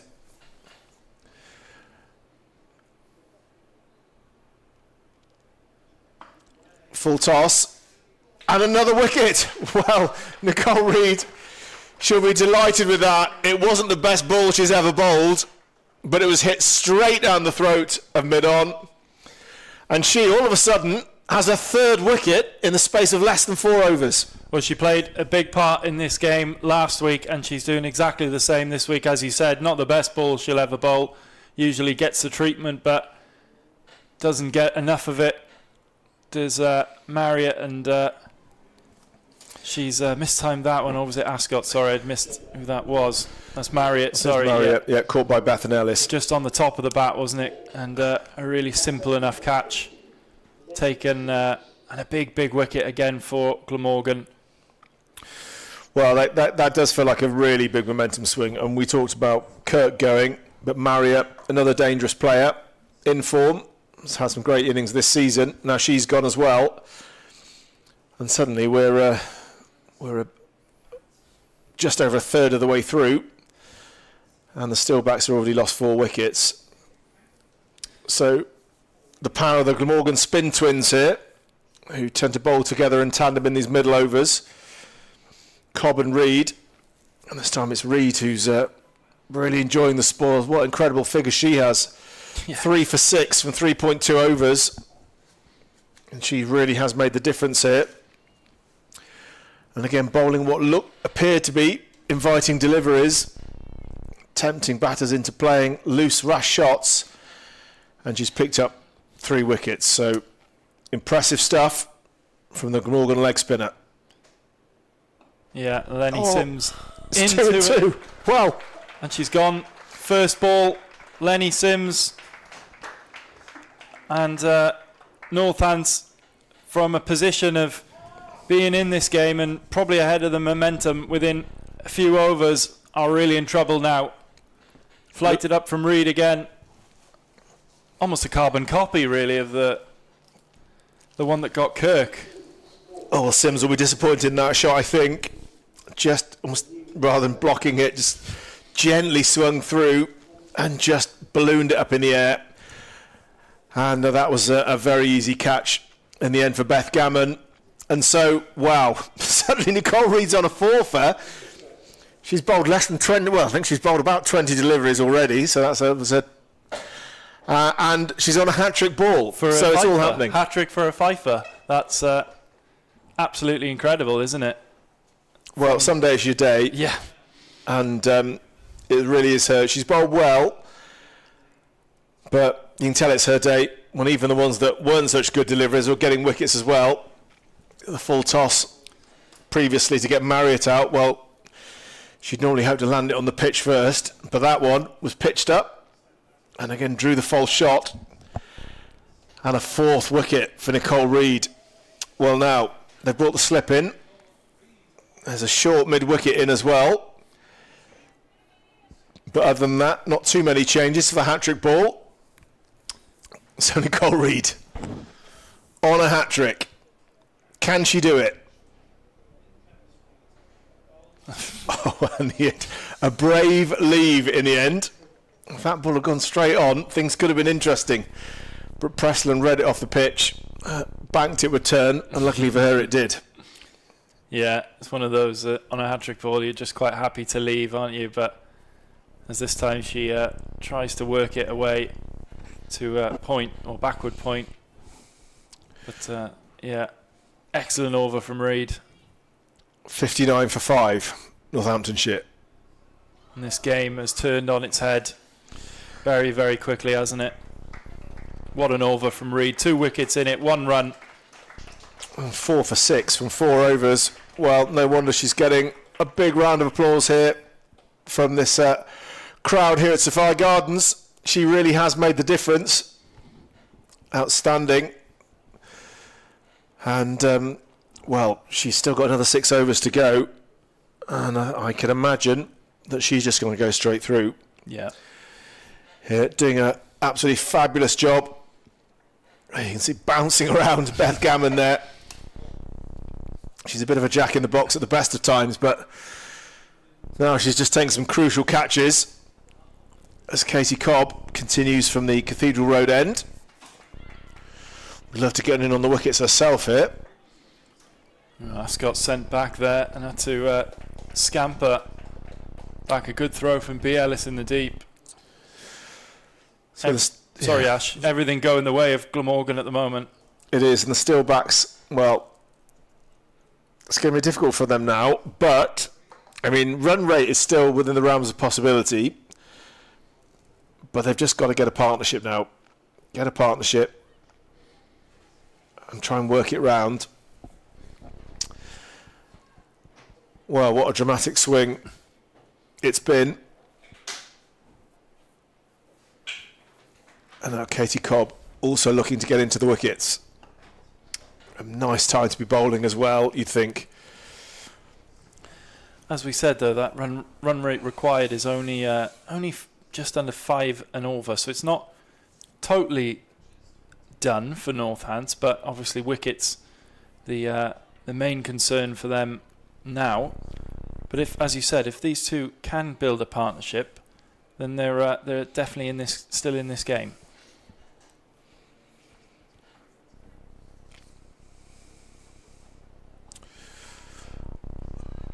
Well, yeah, a long way to go. But I definitely know which of the two sides I'd rather be in at the moment.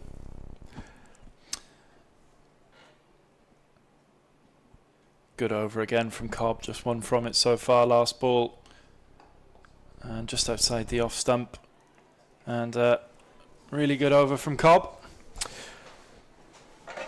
Well, they talk about bowling in pairs. That's a great thing to do, to get 2 bowls to come together. And well, Katie Cobb is being the foil really for Nicole Reed, whose introduction just a few overs ago has really transformed the state of this match. 4 top batters gone to her bowling, and it leaves the Steelbacks wobbling at 60 for 5. Glamorgan definitely have the Steelbacks where they want them now. Just don't want to let them get back into this game. Got to keep the pressure on somehow, Kath. I'm just drawing breath. Well, it's been all action, I don't know hasn't whether it? I should come back on comms, because every time I'm off comms there seems to be a bucket of wickets, so maybe I should go again. But yeah, I mean, Nicole Reed, unbelievable.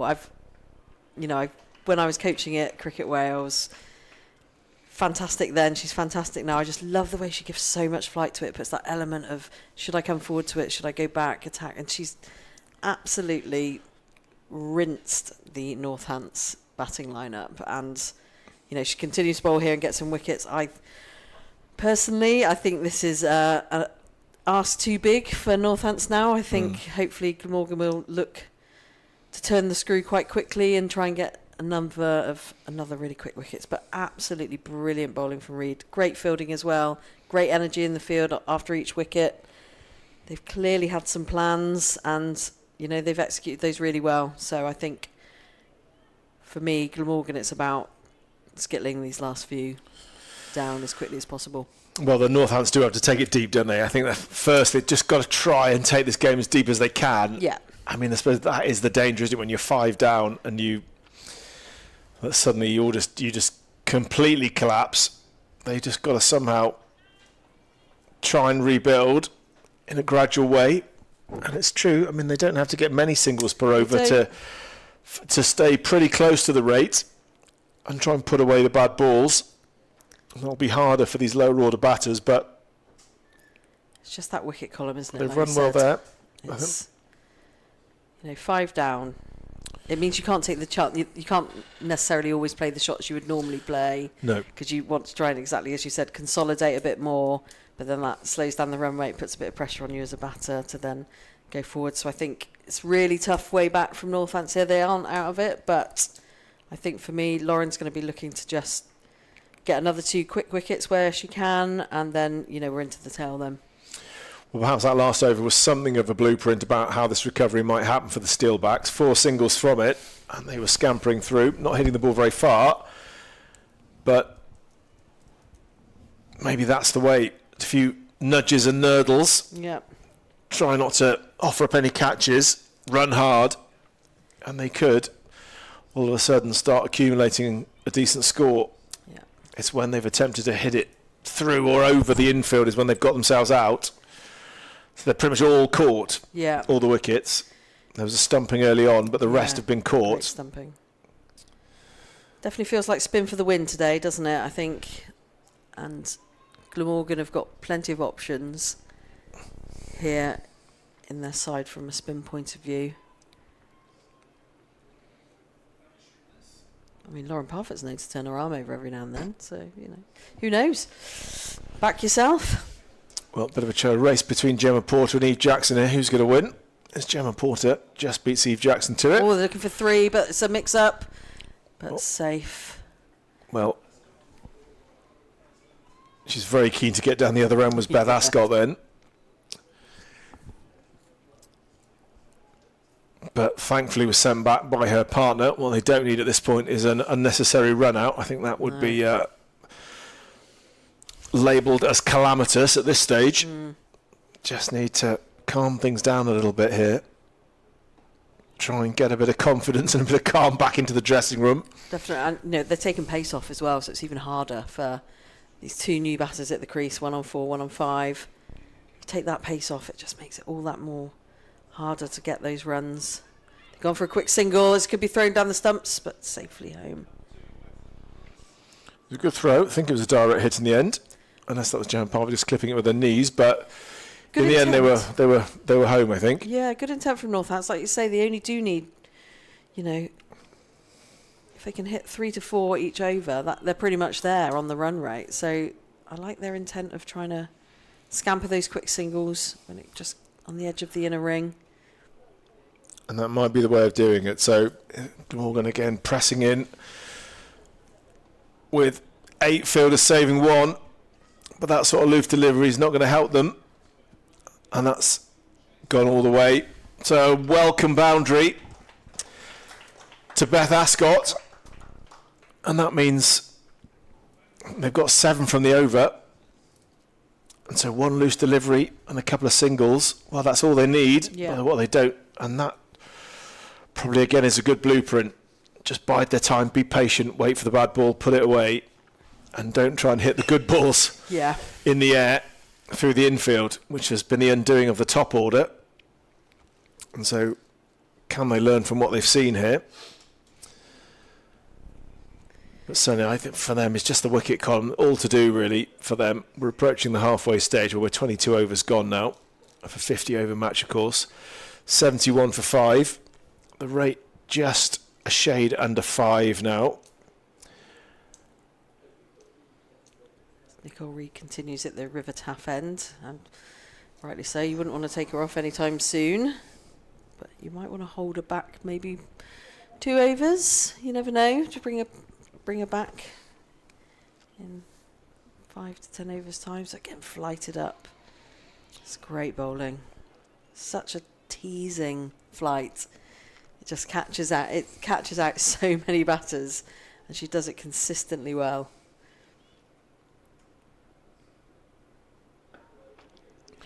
That's a good shot, and that's going to go all the way.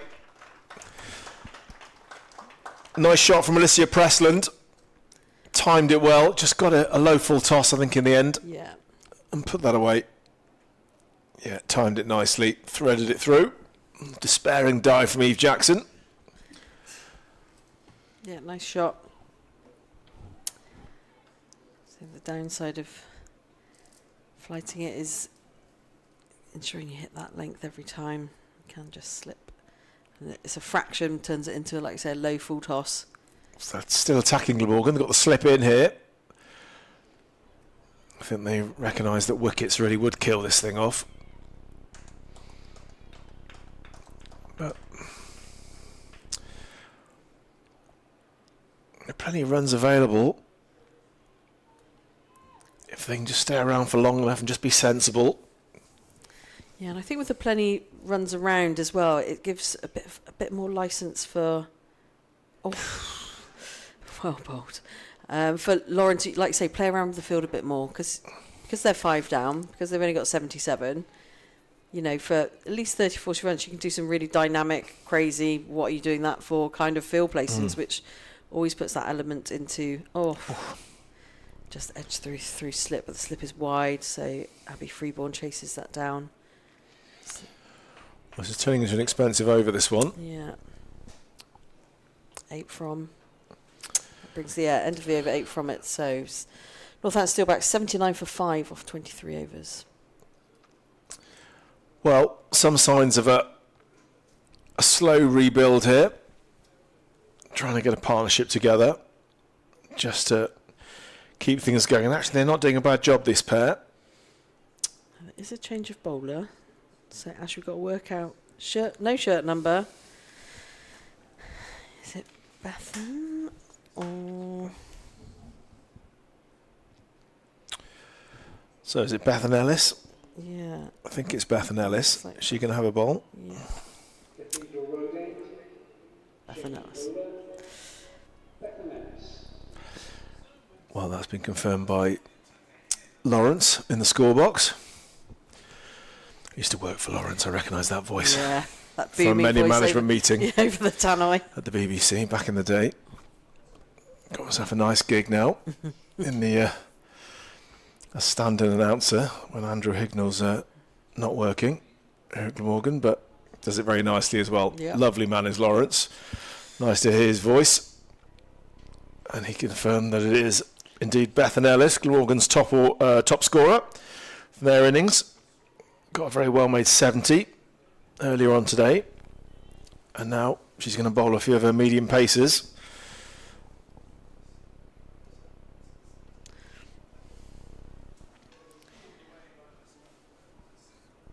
just pulled away just behind backward square. Well, lovely afternoon here. Big shadow being cast in front of us by one of these enormous floodlights here, which will of course be in action on Wednesday night. Got England South Africa T20 here. Ooh. Play and a miss, well taken by Georgia Parfitt. Yeah, I think, not sure if they're close to a sellout, but I think a few tickets left as Yeah, far a as I'm few left. aware. So yeah, England South Africa IT20. If it's anything like the one day international they played the other night, it'll be an absolute cracker. absolutely. Very entertaining that was, the game at Lord's. So yeah, tickets available still. GlamorganCricket.com.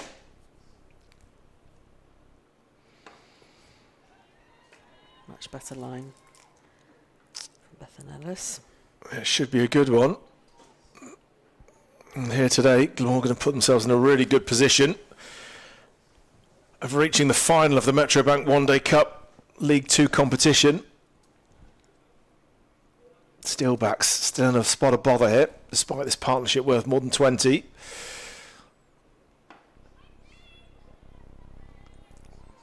But they've done a good job, Preston and Ascot. It's just things seem to have calmed down. They've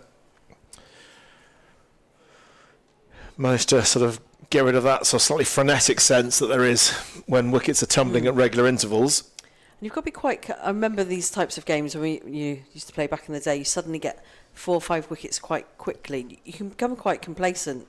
So it's really important. There might be a bit of a lull here for Glamorgan where they don't get a wicket for, 5+ overs. And it's really important that they keep themselves energised, keep in the game.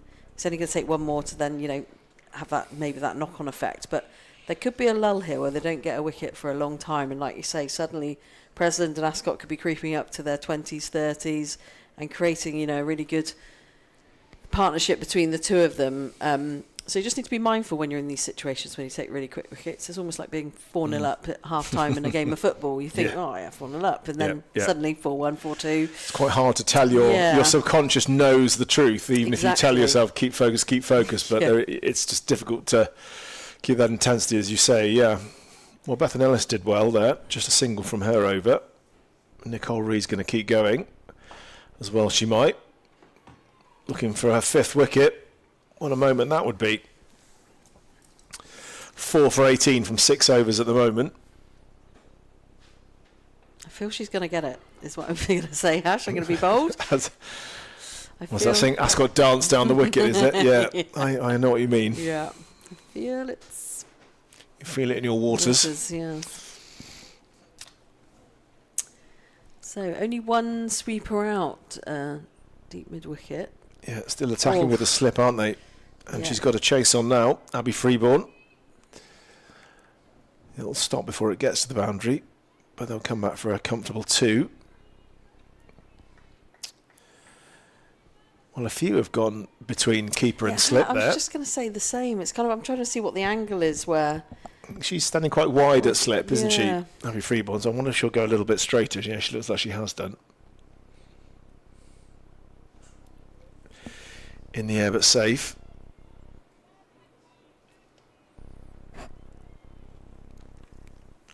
Yeah, a few have sort of trickled through there. Not sure what they've come off.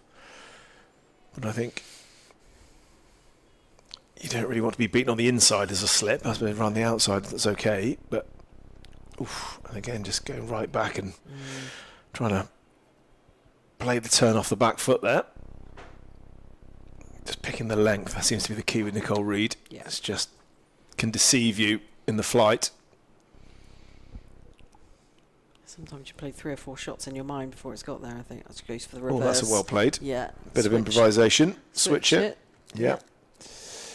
Down to 3rd, but Chase not going to make it down there.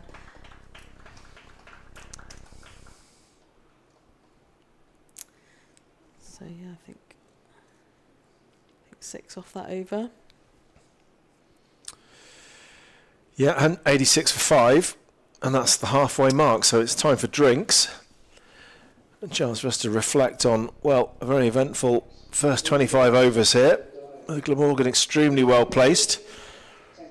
Remember, the Steelbacks chasing 210 to win. At the halfway stage, they're 86 for 5. Now, in the run rate, they'll be reasonably happy with that. They're not too far away, but it's the wicket column, and we've seen a lot of very good batters come and go here for the Steelbacks, and I think, Kath, that will be the greatest concern for them. Yeah, like I say, it sort of then restricts you in terms of your natural game potentially when there's already 5 back in the pavilion. So I think I quite like the intent that Steelbacks are going with here. They're sort of they're not panicking for starters, which is absolutely key. They're putting away the bad ball and they're still looking to, run those singles as quickly as possible, turn the ones into twos, but keep up with that run rate as best they can. So they've had a few really good positive overs of a 6 and 8. I think from Glamorgan's point of view, they'll just take these drinks on board now and they'll just think about, okay, where are we going to get our next wicket from? Who's going to be getting that next wicket? And I think for them, if they can get another wicket in the next 3 to 5 overs, that potentially then just turns it on its head slightly, I think, for Northampton to be able to get back into the game. But they're certainly not out of it, but it is a big uphill battle for Northampton to get here now. Yeah, Beth Ascot and Alicia Preston are doing a reasonable job. Partnership of 27 so far, which in the context of the match is pretty decent, actually, in the context of this innings anyway. They came together when the score was 59 for 5, and that alarm bells ringing all over the place for the Steelbacks, but they've actually managed just to calm things down, not offer up too many chances, and just patiently started accumulating with some good running, a bit of nudging and nurdling. Yeah. Not too many attempts to smash the cover off the ball, which was the undoing of a lot of the top order, just trying to hit the spinner through or over the top of the infield and then just not getting enough on it and offering up catches. So I think they're trying to learn from that. And maybe this approach of not trying to hit the leather off the ball every time is probably the sensible way to go. I agree. 86 for 5. And Nicole Reed has been the star. From a Glamorgan perspective, 4 for 24 from her 7 overs so far. And it's all psychological milestones as well. It's only 14 to get to the 100. When you get to 100, you can take a bit of a breath and go, right, we're over the 100 mark now. And then you start ticking off. So it's only 124 to win. So those psychological shifts in balance of games between the bowling side and the batting side, I think if they can get these 14 runs without losing a wicket and get over the 100, then psychologically they'll be like, okay, right, we haven't got long to go. So I think, from Glamorgan's point of view, they want to just try and stay as tight as possible. So they're, again, just 2 out on the deep backward square area. So they're still keeping with their, positive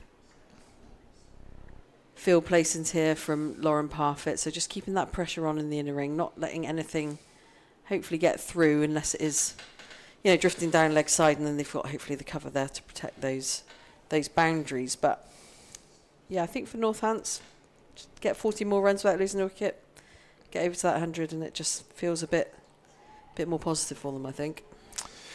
Yeah.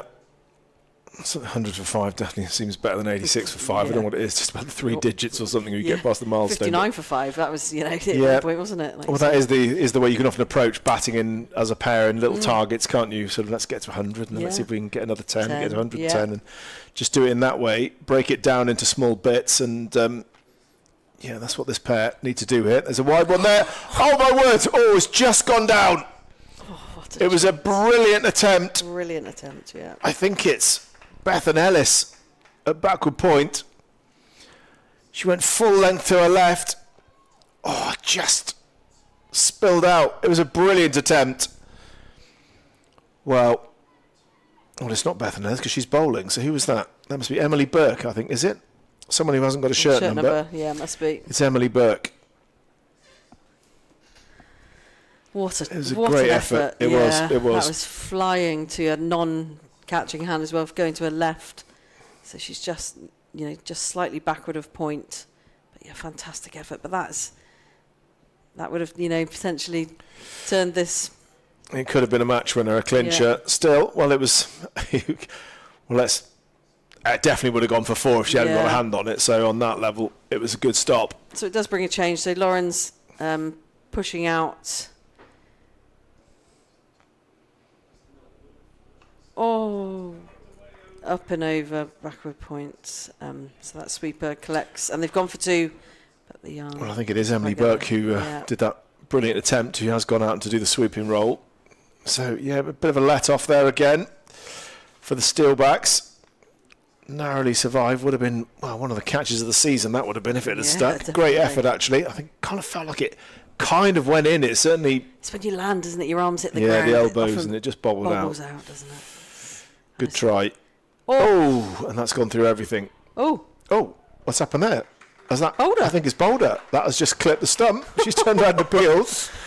And there we go. Well, what an over this has been. Extremely eventful. And Bethan Ellis has claimed her first wicket. Yeah, that's literally just nicked the bail off. Well, she's waiting here, the batter. Preston is just waiting to try and find out what's happened. And I think the umpire's just walked down and said, it's bowled you. Yeah. We'll look back on the replay. Well, the bails aren't on. I think they're just going to check here. The umpire's just on the radio. Just want to double check. I don't think it came off Georgia Parfitt and back onto the stumps. It feels like it. Yeah, definitely. Yeah, it's Boulder. Yeah, definitely Boulder. Yeah. Yeah, there's a nice delivery. Hitting the top of off. That's what any seam bowler wants to see. That's the place you're aiming at, really.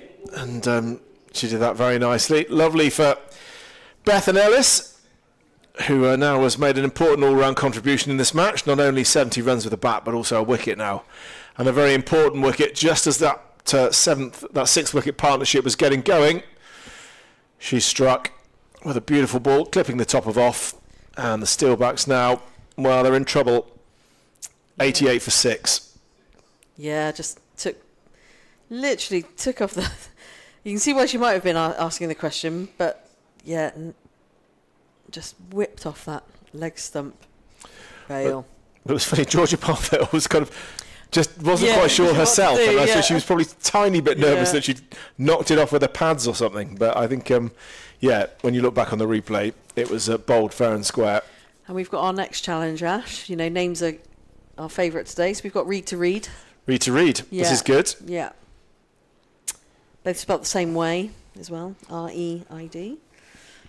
But Ascot on strike at the moment, 13 off 28, as Nicole Reed comes in for her 8th over. Oh, that's a good shot. And she's drilled that down the ground for 4 runs. Maybe Ascot's deciding, well, no messing now. Yeah. I've got to do this thing myself. Yeah. So again, just foot movement, just coming down the crease. Just driven that straight down the ground. But the good thing about Nicole Reed, I've always thought, is those types of things don't deter her at all. She'll still loft it up.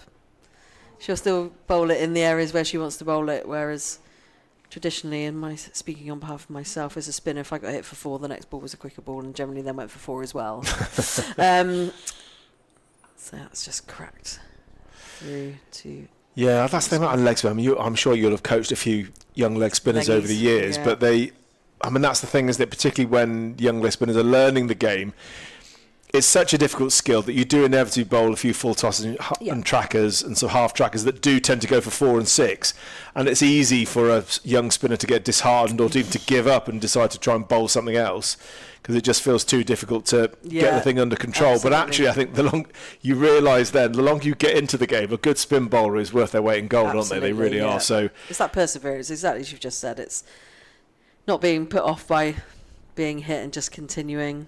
Oh, it's a great catch. Pulled to square. And that's the fifer. And that's a fifer for Nicole Reed. And that went like a bullet to Katie Cobb. But she didn't have to move an inch. It was straight at her, going at a pace. And what a great take. And brings up 5 for Nicole Reed. Well, Nicole Reed, let's hope she puts the ball in the air. She's getting the hugs from her teammates here. Great catch from Katie Cobb. Made that look really easy. I think the umpire was almost watching it to the boundary. It's didn't... Absolutely brilliant. Well, catch. 5 for 29. Nicole Reed, what a brilliant day she has had. And I've yet to see her sort of hold the ball up. Yeah. Which is kind of, getting 5 wickets. That's the equivalent of getting 100, I always think, with the bat. It deserves proper recognition. And she has done an amazing job for her team. 5 for 29. Well, my word. What an introduction. What an impact she's made. And the Steelbacks now 93 for 7.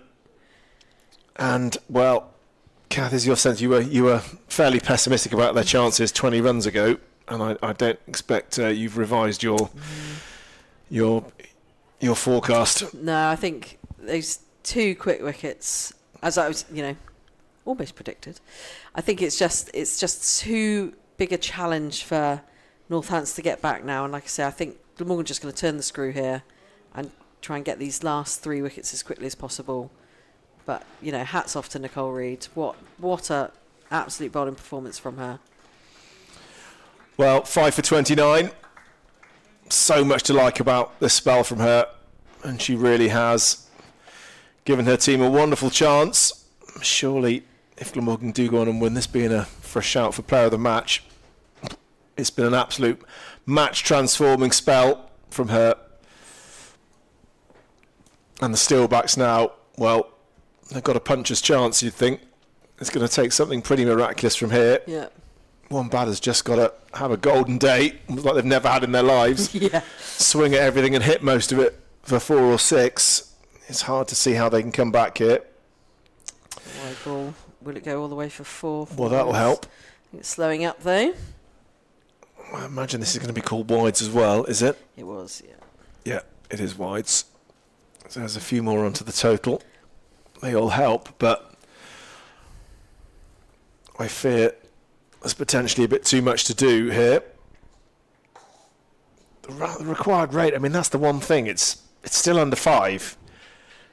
But when you're 7 down, can you score at 5 and over with basically your tail enders? Ascot is perhaps the one player. She's on 18, of course, came in at number 4. And she's still there, which is important from a Steelbacks perspective, but she needs someone to stay with her, and more than that, someone else who can also help tip the score along as well. Well, that's another nice shot from Ascot, just only for a single with the sweeper out there. Can Phillips be the player who stays with her? Ella Phillips.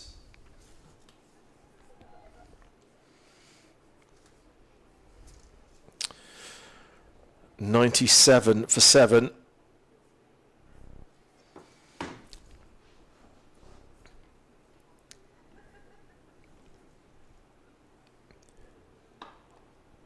It's well bowled right up in the block hole, as they say. Yeah, Ella Phillips quite tidy with the ball earlier on, 1 for 40 from her 10 overs. So yeah, was good with the ball, opening up as she did with the new ball, but now got a difficult job to do with the bat. Can she stay with Gemma, with Beth Ascot, and just try and help her, just see if they can take this game deep? Can they have a shot at something with 5 overs to go? And that's maybe what they've got to think. Can they get somewhere close to sort of 170 with a few overs to go and then have a blast at it?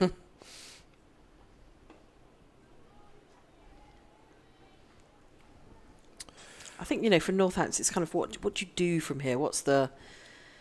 Do you go for it, knowing that you've only got 3 wickets in hand?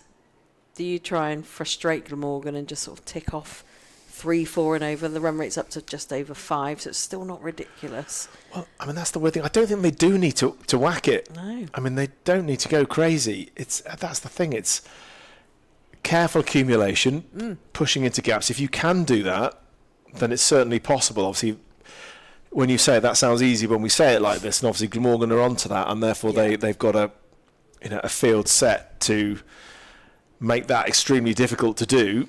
There are 1 or 2. There are areas where you can score singles, but they're trying to encourage the batter to play across the line or have to do something to work into those areas. Whereas anything sort of driven in the V, it's pretty well covered.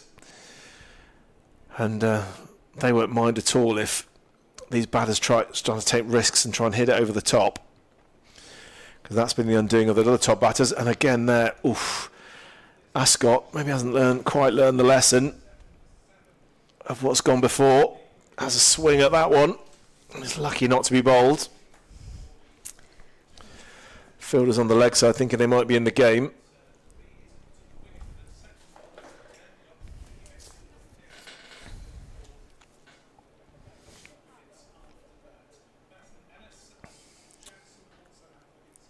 Yeah, so quite a bit of chat here, just a bit of movement of fielders for Ascot. Obviously, this is the key one. They want to try and target either keep her off strike or send her back to the pavilion. So just a few change.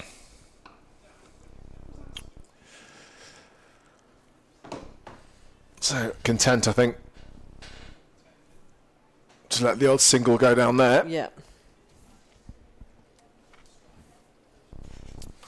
And have a bit of a bowl at Phillips now. Yeah, Ella Phillips, the new batter, yet to get off the mark. And again, It's a big appeal. Yeah, trying to get work across the line into the leg side, trying to tickle that maybe behind square, but with the ball straightening up. That's a nice shot, though. That's lovelily worked out. Didn't get the line right, Nicole Reed. It might slow up, but I think it's going to go, and it does. You're right. It has gone. Well, that's the best played sweep shot of the day, I would say. From Ella Phillips played that really nicely, got some good bat on it through the vacant area, and that's a nice way to get off the mark for her. And the Steelbacks passed the 100 as well, 102 for 7 in the 29th over.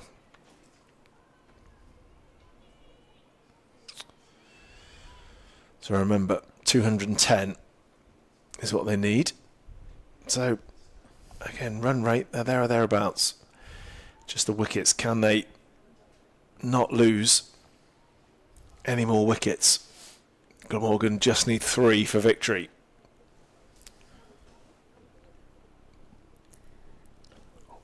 Oh, that's well bowled.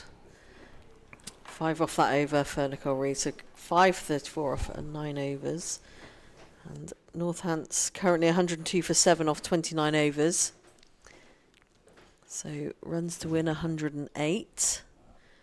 So again, that psychological target of just ticking off those runs to get under the 100 needed to win mark is again something Northants will be looking to do without losing any more wickets, just to try and tick those runs down. And we're continuing with Beth and Ellis at the Cathedral End. Welcome back, Alan. Yeah, Ellis into Ascot, who looks to push that one away into the leg side, well fielded by Freeborn. And has Nicole Reed's 5 wickets put Glamorgan into the final of the One Day Cup in League 2. It sure looks that way at the moment. Yeah. Doing a really good job here. The whole Glamorgan team really. That's a looser ball and a bit of a scoop. Yeah, beautifully played by Ascot. I think that was a premeditated shot, but she didn't probably expect that full toss, but made the most of it. I think she moved quickly, and maybe that slightly put Ellis off her intended ball, but really nicely played. Great shot. So a couple of boundaries here for Northants, and a bit of a fight back, as we said, but largely I think the damage has been done now. But still, that run rate just over 5 and over, so it's not out of the realm of possibility. I was listening to you and Ash just now. Interesting to see, how do you approach this from a Northants point of view? Yeah. Do you go for it, or do you just try and tick away at it, or chip away rather? And but as you said, trying to get over that hurdle of 100 runs, it's taken them probably longer than they would have expected at one point to get over that hurdle. And Glamorgan have really done well with, obviously, Porter a few overs left as well. Yep.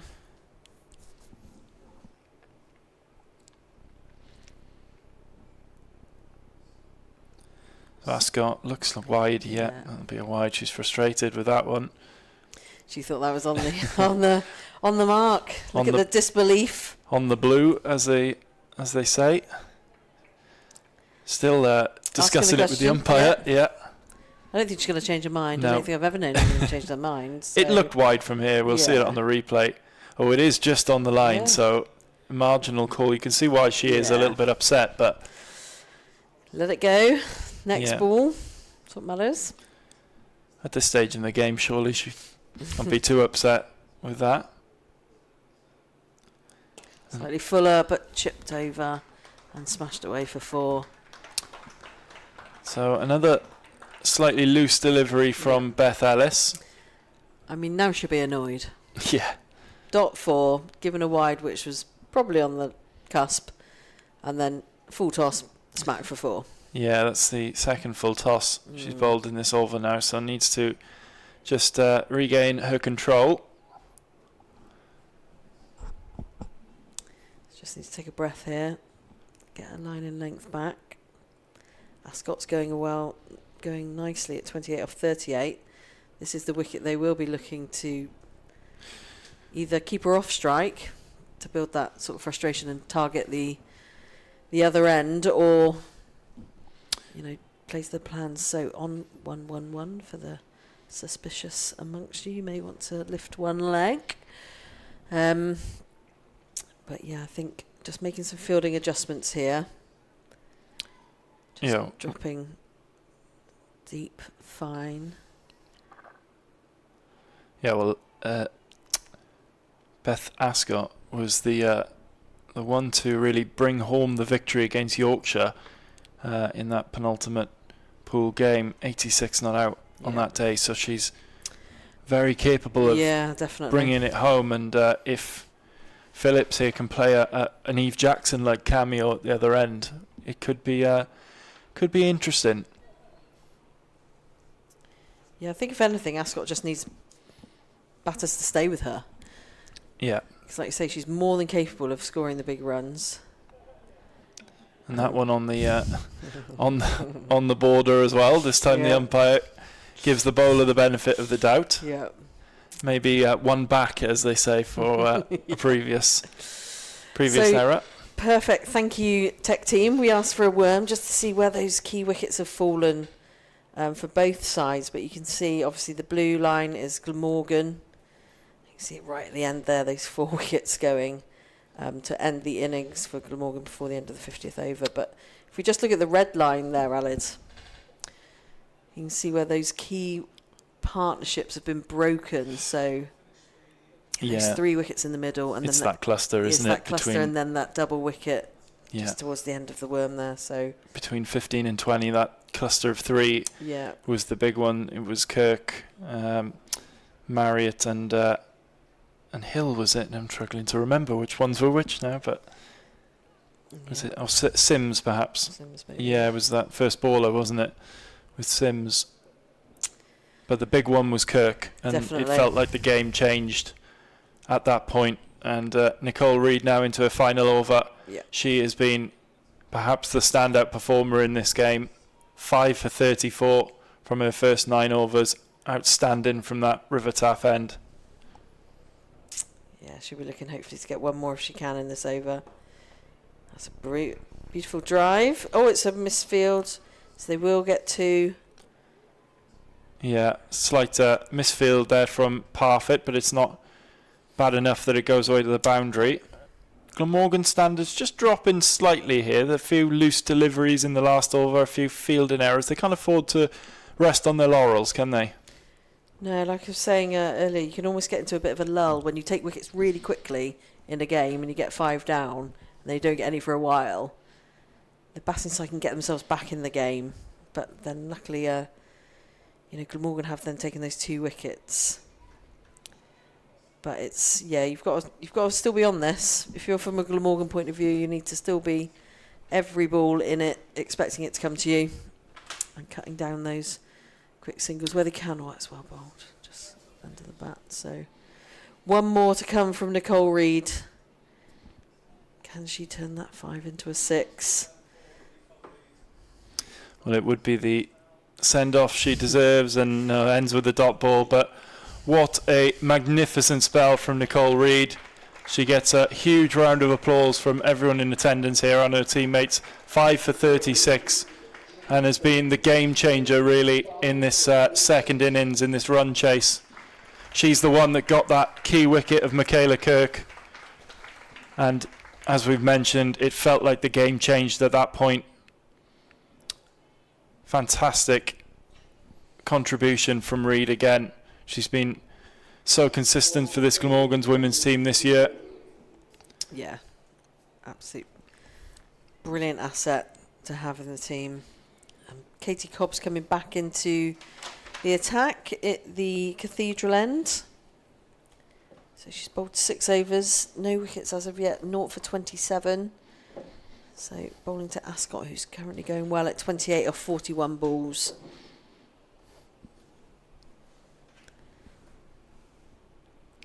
And that's well bowled from Cobb. Nice and full on that off-stump line.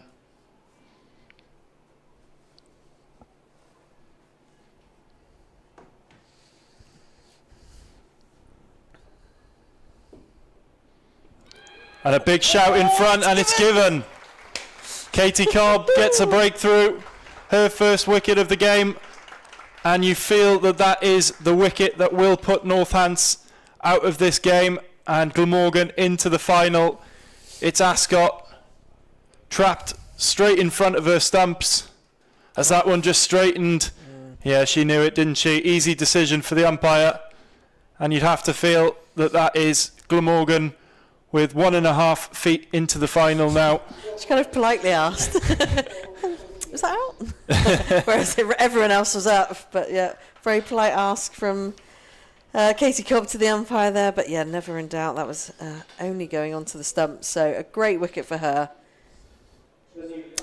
Northants now 113 for 8. As the captain strides out for Northants. Probably not able to do anything on this game, Anisha Patel, but she will absolutely dig deep and give it her best and certainly make Glamorgan work for it, if nothing else. Yeah, experienced member of this team, obviously captain as well, and it'll take the biggest of captains' innings really to rescue this one now from Patel, but they will not go down without a fight, I'm sure, these two.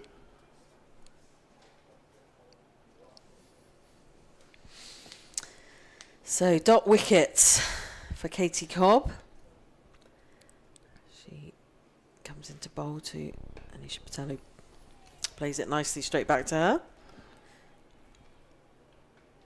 So impressive, these young players for Glamorgan. As we've said time and time again, have stepped up in big games and put in big performances for Glamorgan this season. The likes of Cobb and Jackson have been outstanding. And on the biggest of stages in a semi-final, they've delivered again, haven't they? Yeah, absolutely. They've stuck with their game. They've had a plan all season.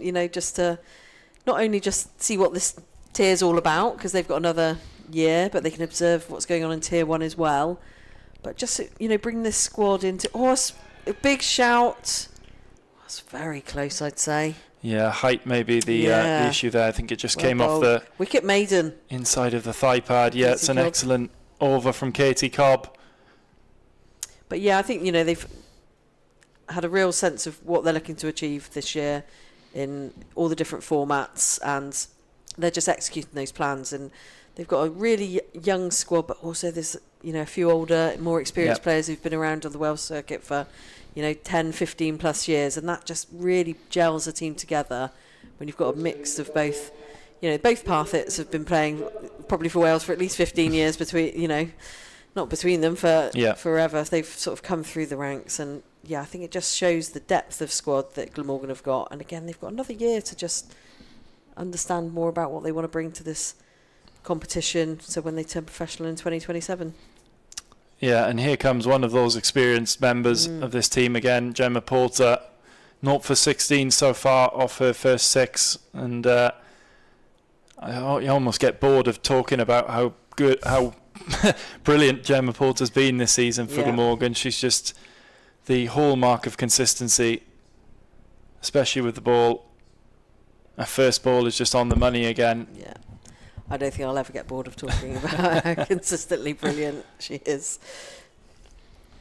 On loan from Warwickshire, and Glamorgan will be absolutely desperate to keep her around next year if they can, whether that's a permanent deal or another loan perhaps. But as I was saying to you earlier, Kath, her performances this year, surely Warwickshire have got to be, she's got to be in and around getting a chance in that Tier 1 setup.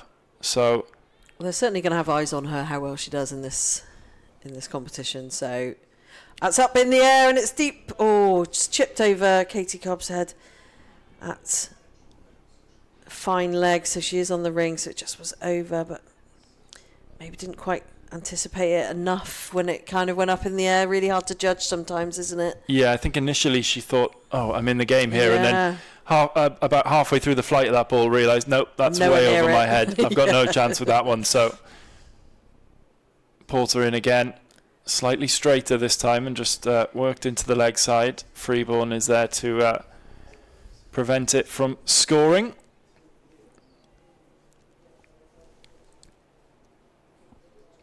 So Glamorgan will want to get this game done and dusted as quickly as they can and get themselves into preparations for a final next week. Yeah, they'll certainly probably have an eyes on tomorrow's game Yeah. as well. Yorkshire v Middlesex.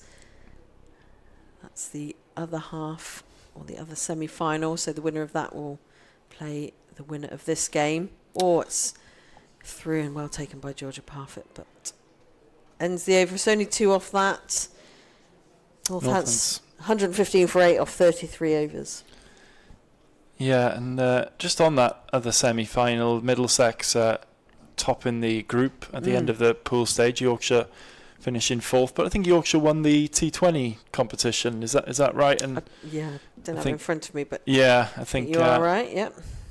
That was the semi-final that Glamorgan played at Northants, actually, yeah. and lost to Yorkshire. So, and from what I was told, it was always really going to be Yorkshire's tournament, that one. So interesting to see the difference between the two competitions for them.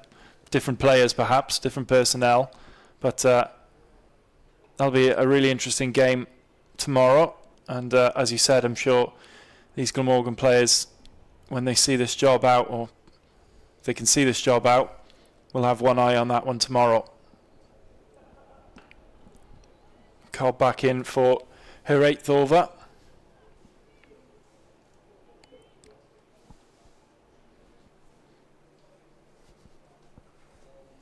Bit shorter, just worked round. Gone for a quick single. Throw comes down to the bowler's ends, but comfortably home from Patel. Yeah, it was a good throw from Porter. She's got a good arm. One of these fielders we mentioned earlier with a gun arm. Yeah. There's plenty in the Glamorgan squad. They really throw it down well from the deep.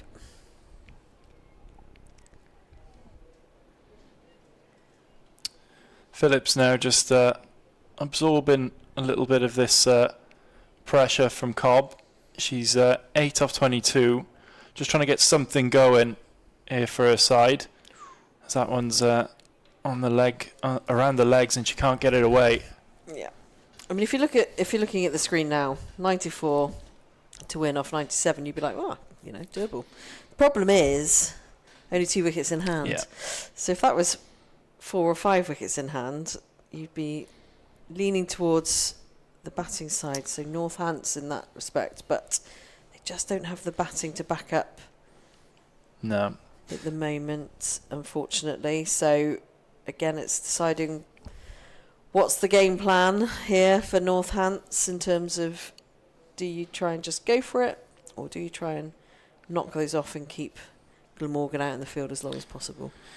Well, it's, it is knockout cricket, so I suppose run rate doesn't matter at this stage, where if you're in a pool game or whatever, you might want to see the innings out and improve your run rate. You might have something to play for in that sense. But I think, these players, they'll obviously want to play out here as much as they can. They'll want to score as many runs as they can, even if it's in a losing effort. And just to be out here on a ground like Sophia Gardens, yeah. I'm sure these 2 players will want to make the most of that opportunity. Definitely. So change of bowling at the River Tough end as Nicole Reed's bowled out. So in comes Emily Burke. So seam bowler, medium. Digs that in short, and that's a wide. Unfortunately, first ball just stuck in the wicket a bit, if anything. Surprised to have only seen Burke in the 35th over. Maybe would have seen her a bit earlier if the game had gone a different way. If they hadn't have got so many wickets, obviously Nicole Reed, you're not going to take her off when she was bowling like she was, but I would have perhaps expected to see Burke earlier. Loney from Surrey. Yeah. Get dug in a bit short, caught Patel a little bit by surprise, but didn't carry to probably anywhere near point, who is right on the ring, as is the other fielders on the cover side. So they're all on the ring.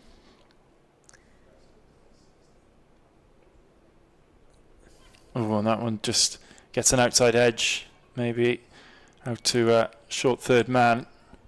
I'll get through for 1. No, it's signalled byes. So maybe off the glove of Parfitt behind the stumps.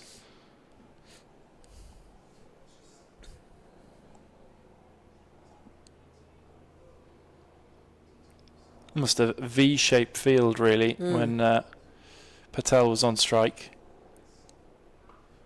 It's a slower one from Burke. Well, that's a great pick-up from B. Ellis. That's a one-handed pick-up there, just in front of point. I mean, it sat up nicely. Those are always dreamy when they just sort of bounce in your favour, don't they? But, yeah, one-hand pick-up in throw there. Yeah, she's a really skillful fielder, is B. Ellis. There was one earlier where she was running away from the ball, managed to scoop it up with her left hand, transfer it to her right hand as she's turning around and get the throw in at the same time. And those are the kind of, skills that kind of go under the radar. They're not easy, are they? No, definitely not. Takes a lot of practice.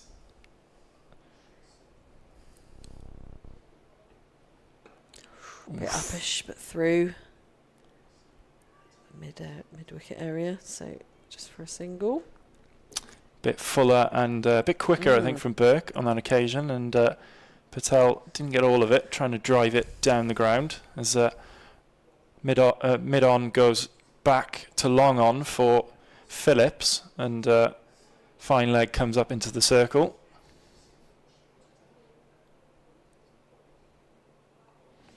And again, a bit of a slower delivery, and hangs the bat out and guides it away down to the boundary, does Phillips. That's a really nice shot and a welcome boundary for her. Just seeing the replay. Burke aiming to go full and wide, but didn't quite get it right. And she was able to hang the bat out and just guide it down to the boundary. I think that would have been a wide if she just left it. Actually, it was way past that.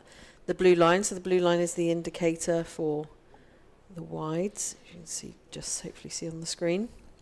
Much better line, but again, just work through that gully area. Yeah, just squirms off the edge that time, and they'll come back for two. So a good over for Northants. A boundary in that over as well, and I'll give a little bit of encouragement to these two in the middle. So a decent-ish start for Burke, but she'll look to tidy up her line in her next over. Yeah, 9 off first over, so like you say, Northants will be pleased with that. Sun's starting to poke behind a few clouds at the moment as we draw closer to the evening. Certainly the light is fading now as we go into the autumn months, noticeably darker as Cobb comes in and Patel trying to work her way through the leg side. Can't do so. I think I'd be tempted to stick Freeborn right in there. Just why not? I'd just be going another 10, 15 yards. For that was chipped into the leg side. Almost for that reason, just that little chip. They've gone for 2 and they comfortably get back. Yeah, good run in. Even the big arm of B. Ellis, that was comfortable for these pair. So, yeah, almost, well, I suppose Lauren Parfitt has to show a little bit of patience. You can't just throw everything at getting these last 2 wickets, maybe. And, they'll be desperate to get in and get this game won, but still got a bit of work to do. But as you said, you can afford to be a little bit more attacking at this stage. Nicely lofted up by Katie Cobb there. Especially with the way Cobb's been bowling. She's found her rhythm now, hasn't she?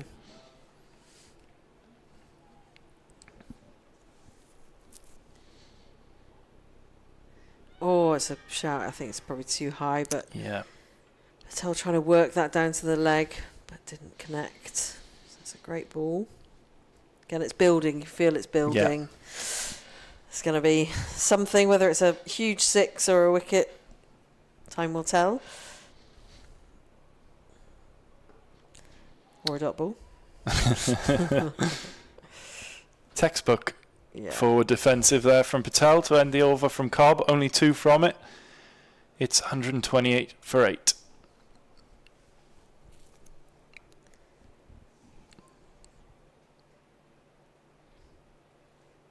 A bit of a discussion. few people in the mix. So Beth Gammon, obviously extremely experienced. Her and Lauren Parfitt have played together plenty of years, so know each other's game plan. Yeah, decent crowd in here has filled out this afternoon, spread out across the ground. Some preferring to take the sunnier areas of the ground. Some prefer in the shade. I reckon there's at least a 10-degree difference as well on a day like today. As we're into the September month, I reckon it's down below us is probably 15 degrees, and I reckon over there is probably a good 22, 23. Especially with the wind blowing towards that pavilion side as well. Yeah. Still a decent breeze, isn't it? We see from the flags waving at the top of the pavilion. It's from right to left. So Burke continuing at the River Taff end into a second over to Phillips, who's 15 off 27. And starts off with a nice straight delivery. Varying her pace here as well, Burke. Not just throwing down the same ball every time.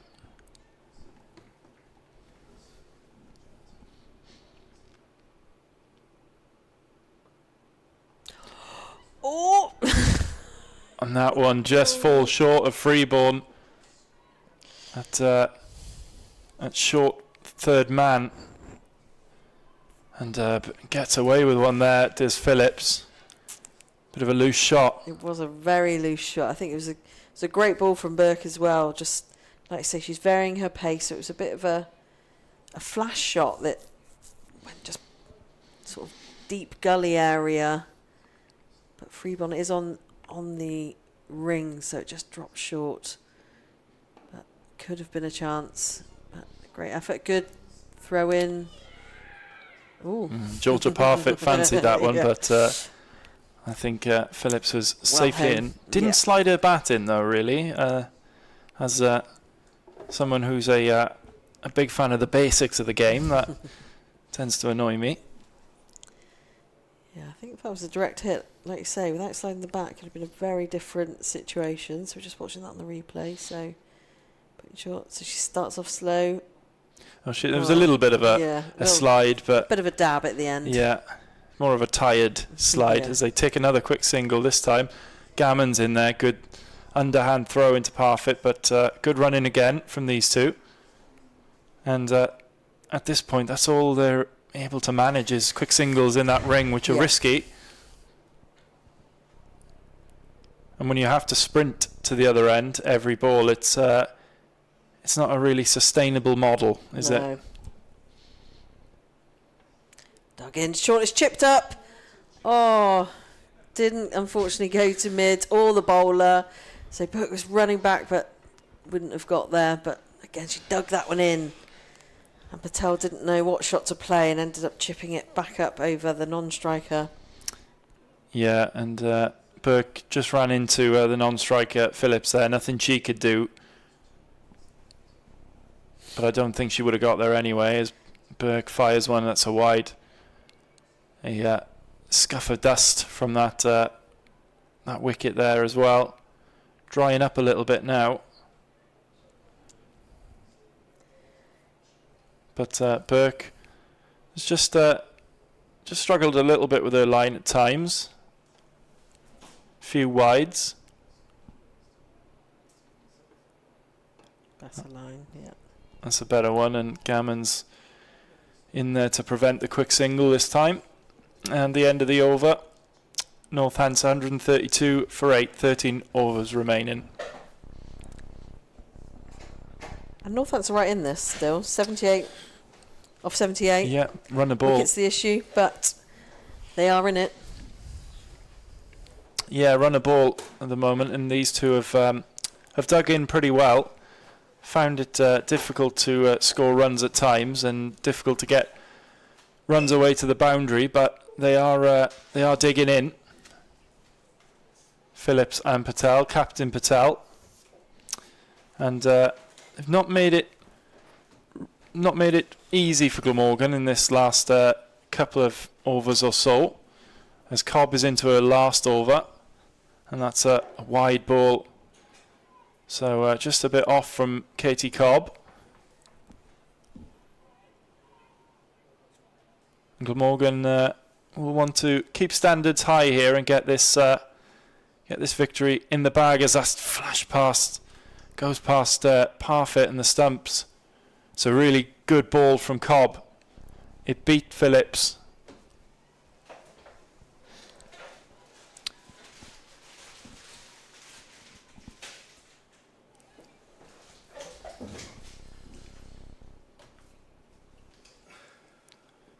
And that's a straighter ball, almost in front, just going down the leg side, hence no appeal. And back with me in the commentary box is Ash. Ash, a bit of a fight back from Northampton this last period. These two have built a steady partnership, haven't they? Well, it's the captain there, taking responsibility for the situation. Nisha Patel. She's going to hang around. She's 5 from 21, but she's still there. And they are managing to kind of give themselves a chance here. They just feel like they need to if they can get into the sort of final stages of the game, just into the last 5 overs with a target to shoot at, well, who knows? I think I still know which team I'd rather be. Yeah, Glamorgan obviously still very much in control here, as that's a beauty of a ball from Katie Cobb as she comes into a last ball of a very fine spell. Katie Cobb. And finishes with a dot as well. So Katie Cobb finishes 1 for 32 off her 10 overs. Gets a round of applause from everyone here. Another really strong performance from her. Yeah, an important wicket I think she got at the end as well there. I think the wicket that she picked up as well has really, I think, I felt at the time that might have killed off their resistance, really getting Ascot out. The sort of last top order batter, it felt like an important moment, got it to skid on nicely. But as you say, I mean, the run rate it's now 6.3, and I think we're at the point now that every dot ball, the run rate climbs. And I think, Glamorgan just, I think if they can get it to 7s, 8s, 9s, I think it's going to be difficult for this pairing. That should be something manageable for Lauren Parfitt and her team. So interesting now, every ball that's a dot, you just watch it goes up a point again, the required weight, and before we know it, with a couple of overs that go for 3 or 4, you're on 7s, 8s, 9s, and that then does become hard, and I think it then sort of adds another pressure for the batters as well. So I think this is Glamorgan still to lose, but the Steelbacks are battling hard. So yeah, a lot of cricket left to play. A bit shorter there from Burke, and it's pulled away to deep square. Yeah, and this pitch obviously not really a batting pitch, even though it's dried up a bit this afternoon with a good bit of sunshine on it. It's still a difficult pitch to score big runs on. So as you said, Ash, it's when that run rate creeps up every dot ball, it becomes even harder. Well, I suppose the one issue that Glamorgan have is that they've only got 3 overs of spin left. And the spin has been the area where they've been able to have control. I think the medium pace can go rather park a bit more easily. Gemma Porter's got 3 overs left. She's been pretty tidy, going at less than 3s. Eve Jackson, obviously, then, and Bethan Ellis, and also now Emily Burke. They're the kind of the seam options, and they're going to have to make up the majority of the remaining overs. Yeah, I think even if Eve Jackson can just replicate what she did in her first spell, just nice and accurate on the spot, I think that should do the job. I think they haven't been able to hit Eve Jackson easily today. 1 for 17 off her first 5 overs. So I don't think Lauren Parfitt will mind having to bring Eve Jackson back on. But as you said, spin has been the order of the day for Glamorgan. Porter obviously still to come back as well. I'm probably just trying to, while these two aren't scoring fluently, just get a few of those seam overs done and get them through. Yeah. And then maybe Gemma Porter, if there is a bit of a charge, to hold some spin back towards the end. So that's possibly the plan here. Spinners have done a great job today. Saw Katie Cobb, nice tight figures of 1 for 32 from her 10, but it was Nicole Reed really outstanding figures, 5 for 36, who really ripped the heart out and the top out of this Steelbacks batting lineup. So the rate climbs a little bit more. 72 needed off 66 balls, and it's challenging. Phillips just getting a drink. She's been out there for a while now. And it is going to be Gemma Porter to come back on at this end, so interesting decision there from Parfitt. She's got 3 overs left, as we mentioned, and perhaps just looking for Porter to get these final 2 wickets and get home. I don't know if they've got any other sort of part-time spin options. I don't know if anyone else just bowls a few. I just pace off, it just seems a lot more difficult. Puts the onus on the batter. So still really kind of crowding the field here for Gemma Porter. I think they would quite like to see Patel playing a few shots here. Yes, only 1 fielder out at the moment. Everyone else saving 1. And that looks a good shout. Inside edge possibly. Maybe height as well. An issue there, but Don't think it was far away, this one. Did it have anything on the bat? Oh, gosh, she was a long way back. Unless there was a little bit of bat on that. That was pretty close for my money. Helped around the corner, and that looks like it's going to race all the way. That's a great shot from Patel. A much-needed boundary. Keeping hope alive for the Steelbacks here. The captain, Anisha Patel. She's now into double figures. yeah, I don't think Glamorgan will mind that too much. If you're having to play that kind of shot against Gemma Porter, you're probably going to come unstuck at some point. So I don't think Glamorgan will mind that too much, as Patel just dabs that one down to third man and gets a single. So controlling the boundaries, I think that's Yeah, definitely the important thing from a Glamorgan perspective here. I'd be disappointed to have conceded a boundary off their spinner. Porter, remember this is her 8th over. Maximum of 10 for every bowler, so she'll only have a couple left, and they would love this match to be all over by the time she's finished her spell. Jackson just going out to deep backward square now. That's good from Nicole Reed. She's looking quite sharp there. Quite a nasty place to field because we'd like diving round on those cut pitches. So goodness knows what state her knees and elbows will be in by the end of this innings. And so 5 from it. Again, even with that boundary, the rate goes up a little bit more, climbs to 6.7. And Glamorgan will want to see that rate climbing and climbing. A couple of quiet overs would really help their cause here. Just get that rate to go up even more.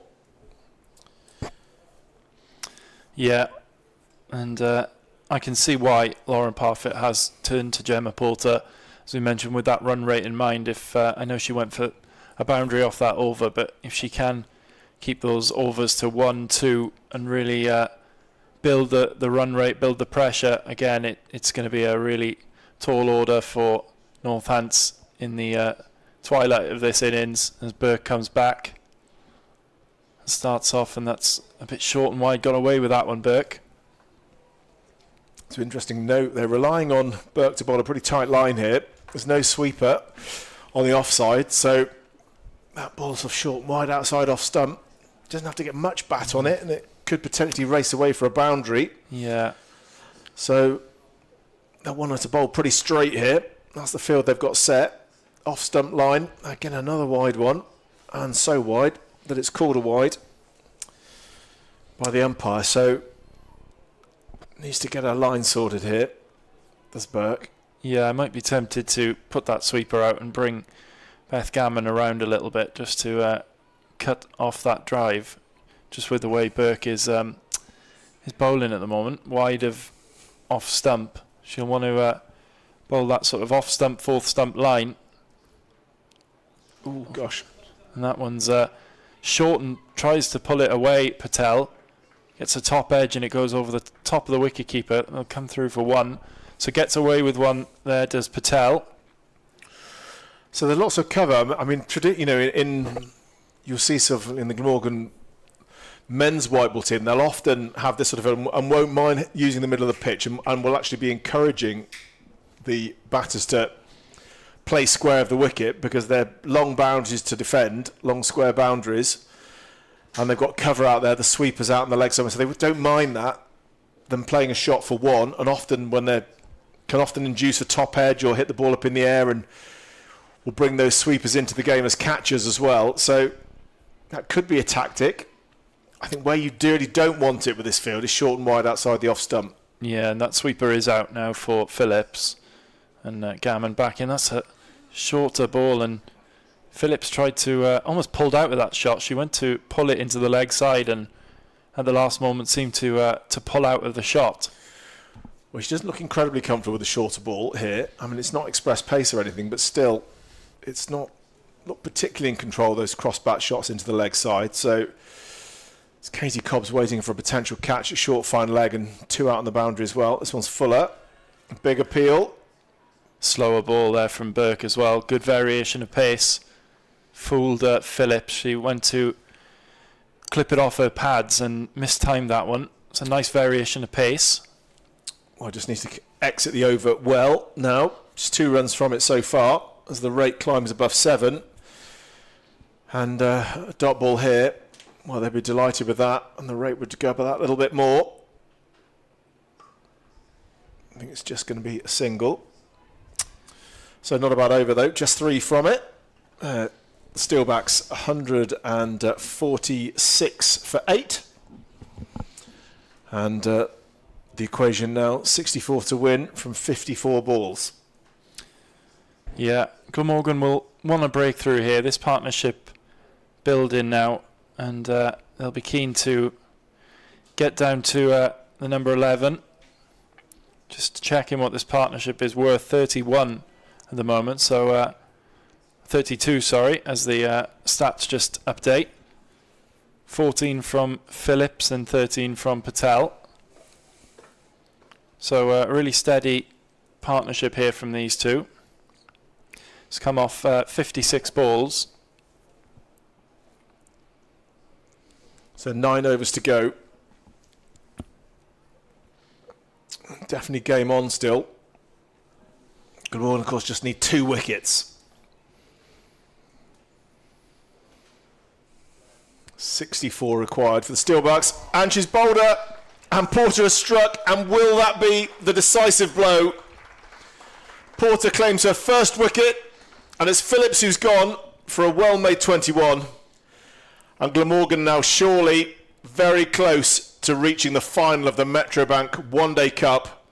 Steelbacks now 146 for 9. Yeah, Gemma Porter coming back again. We saw in the last over where she was ramped over her shoulder for 4. She always comes back with a vengeance. And that ball didn't really do too much. Just stayed straight, and Phillips looking to hoik that one into the leg side. Missed it completely. And Gemma Porter comes through with her first wicket of the game. And it's a big blow. We'll bring out the number 11 here for Northants. Glamorgan so close now to that final. Well, I think that justifies the decision to try and bowl through spin and not leave it right to the end, I think. I think Gemma Porter, by taking that wicket, has given Glamorgan a fantastic chance here of finishing things off pretty early on. 1 for 23, so really tidy as well from her 8 overs. And of course with the wicket the run rate goes up. It's a top ball as well, so the rate goes up a little bit more. And a few more of those, it'll be 8s, 9s, and that suddenly becomes a lot more challenging, particularly when you don't really have that boundary hitting power that the top order in the Northants side have.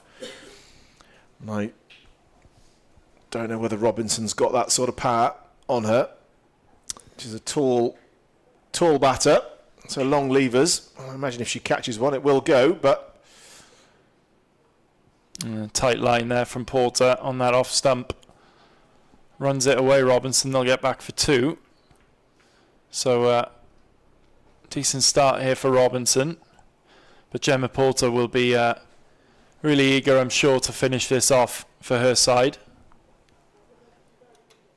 And they can start to celebrate a place in the Metro Bank One Day Cup final at Worcestershire next week. And that's chipped in the air, and that's it. And Glamorgan have won the game. They are into the final of the Metro Bank One Day Cup in League Two. A fantastic performance all round from Glamorgan. And they have bowled out Northants for 148, having made 209 in the first innings. It was a game that ebbed and flowed, but key wickets of Michaela Kirk from Nicole Reed, a fifer for her, really changed the game. And Glamorgan have earned a place in their first final, the Metro Bank One Day Cup at Worcestershire next week. Well, they've done really well. Oops. Congratulations to Glamorgan. Glamorgan women in a final. What an achievement that is. A 61-run victory here. And they really were worth it. The Glamorgan spinners have done a fantastic job. And they will now travel to New Road in Worcester next Sunday to try and win the Metro Bank One Day Cup against either Middlesex or Yorkshire after what turned out to be a pretty comprehensive victory, depending a total. We wonder whether the total had been a bit low, but they've done really well. And as they walk off, they accept the applause of the crowd for a performance that was really dominant.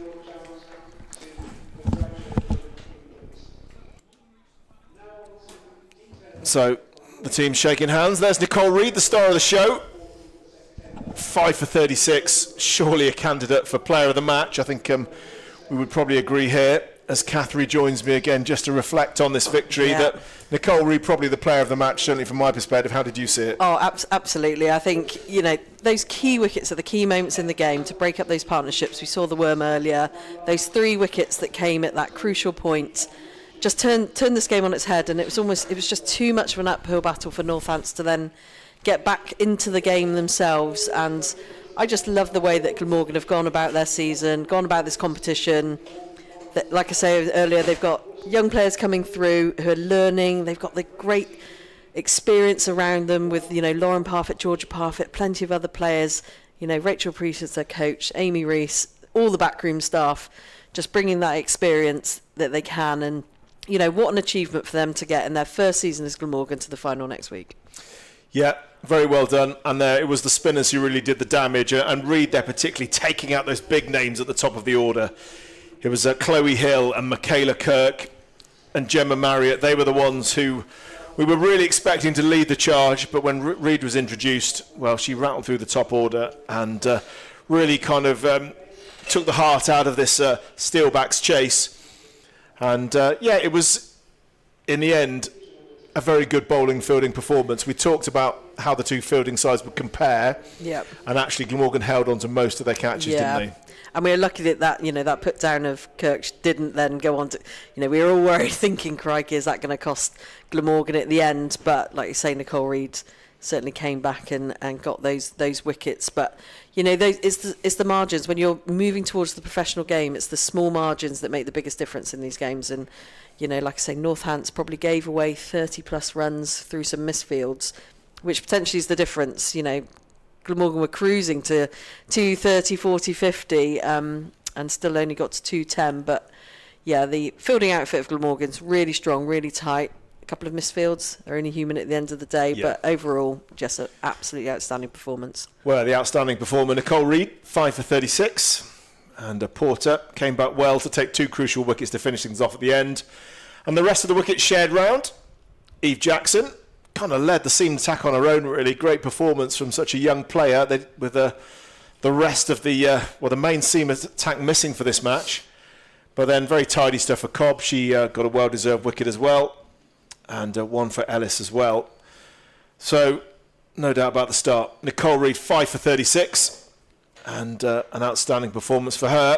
And that has taken Glamorgan to next Sunday's final. We wait to see whether it's Middlesex or Yorkshire.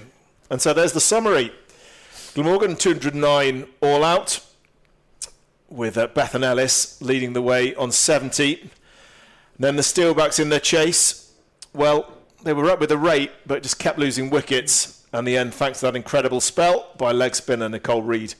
They were bowled out for 148 in the 42nd over. Means that Glamorgan win this semi-final by 61 runs.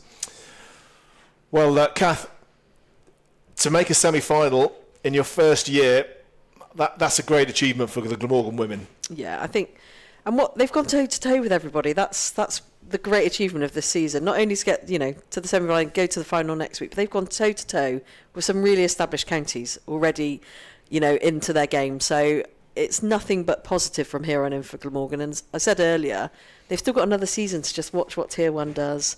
Before it gets to 2027, they become professional themselves. They can build on their squad.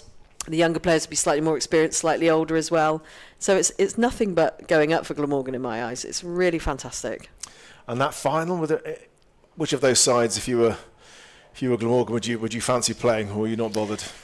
I mean, you probably don't. I wouldn't want to see Yorkshire again. Maybe they have a habit of turning things on in finals, but I don't think Glamorgan will be fussed. They know what their game is. They go about their plans really well. They have their strategy of how they're going to tackle this 50-over format, and they won't worry which team it is. They will just go with a spring in their step from today's performance, and certainly take that to next weekend. Well, New Road in Worcester, that's not too far away from Cardiff if you're in South Wales, or you might be even closer if you live on the border. So not too far to go. So why not consider next Sunday getting along to cheer on the Glamorgan women as they play the final against Middlesex or Yorkshire at New Road next Sunday. Information will be available on glamorgancricket.com and all the usual channels where you can find out what's happening, and no doubt there'll be plenty of interest and social media comment and so on as we build up to that game throughout the week.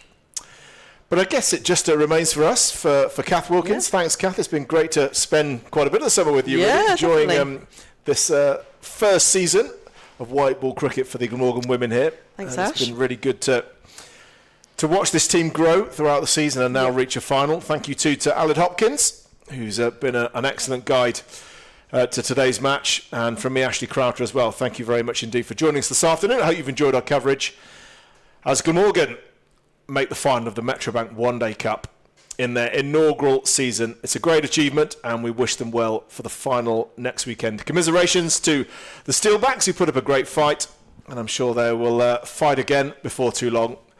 But today was Glamorgan's day. From Kath, Aled and myself, thanks very much for joining us today, and have a great afternoon.